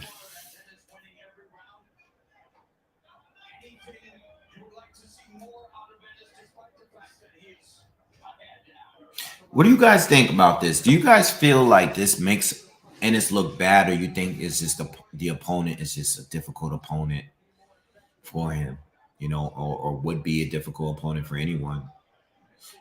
One thing I don't like that Ennis does is when he spins around, when he throws, like when he leads with a hook and do this. I know that's like his thing. Ennis lands 2 big right hands on Karen. Karen ate him, but they were big. What do you guys think about him spinning around when he throws certain shots? Yeah, I know it's a flashy thing he likes to do, but I thought the last time he did it, like a moment ago, Karen was still like close to him. I think if he were to fight certain fighters, they would catch him as he's spinning right back in position. You got to be careful doing that. Maybe not in this fight, but maybe against other fighters.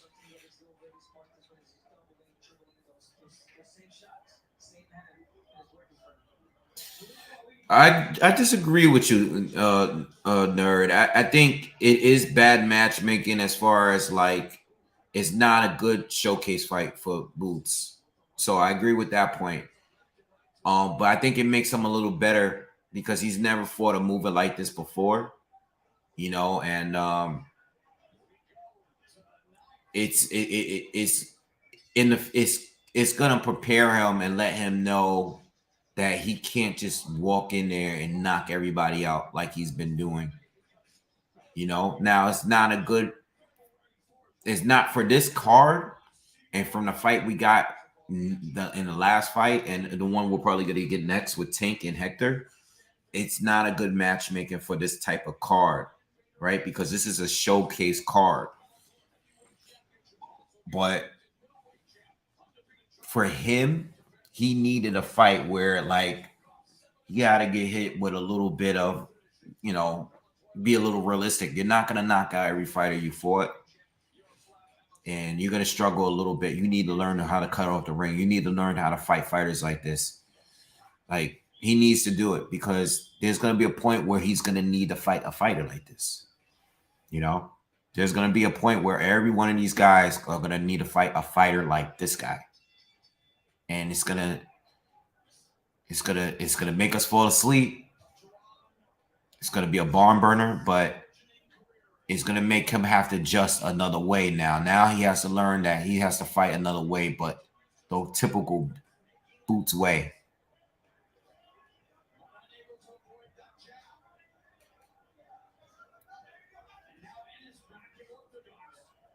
I think Canelo got better with the Lara fight. I always have to go back to that fight. Is regardless of if you think Canelo won the fight or not, it made him better. And it's caught him with a good uppercut right there. And it's just really trying to put the pressure on. You could tell, and it's really want the knockdown. But now he's not wasting as many punches as he was before. He's coming in a high guard. And that's what I like to see. I like to see the fact that he's trying to change different things in order to get to this guy. And that's what he's doing here. Now he's coming straight forward with a high guard. And he's leading with, he's not even in a certain stance at this point now. He's learning if you watch this fight, he's learning as he's fighting this guy.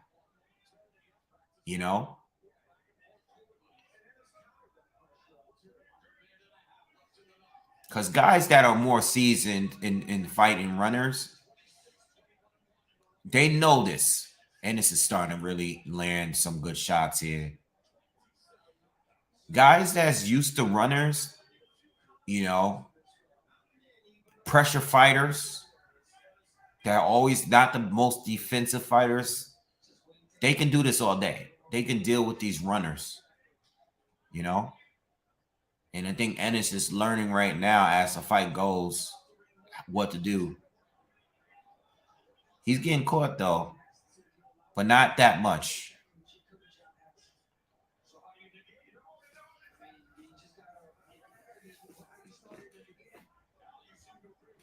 Guys haven't hit that like button yet. What are you waiting for?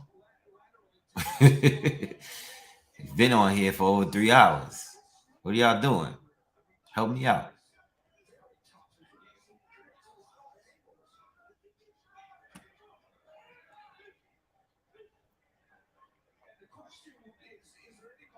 Thank you, man. We got to 200, man. Let's get to 300.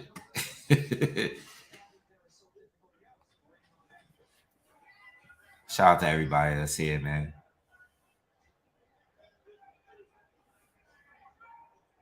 All right, 9th round is done. We're going to the 10th round. Wow, I can't believe this is going to a decision, man. I don't think any of us expected that, man. We got no knockouts yet. No knockouts tonight, man. On the main event card.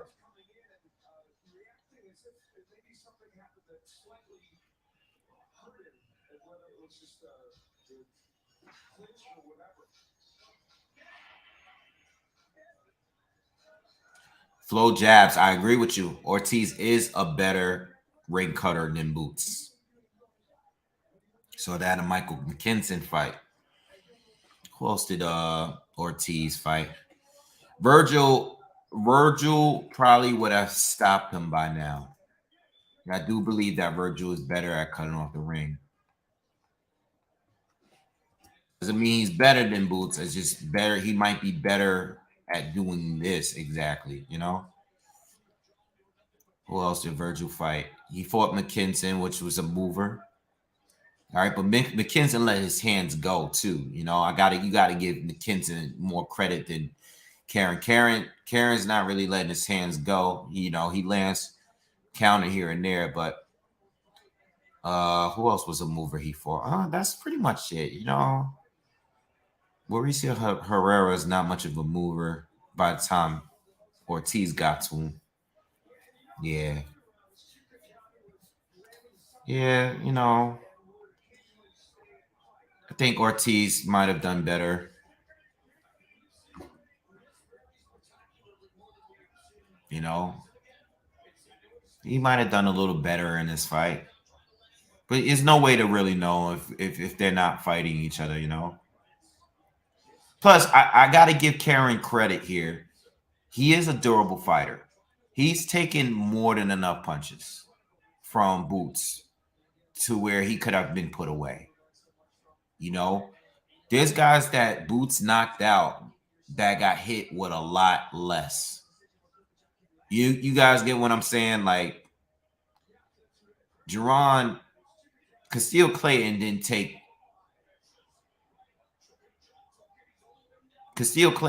much of anything, and he got knocked out. Same with Thomas DeLemme.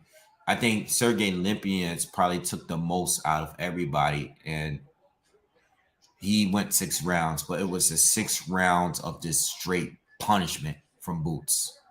You know, Olympians took a lot of power from Boots.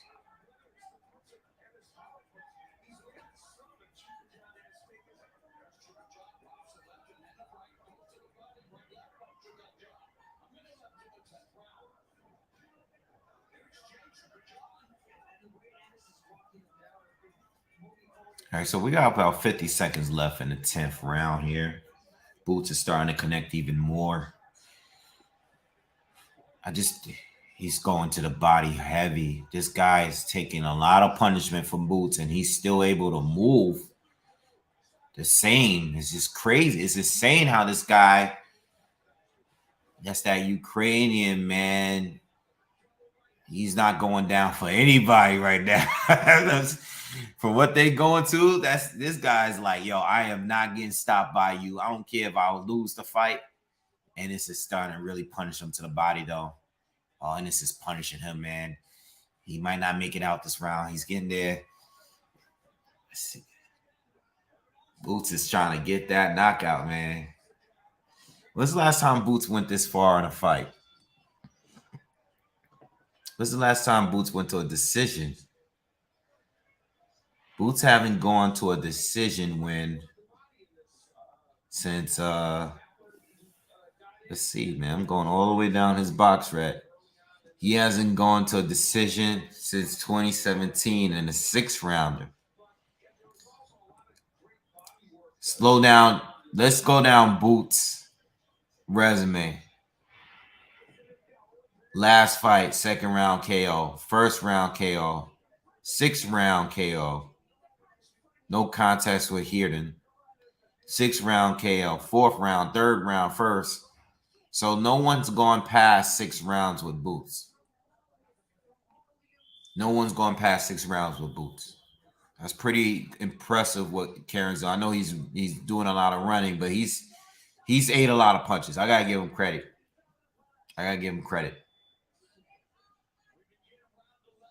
All right, round 11, y'all. 2 more to go.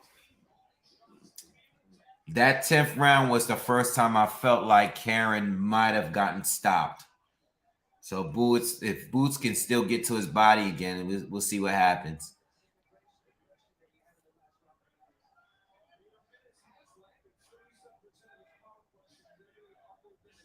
Nice body shots from Ennis, man. He's just getting to his body at will now.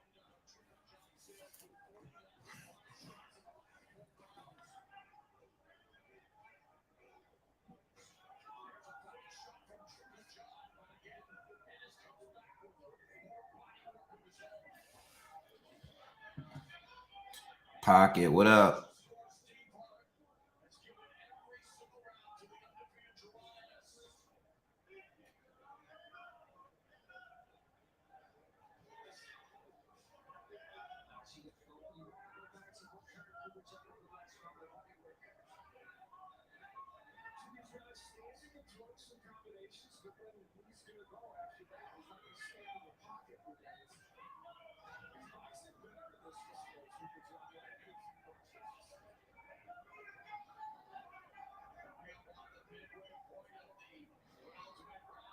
I'm sorry, I just have to send this text.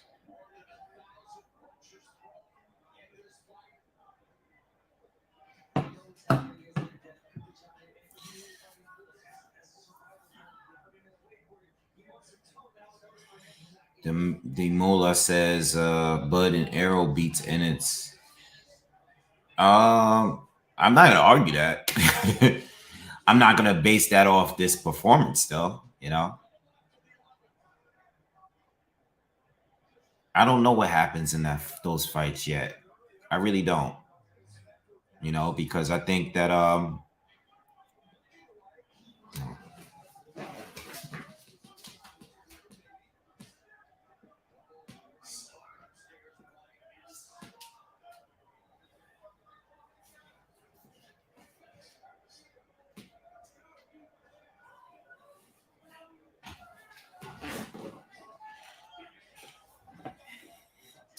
yeah, I'm not gonna base it off this performance, but if Boots were to fight Errol and Bud, or Bud,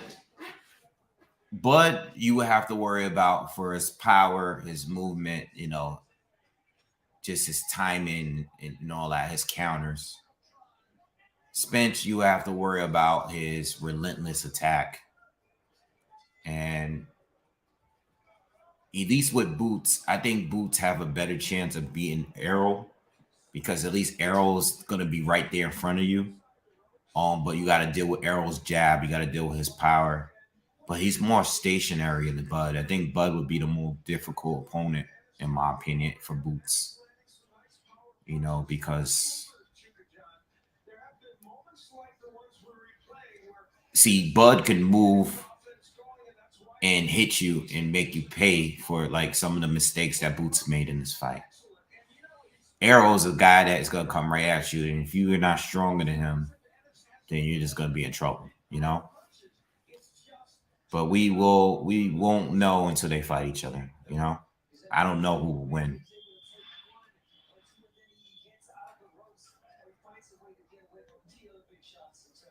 I think his chances of beating Arrow is higher than beating Bud. I think the best advantage that both Boots and Spence would have over Bud is that he's not the fastest starter, you know, but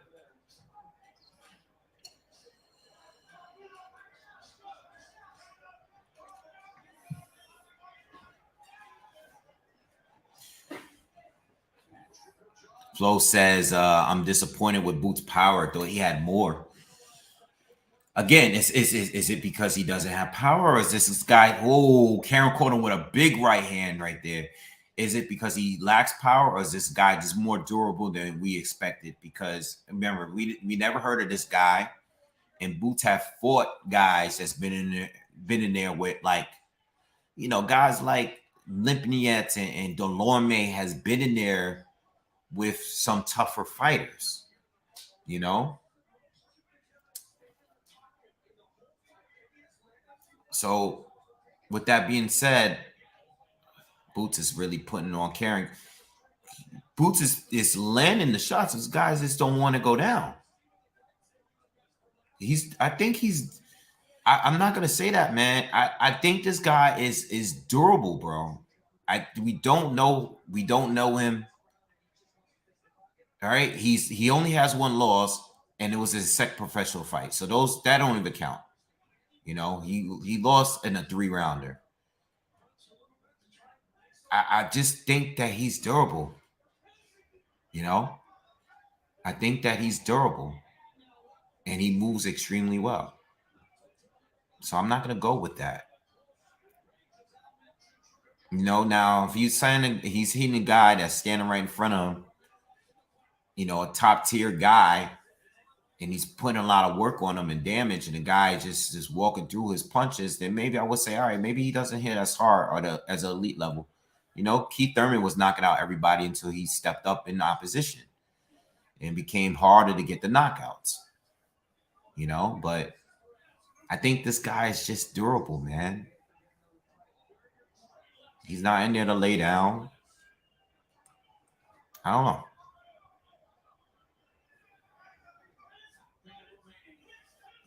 Keith said you got to backspin sub test him on his own back foot. Yeah, it's hard to do though. It's very hard to do.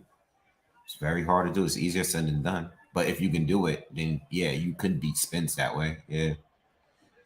RD says movement and durability. Absolutely.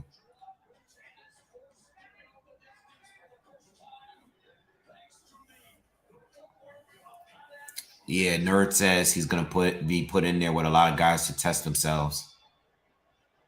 People are booing? Hold on. Half the crowd is booing. But you know, the guy's tough, man. See, I don't like doing that, man. I don't like doing that because it happens with all of them. It happens with all of them. You know? It happens with all of them. This fight here is not what I saw. This is not what I saw with Ryan Garcia and Manny Otago. Do you guys feel what I'm saying? Did you guys watch that fight? Do you feel like you got what you got here in that fight? No, it looked like Tago was moving and running, but it seemed like Ryan could not land. Boots landed all fight long, and this guy just wouldn't go down.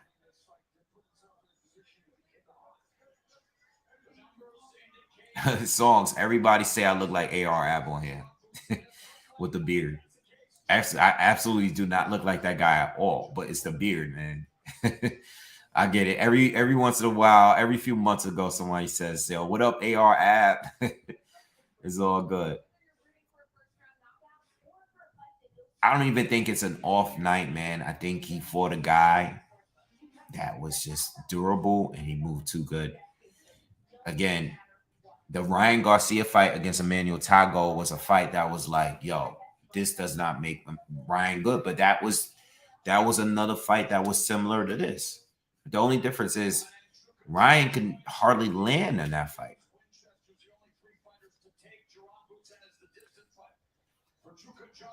You know?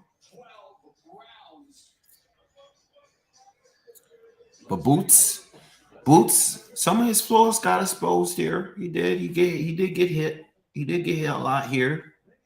You know, but this is the first time he went to a decision in a 12-round fight. Oh, this is the first time he's gone past 6.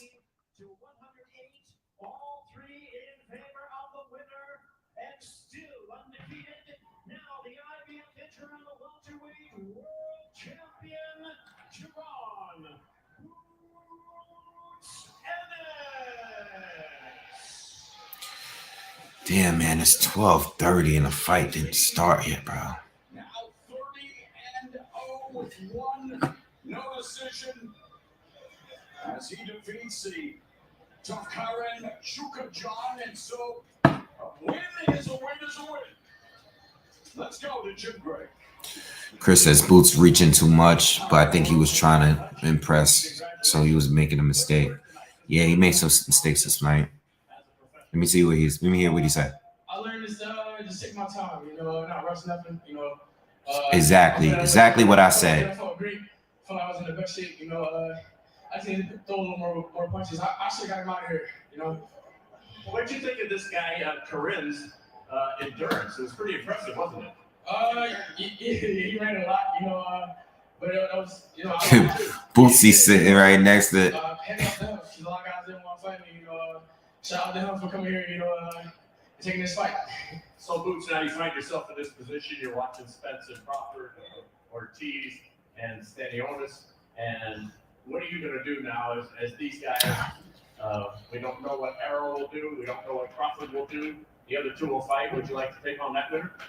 Most definitely. I know everybody knows I want, Errol Spence, but in the winner, Virgil Ortiz and Stanionis.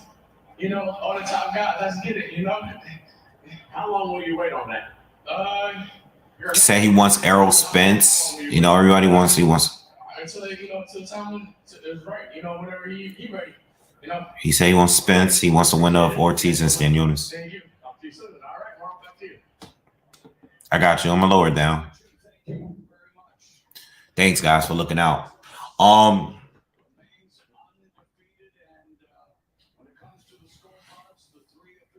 Pocket says, Wave, the boxing fans can be fickle. Floyd had many fights like this where he lost 3 or 4 rounds, but still won. Yeah. No, you're right.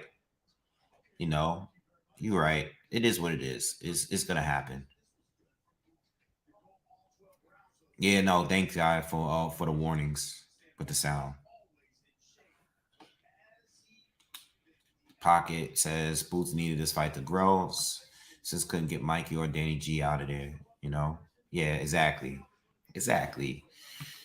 Every fighter has them, every fighter has fights that they just don't look good, Floyd has had them, Manny has had them, Spence has had them, Bud has had them. Guys are gonna have these fights where you're not gonna look so great, when Bud got knocked down, but they didn't score the knockdown by Kai Velasquez, people went crazy. You know what I'm saying? Like, that's how people do. It is what it is, It's part of the game. And that's it. Some of these guys are going to have a tough night. Everybody has a tough night. Spence was, Boots didn't look great tonight because he fought a guy where it's just doesn't look good for his style, but it's not the first time we've seen this with many fighters. Everybody's been through guys that were just movers, guys with big power, guys that are very explosive. When they fight a mover like that, they usually look bad the first time, So he popped his cherry on fighting a fighter that didn't really want to engage, you know. And honestly, I still don't think he did that bad because he hit Karen a lot in the fight.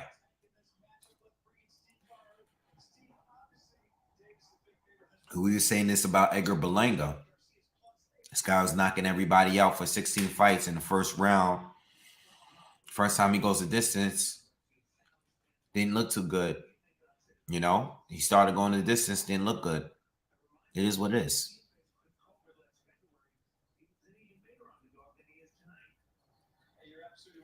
Real Talk says what makes boxing and UFC terrible is that we have to wait so long for main event pay-per-view fights to happen.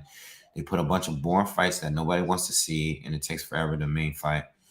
Yeah, well, I'm not gonna argue that. You know, these fights are late, but you know what? I'd rather watch them at the times we're getting them than the times that the UK is getting them.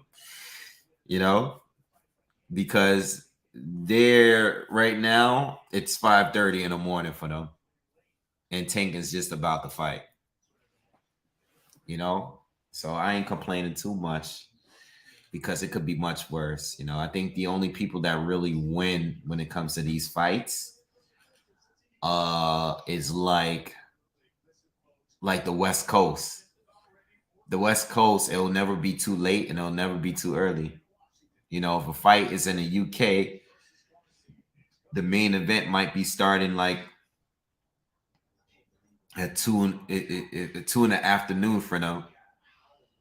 You know, and if it's in the East Coast time or American time, it might be starting like 7 o'clock at night, 8 o'clock at night. You feel me? So the West Coast probably got the best times when it comes to boxing. Um,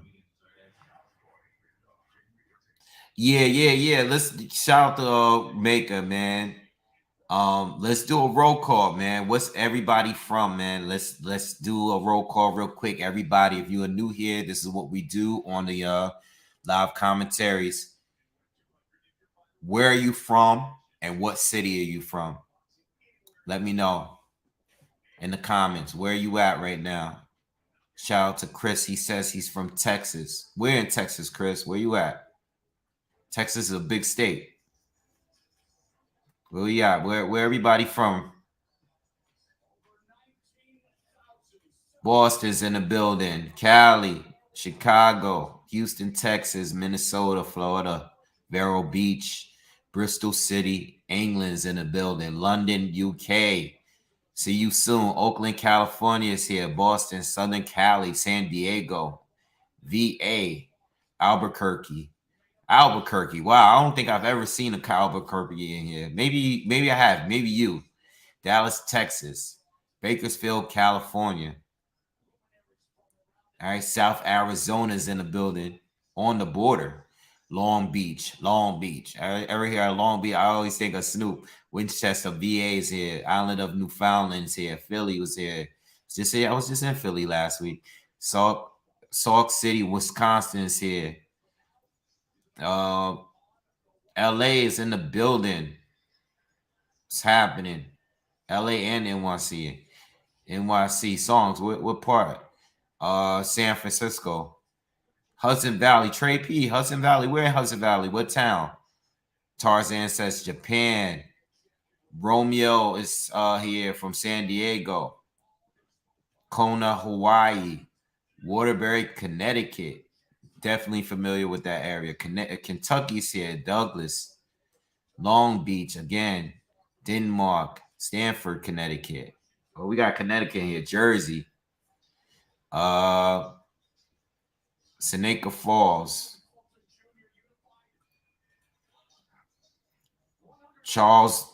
Charlottesville, Lagos, Queens, New York, Bronx, New York.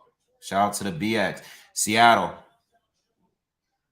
Yeah, man. Pocket, we here. We nationwide and worldwide. Absolutely. Cherry Hill, Jersey. Portland, Oregon. Shout out to all y'all, man. All right. Shout out to the roll call. What do I think of Boots and Thurman? I can see Thurman's movement power giving Boots issues. Just don't. Nah, I got Boots winning. I think Boots will stop Thurman. I think Boots will stop Thurman. I do think he could get clipped if he walked into something crazy, but I think Boots, I think Thurman doesn't move like that guy, but I can see his Thurman's movement give him a little trouble, but I think Boots stop him with a body shot, man.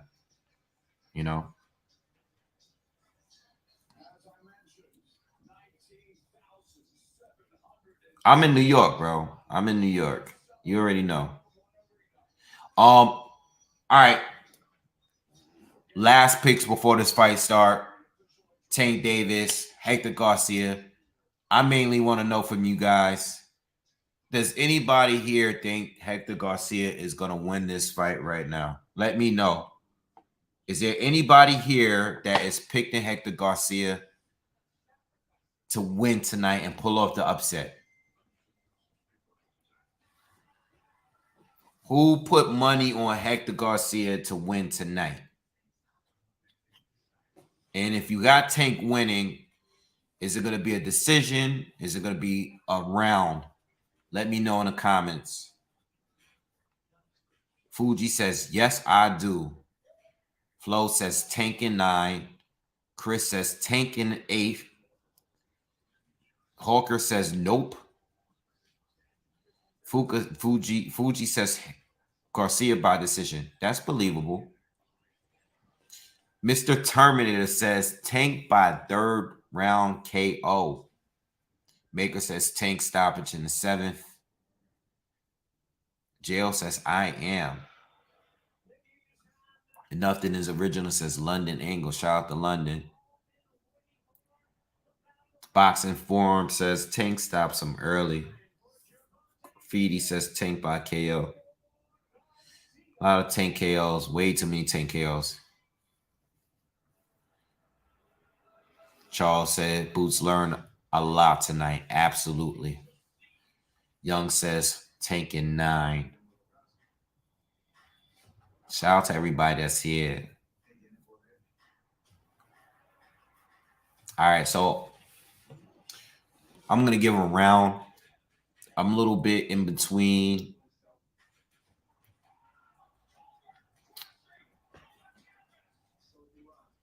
I think it's going to happen within 7.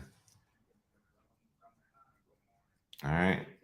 I was thinking originally I was thinking like 4, but I think Hector's going to fight a little bit smarter. And I think he might go a little further. But I'm thinking 7. 7 is the number that's in my head. That's the round. That's the number that was in my head when I thought about it the first time, and that's the number I'm going to stick with. Within 7. But we get a decision here, and if Tank can't close the show, I can see him having a tough decision. No, but I think this guy is going to get caught. All right. Please, if you have not smashed the like button, please hit that like button. We're on our last fight. We made it to the end. Shout out to everybody. Thank you for everybody for supporting and all you guys that's been here the whole time. If Tank loses the fight, I'm assuming he got a rematch clause or something, right? Hector Garcia got the OnlyFans too on his road. Somebody was talking about that earlier on here.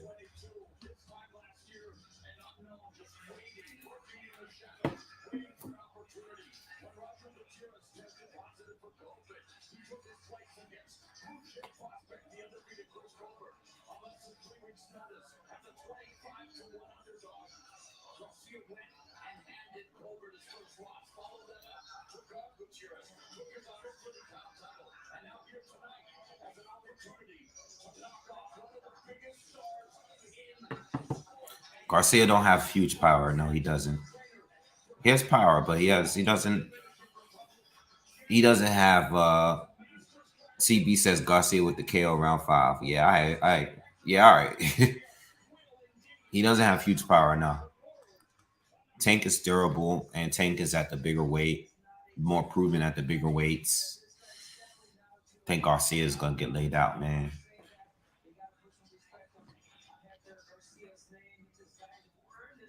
Yeah, Tank has a good chin, man.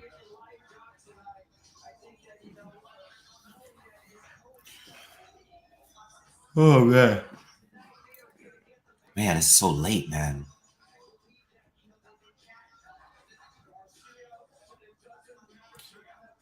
Yeah, Tank is durable. Who hurt him? Takes a lot of punches.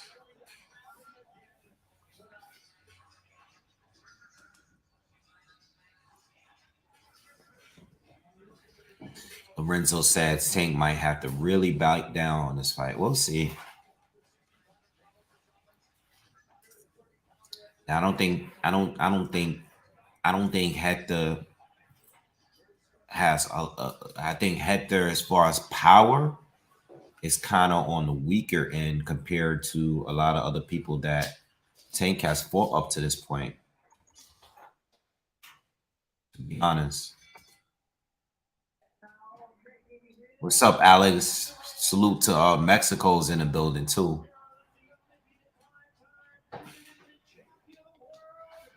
Let's see who fought. Romero has more power than Hector. Isaac Cruz got more power than Hector. Barrios has more power than Hector. Neil Santa Cruz, maybe around a tie when it comes to those two. Gamboa had more power. Cuellar did. Cuellar was a puncher. Yeah. Tank has been in there with a lot more punches than Hector.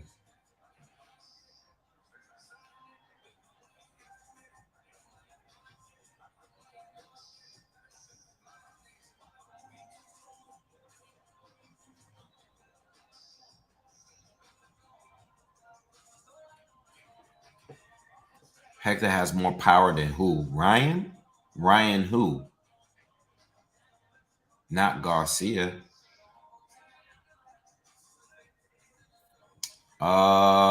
Pedraza is not a big puncher like that. Nah. He's probably around the same as Hector.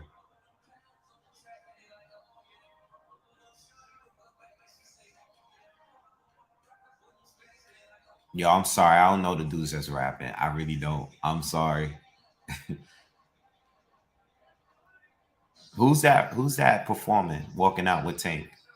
I don't know who it is.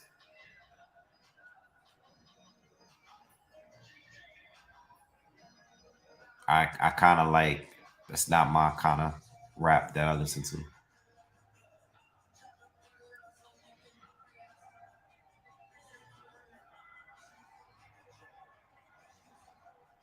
Tank is out. He's doing his ring walk.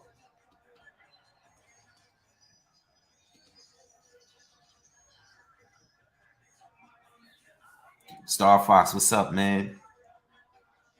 I don't know who's performing. I don't know. None of these rappers are, bro. Yeah, SF, you missed the roll call. We did it already.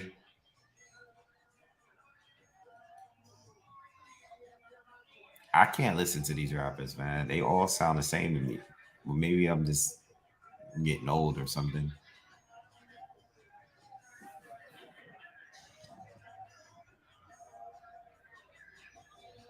Shy Glizzy? Yeah. I'm good.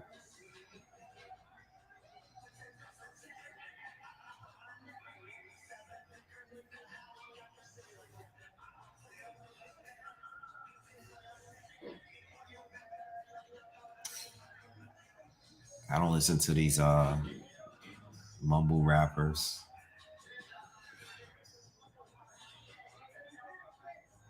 Shy Hot Dog. He said Dr. Glizzy.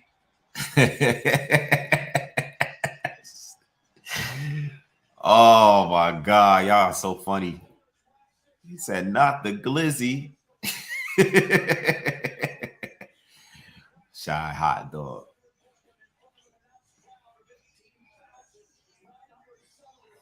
Glizzy. That's his name for real? Nah, y'all playing with me. Let me Google him real quick. Oh, it is his name. Oh, snap, that is him, Shy Glizzy.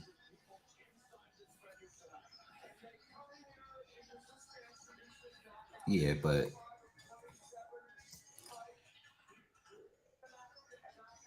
it could be, yeah, but he's referring to the gun though. He's not referring to the hot dog. You know, Glizzy mean gun. Who started the glizzies? I think we started that. We started calling hot dogs glizzies. New Yorkers started that. But it was always referred to as guns in before people started calling them glizzy for hot dogs.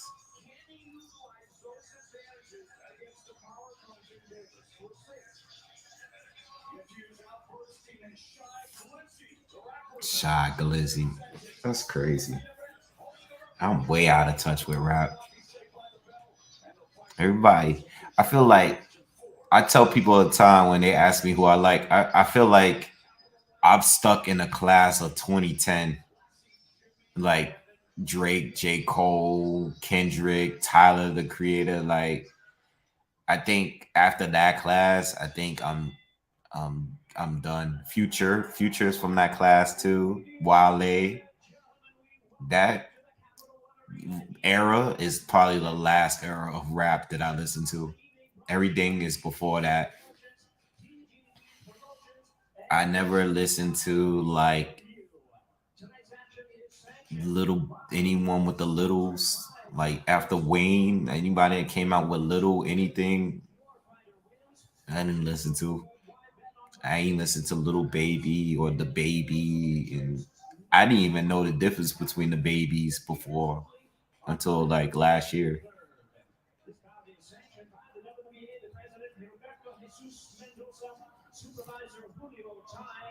Yeah, I listen to R&B. But yeah, that class of 2010 is like my last favorite. Like I still listen to Drake and Kendrick and Cole, Tyler. I'm a big Tyler the Creator fan. But I don't be listening to them. I don't. Shy Glizzy. It's crazy. It's OD. Boots went to a decision.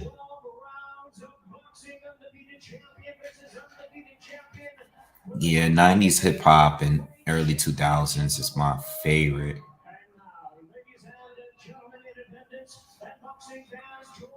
I don't listen to Dwell like that. We're waiting for the both fighters are in the ring. We're just waiting for the fight to start. We just waiting for the fight. They're announcing the fighters now. Hector Garcia. Hector got 3 no contests. Why so many no contests? 3 of them? Let me look that up. 3 no contests. That's kind of weird. Yeah, he really has 3. That's kind of weird. Oh yeah, I love DJ Premier. And Gangstar, Hard to Earn. As my father used to listen to them all the time.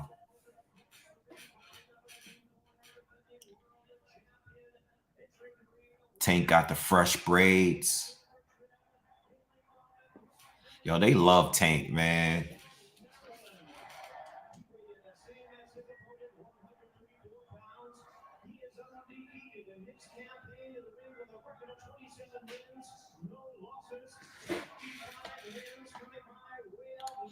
Rest in peace, Guru. Yup.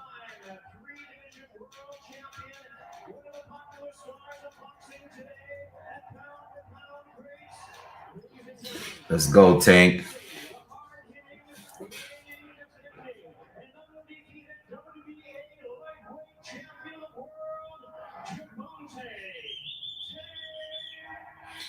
Davis. Let's go, man. Let's get this fight going, man. We've been on here for 4 hours. And I started at 9. I was gonna start at like 8 o'clock and do like the prelim fight.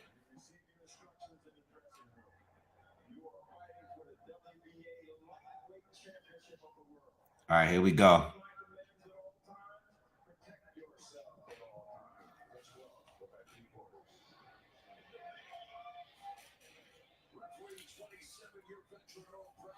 He guess I wonder if Floyd watching.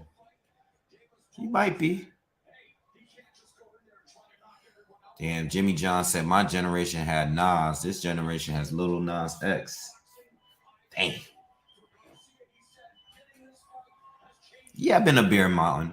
Drive through it plenty of times. Love driving through Bear Mountain with the windy roads.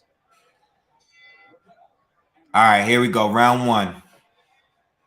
Southpaw against Southpaw.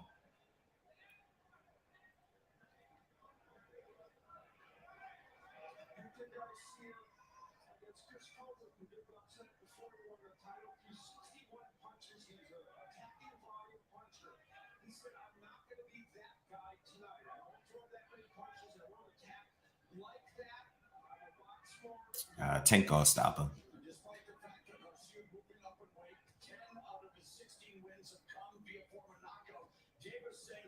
Both been trading jabs a little bit so far.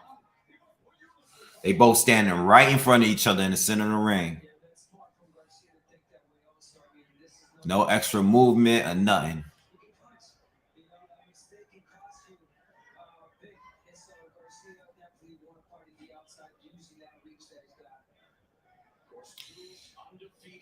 Garcia is with his low. Got his lead hand low.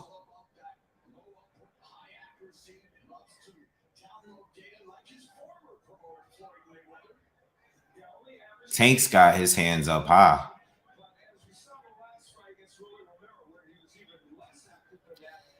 Nice 1-2 from Garcia. He landed the jab, not the left hand.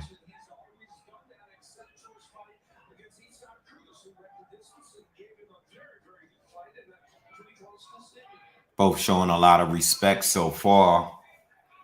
Not much landed halfway through the first round, though. A lot of feigning from both.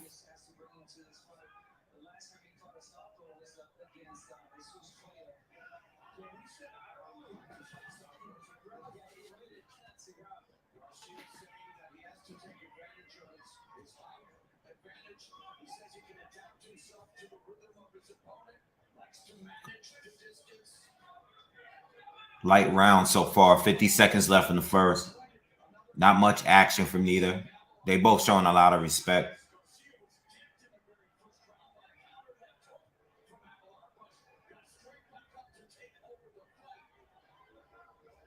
Crowd is booing. So first round. Just 30 seconds left.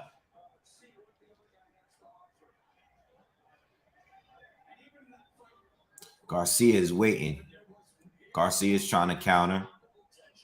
So is Tank. Very technical fight so far.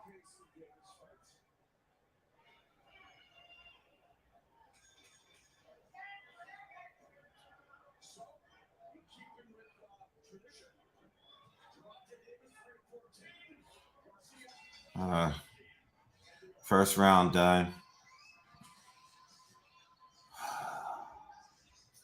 Really, nothing really nothing really happened. To be honest,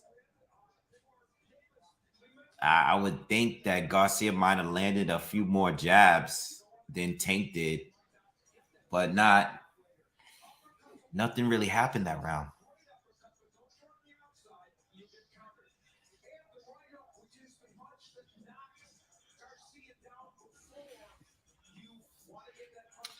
EK says Davis looked chubby a little bit. Yeah, I thought about that when they were at the weigh-in, you know.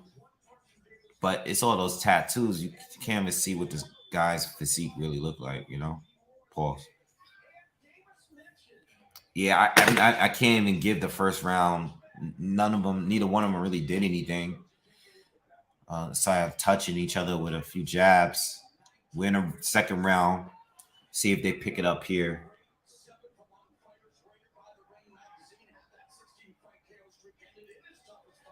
They both just standing right in front of each other. No movement, no nothing. They both in the center of the ring. Davis is backing up. Well, Davis is starting to step around him a little bit, but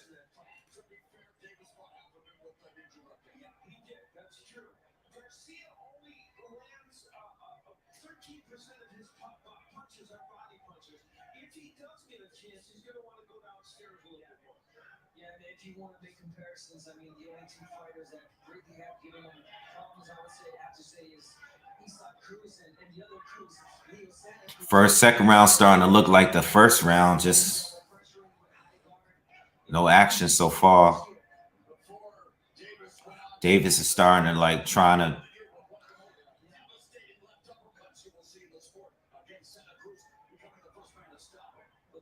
Davis is throwing a lot of jabs, but he's out of range.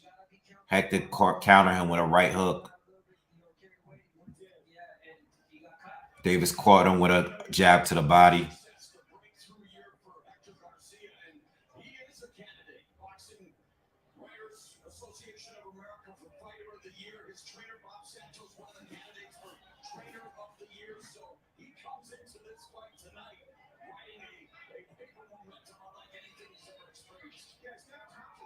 Yeah, you can give 10-10 rounds. I do. Second round's looking, they're engaging a little bit more, but Tank got caught with a low blow. Jab. The second round is still kind of slow. It's a minute left in the second. You could tell the crowd is just like, you know, a little out of it.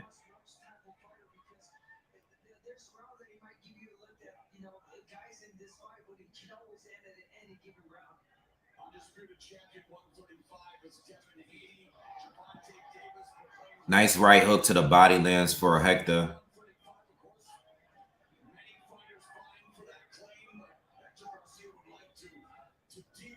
Hector's doing a good job with the jab.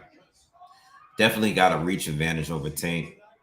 He could land that jab from further out, whereas Tank has to step in. Hector's doing a little better.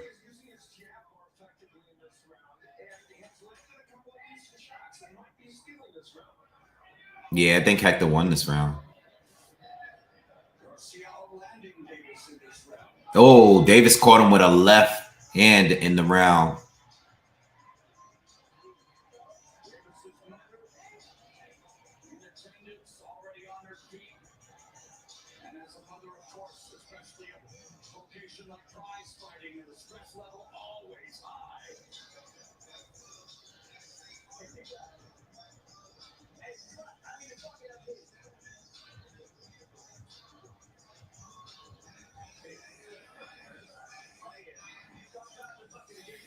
Nah, I haven't heard of Afro.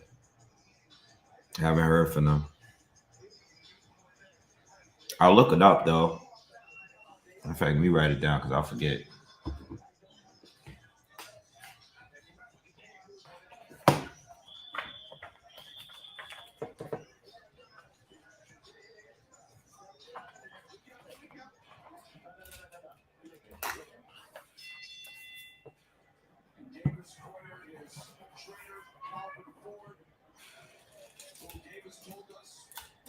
All right, we're in the third round.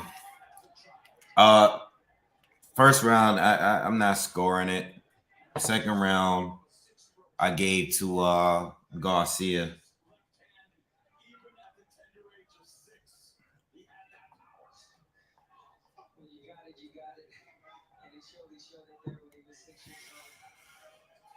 Oh man, I'm tired, y'all. I am tired.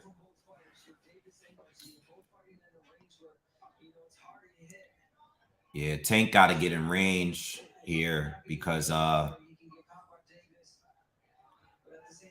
so far Garcia's doing a good job keeping him outside of range and controlling, you know. Oh, nice counter left hook lands for Garcia. Davis is starting to be a little bit more aggressive. Another left hand counter lands for Garcia. Davis shakes it off, but Garcia is looking sharp so far these last 2 rounds. Oh, another one too. Garcia is looking sharp right now, y'all. He's having a good round halfway through the 3rd round.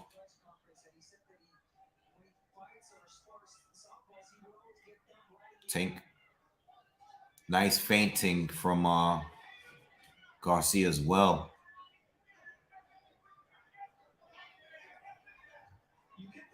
Tank caught him with a left hook. Barely grazed him, but he caught him with it.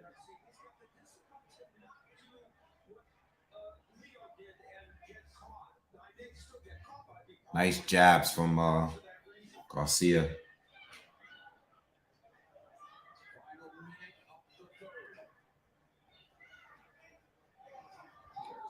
Garcia caught him with another overhand left.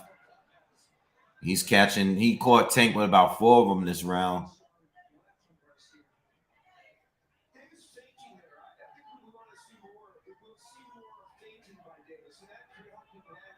Garcia is fighting very smart so far. Tank caught him with a left, short left. But Garcia's been consistent with the jab. Another jab lands clean. Pops Tank's head back.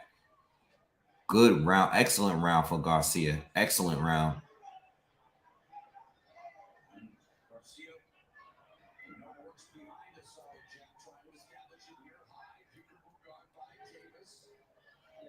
Davis is out of range still, you know, closing out the 3rd round. And Tank hasn't even established like good distance to land the jab. Good fight for Garcia so far. I mean, good round for him. But he's Tank just can't get in range here. Yeah, you can actually score 0-3, you know. I mean, I didn't score the first one. But these last 2 rounds were clear for Garcia, in my opinion.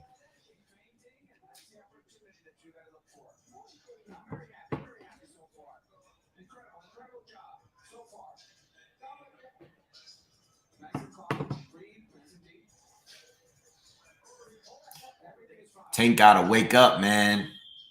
Still early though. It's all right. We've seen him down early in a lot of fights. Barrios was outboxing Tank. So was Rolly for the first 3 rounds. So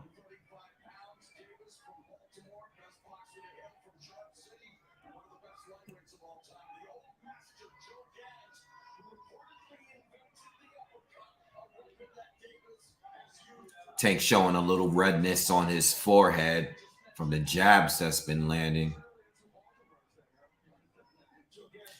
Garcia's doing a good job of keeping him outside of range, man. Tank's fighting out that hard guard. He's trying to get in. Now he's trying to get low, close the gap, but whenever Tank steps in, you know, Garcia steps right out, staying outside of range right now. Tank caught him with a left, but Garcia caught him with a left as well. Garcia steps in, lands a left and a right to the body, lands another left to the body, and another left hand up top. Now, yeah, Garcia is standing in the pocket a little bit. Now he's back on the outside, pumping the jab. He's having a good 4th round so far. Tank has landed a couple more shots, though. See, this is what I can picture Haney and and Shakur doing to Tank. You know, when it comes to controlling distance, Tank is starting to get in a little bit here, and Tank just caught him with another left hand. Tank has caught him with a few shots here in this exchange. Garcia got caught with a right hook. Garcia has to go back to the game plan because he's getting caught now. He's stayed in the pocket a little too much now. Tank just caught him with a left. Oh, Tank is starting to open up on him now. Oh, another one. Oh, another left hand lands for Tank. Oh, Garcia responds with a left and a right. But Tank caught him with another short left hand. Garcia's taking too many punches now. He's abandoned his game plan, and now Tank is hitting him at will. But he hasn't gotten hurt yet. Tank hasn't hurt him yet.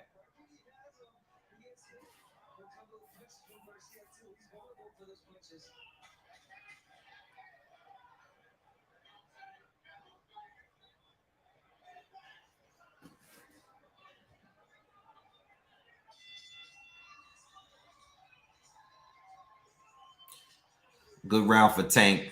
Landing a lot of big shots there.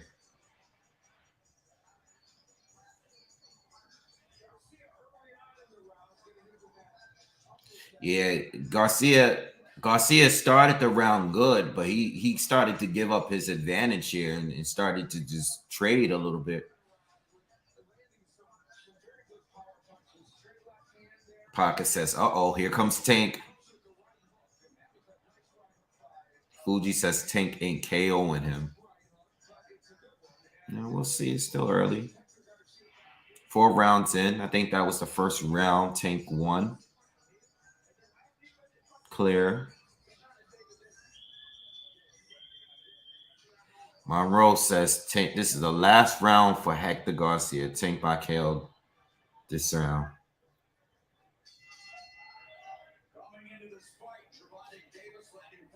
All right, we're in round number 5.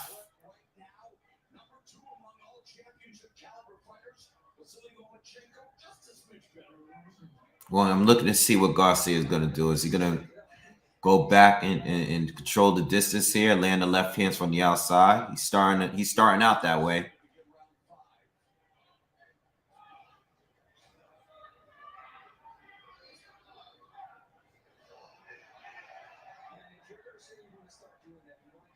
So they're back in the center of the ring, just staring at each other again. See what goes from here.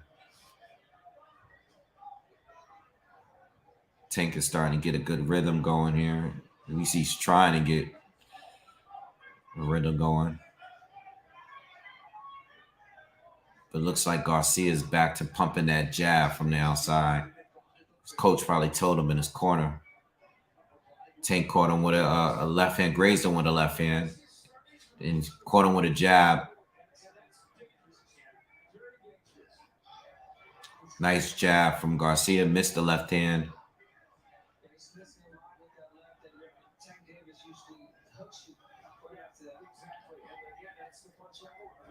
Oh, nice 1-2 lands by Garcia.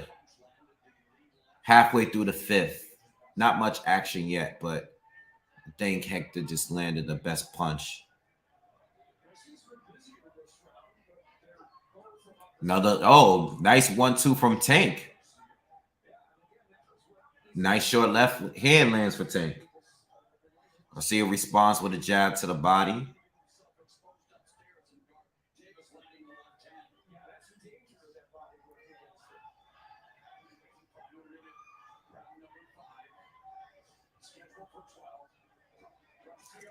Tank lands. Oh, Tank caught him with a left hand to the body and a left hand up top.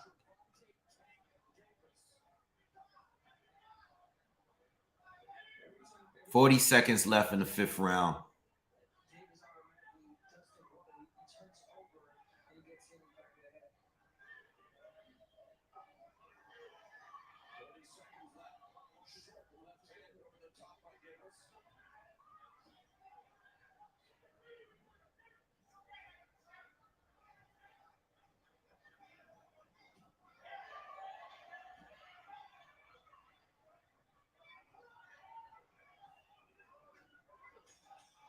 Nice exchanges from both. Tank is landing a little bit more though.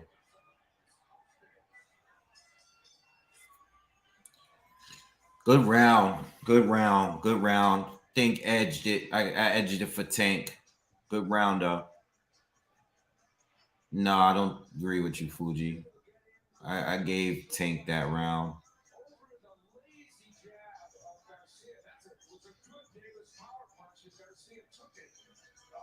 I think Tank won the last 2 rounds.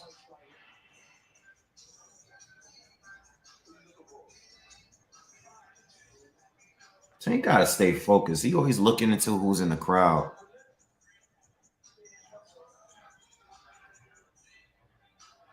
Lorenzo says, long as this fight goes, more desperate Tank will get, and he could make a mistake rushing in or reaching. Yeah, I wouldn't say he's desperate right now though.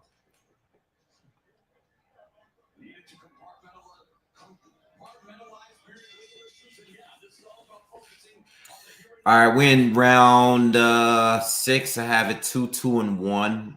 I didn't score the first round. It's filling out round. Neither one did anything to me. Gave Hector the 2nd and 3rd. I gave Tank the 4th and 5th. All right, we're in the 6th. Close rounds though. Good rounds from both.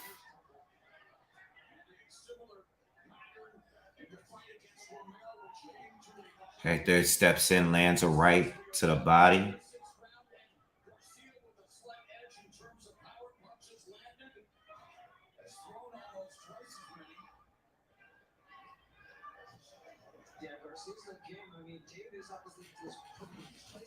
Nice right hook by Hector.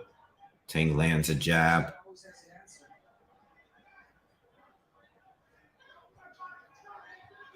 interesting thing is we've seen Hector Garcia in his last couple of fights really be effective. It's when he's throwing combinations and throwing a lot of punches.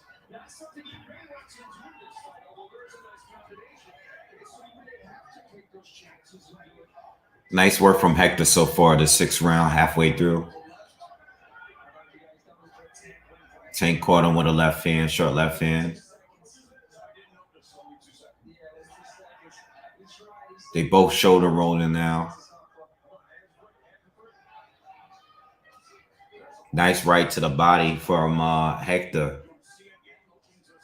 Tank caught him with another short left hand over the top. Tank is starting to come forward now, but he hasn't landed. Nice left hand over up top for Tank.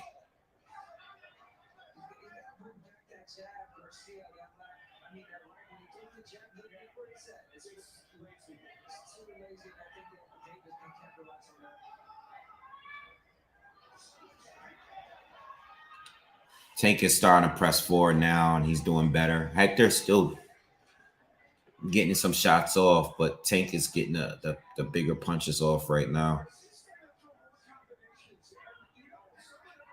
Nice body work done from Hector.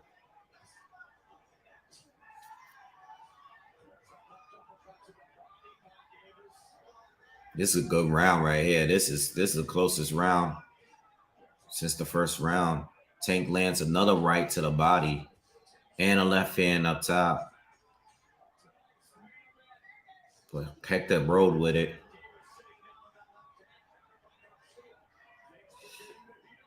Close round.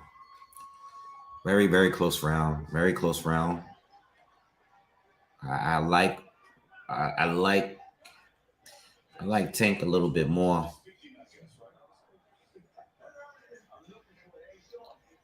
I think some of you got to get that one to Garcia. That was the closest round. That was the hardest round to score for me. So I don't know. Some of you guys got to give it to Garcia.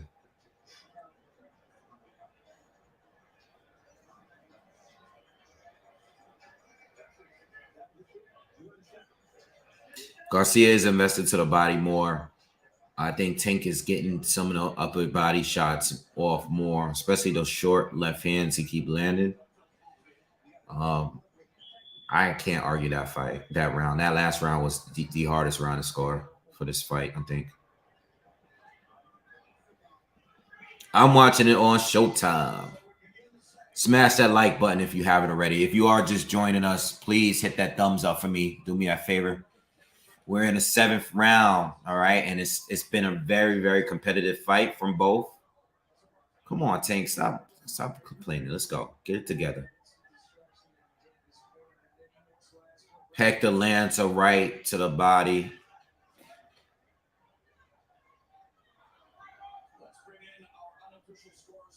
Yeah, it's 130 almost.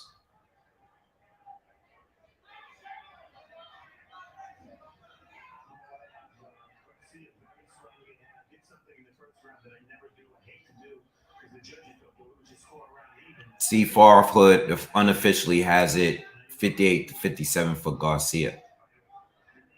He actually scored it 10-10 for the first round as well.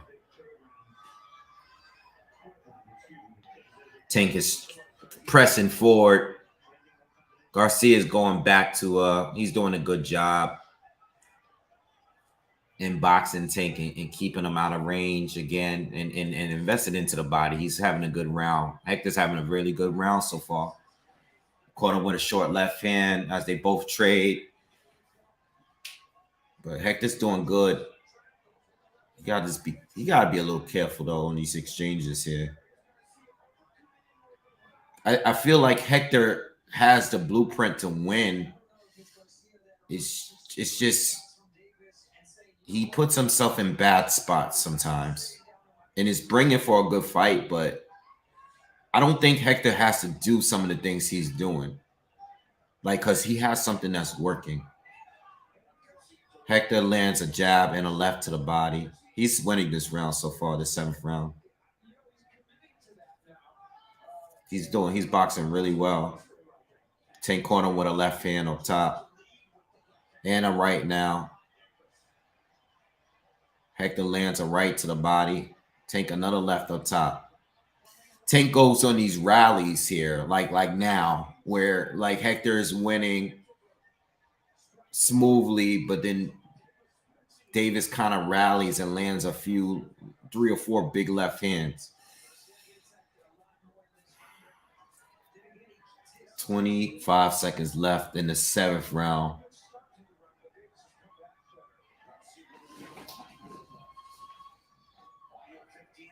Nice 1-2 from Hector.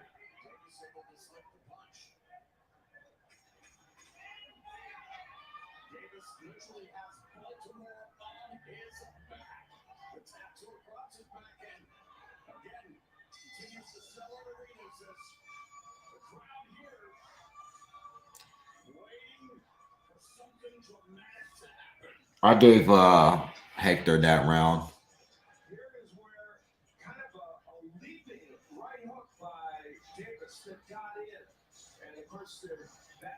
Hector's been taking the power from Tank pretty well.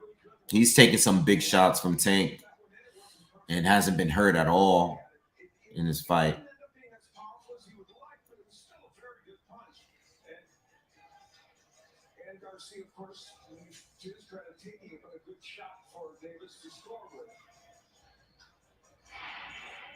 Yeah. Tank caught him good with the best shot in the round, but Garcia was definitely busier that round. I thought it was pretty clear for Garcia. Monroe says Tank is not looking good. I wonder if it's because of all the legal troubles. They are close rounds.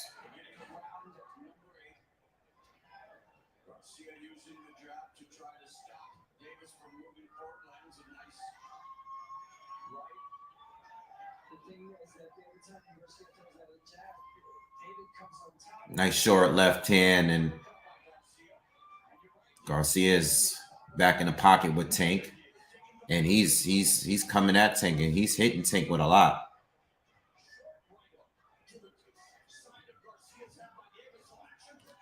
Garcia is getting a better. Something's going on in the crowd. Somebody's fighting. Whoa, big rumble in the crowd. Tank is looking out. What's going on? Something bad happened. Tank even stopped. Time. Stop. Don't let the clock run. Big fight in the crowd. Come on, y'all affecting the fight. Come on, man. Y'all affecting the real fight. That's Wallow. That's Wallow. Gilly. I don't see Gilly, but I see Wallow. Wallow trying to calm somebody down. Yo, can y'all stop fighting? Y'all messing up the whole fight over this.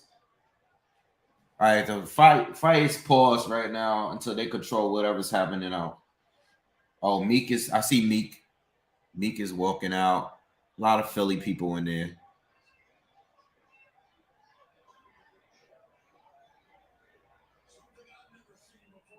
Meek, I see Meek cousin.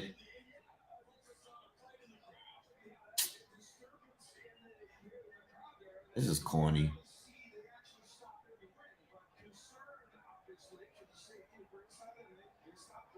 Something's going on. The Russells is in there. I don't know what's happening, but they stopped the fight because of this fight in the crowd.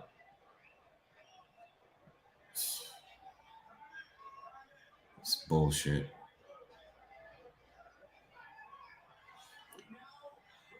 This is bullshit. Only in DC, huh? No, you know what? To be honest, they have these in every event, but it's like they don't never stop the fight over this. Now, Garcia has started this round, is having a good round so far.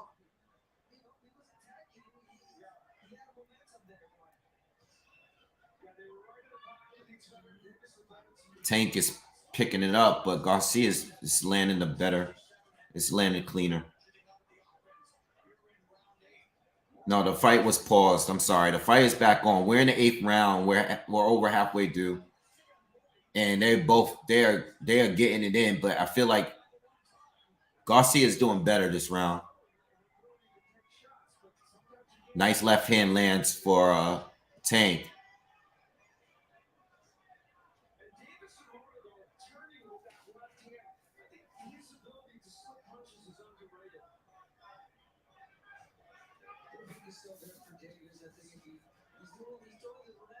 Davis lands the left hand up top. Garcia responds. Nice left hand from Garcia. Tanks responds with a right and a left.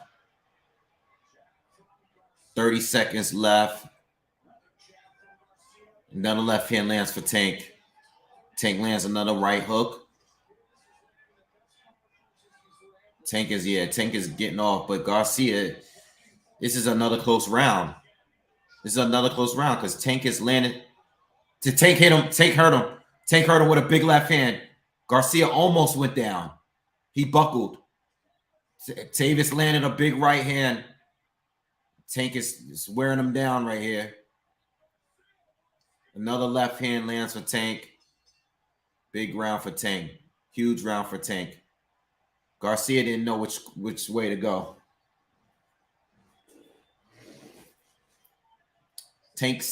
Garcia, this is what I was saying earlier. He's having success engaging and sitting in the pocket, but he's staying in there for too long. You got a clear advantage here with your jab and your reach. You get in the pocket, but don't sit in there for too long. He sat in there the entire round. You're gonna get hurt. You don't have the power. I mean, how many punches you gonna take before you get hurt? He's been taking them up to this point, but he stayed in the pocket for too long. And I said this a couple rounds ago that he's staying in the pocket for too long with Tank. You got something that's working, and you almost got knocked down.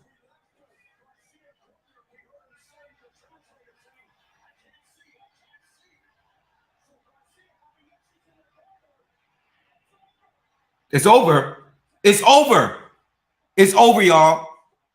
He's on his stool. It's over. It's over. Tank won by KO.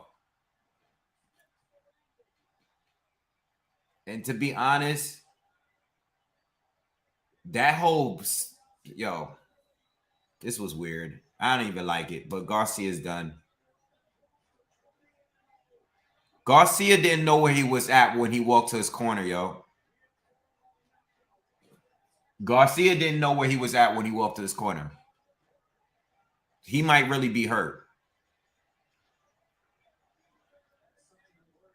Yeah, that fight messed up the whole energy, though, with this. Because, yo, even when the fight started again, everybody was still in the crowd. You can tell everybody was looking into whatever was going on out there is still going on out there. That whole fight in the crowd was a clear distraction, and it just totally changed the fight.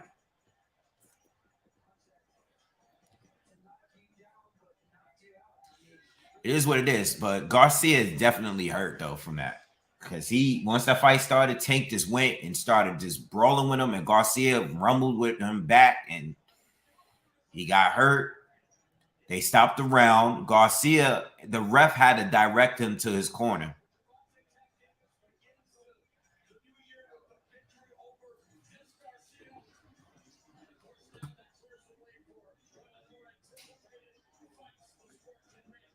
It is what it is.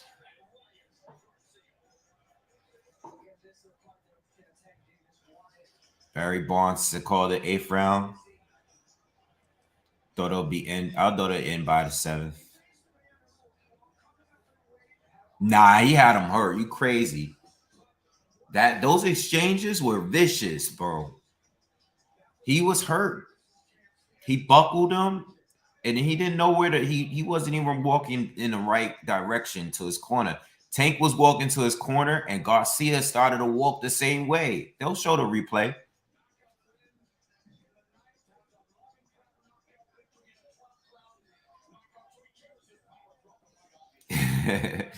Monroe said, "This was a strange night for boxing. I don't think nobody made money."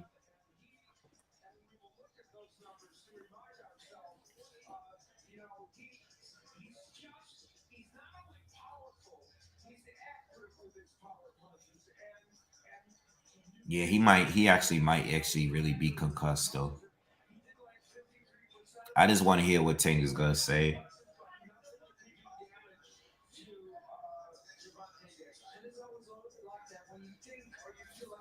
Garcia said he couldn't see.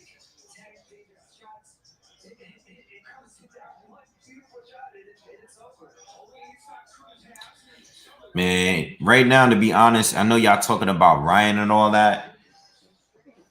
I'm trying to see if Tank will beat this case next month.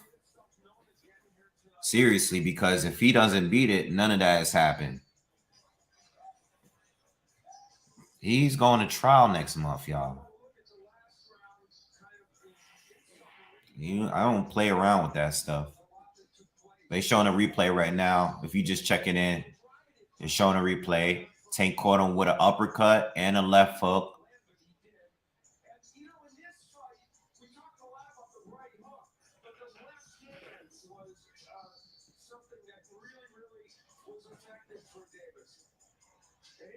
All right. The left hand, he caught Garcia. Garcia jabbed too close. Tank crowned him with a left hand. I'm trying to see the shot that buckled Garcia, though. They ain't show that one yet.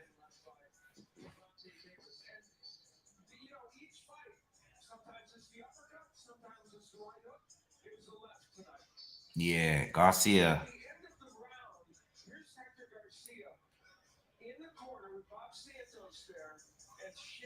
He quit on the stool. He quit on the stool.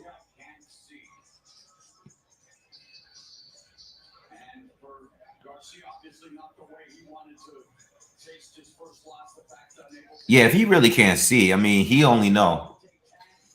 You can't be going in there and fighting Tank with one eye.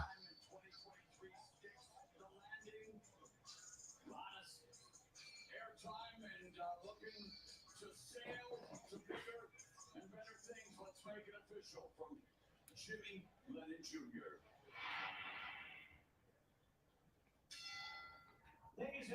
Yeah, the trial is for the hit and run case. That's what I'm talking about. I'm not even talking about the domestic. I'm talking about the hit and run case. That's bad. I think the lady was pregnant and all that. That case is not like something to play around with.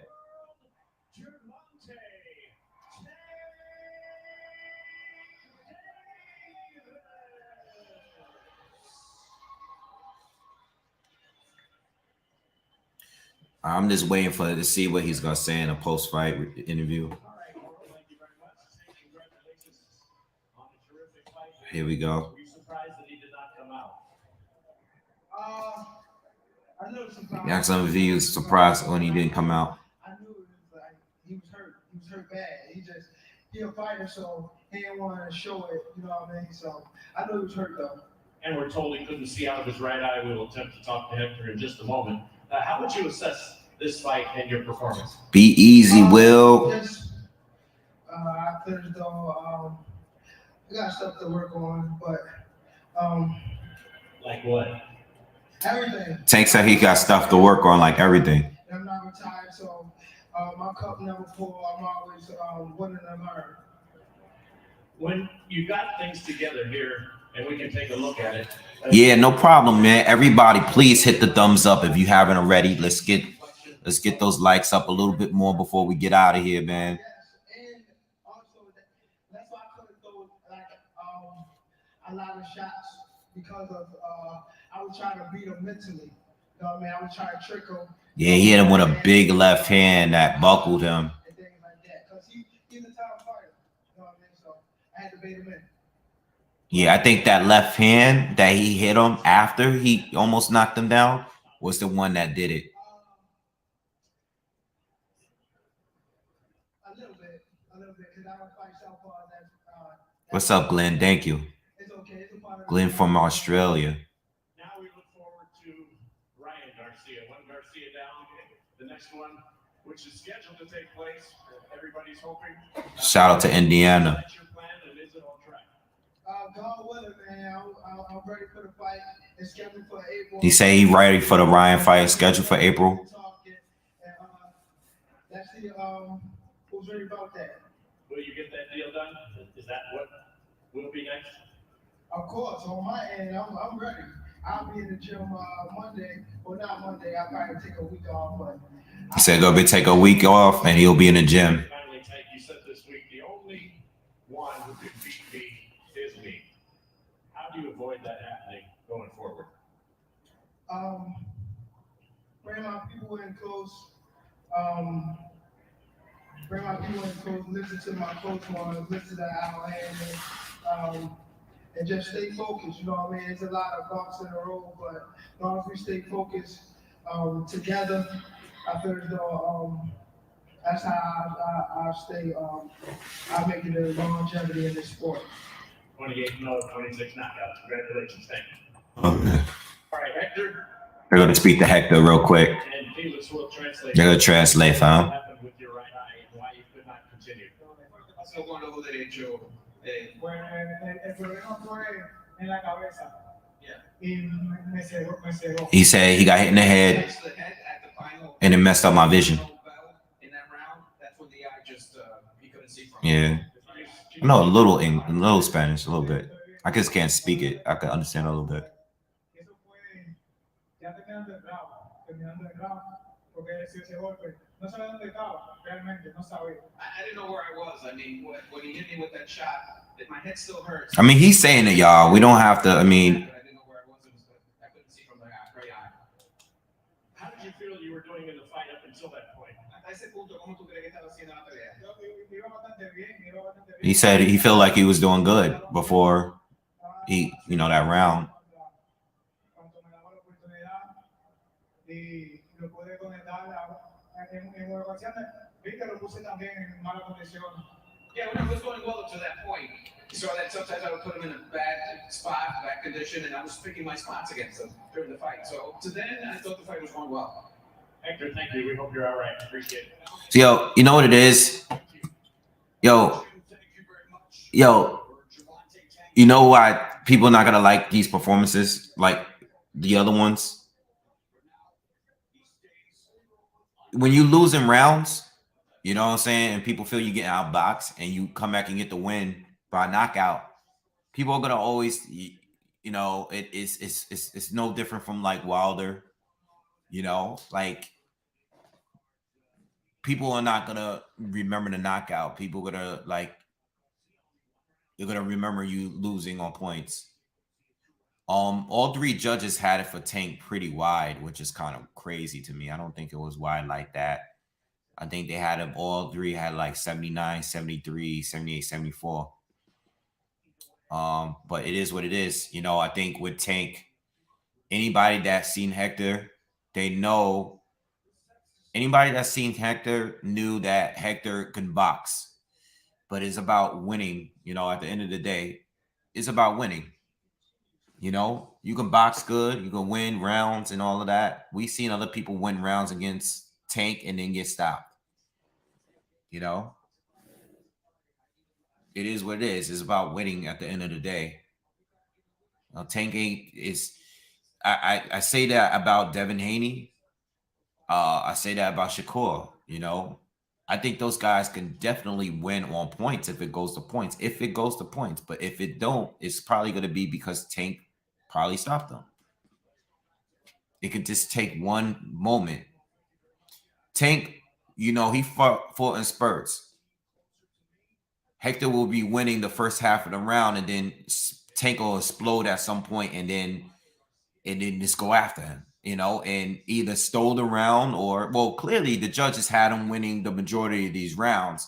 So clearly they had him winning and stealing all of these rounds.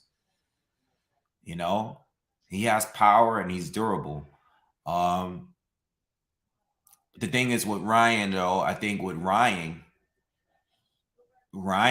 is someone he has to worry about knocking him out, because Ryan is very fast himself, very explosive, and he has a one-punch knockout type of power too.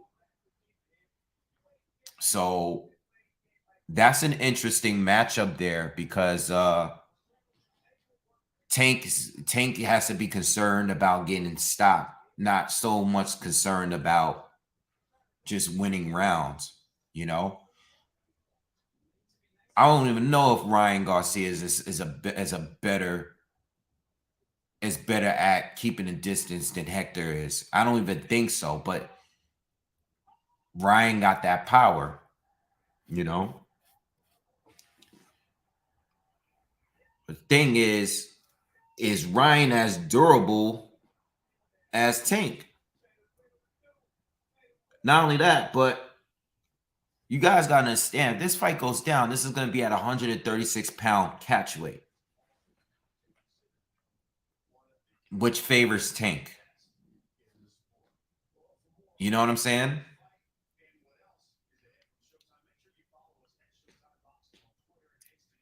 That's not good. I can't believe that Ryan agreed to that. You know, Ryan should have never. I mean, I'm rooting for Tank, but I'm just being fair. Ryan should have never agreed to a 136-pound catch weight, and if he did, he should have had a tune-up fight at least at 138, just to see if he can make the weight and be comfortable at making a weight and being strong. You know, I don't think that was a good move for Ryan. I think Ryan should have, you know, stood his ground. But if the fight wasn't going to be at 140.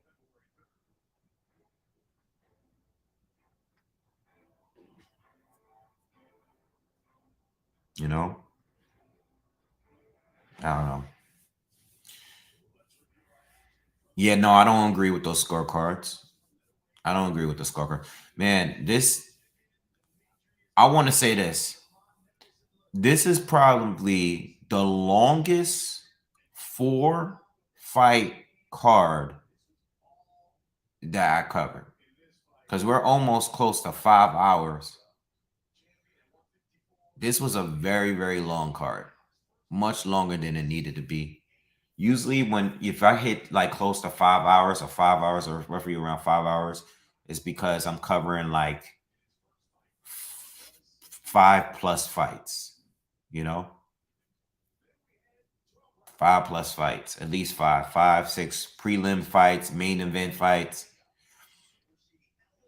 That was a good fight though. Tank and Hector was a good fight, but Ellis and Villa was fight of the night by far. Maker says like a gnome event. Yeah.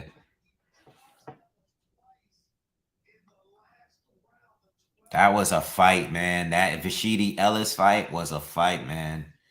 Oh man, I want to do a quick recap. I'm so tired, man. I've been on here for 4 hours, 5 hours. I'm just so tired, man. I want to just lay down right now. But you know, I had a definitely gonna speak on this tomorrow morning, though, as soon as I get up.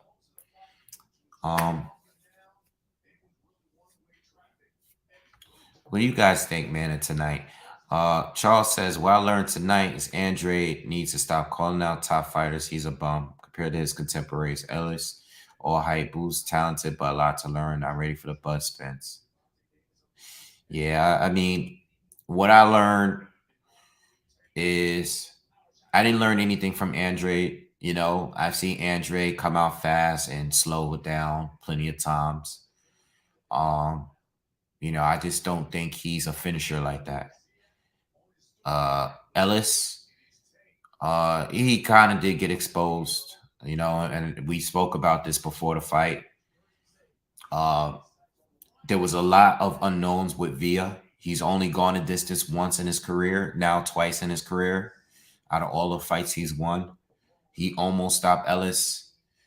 And I said to you guys the other day, there's not enough known about Ellis because he's only beaten one really good fighter, you know? And Villa was tougher than that fighter. Villa was tougher than Alexis Rocha. Villa came in with an amazing game plan.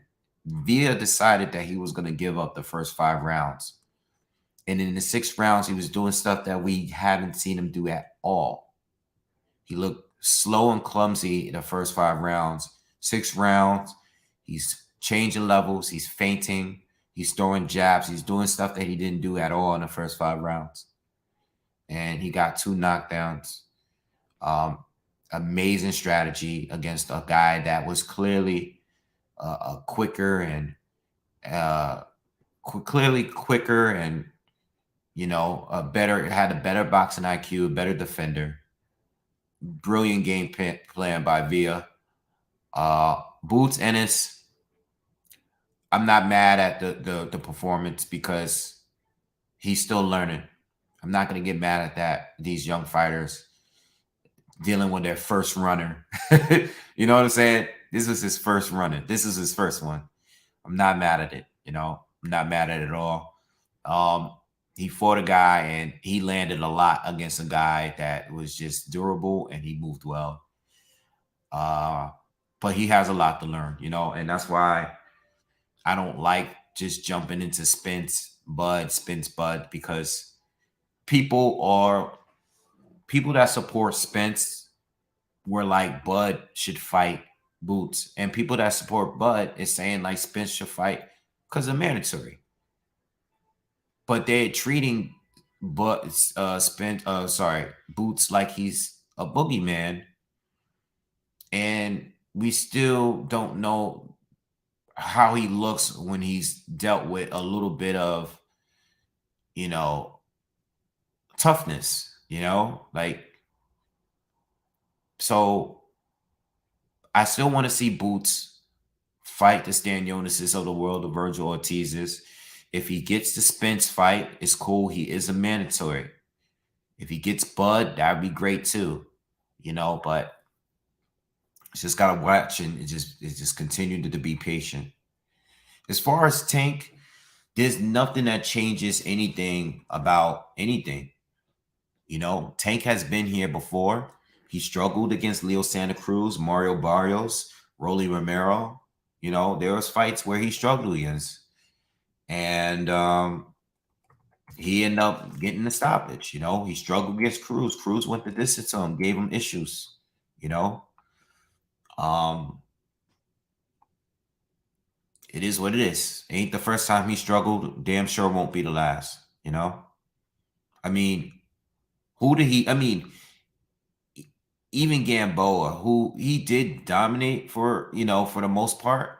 But there was like a couple of rounds in there where Gamboa had moments because Tank slowed down. Tank went like crazy on Gamboa for like 7 rounds or so. And then he kind of gassed out for a little bit.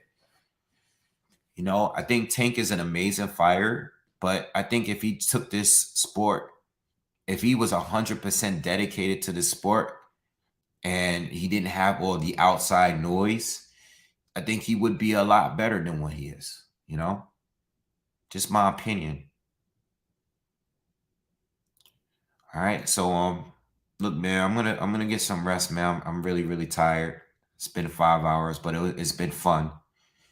And I'll be back in the morning to, you know, recap this and move into the next plans of boxing of the week.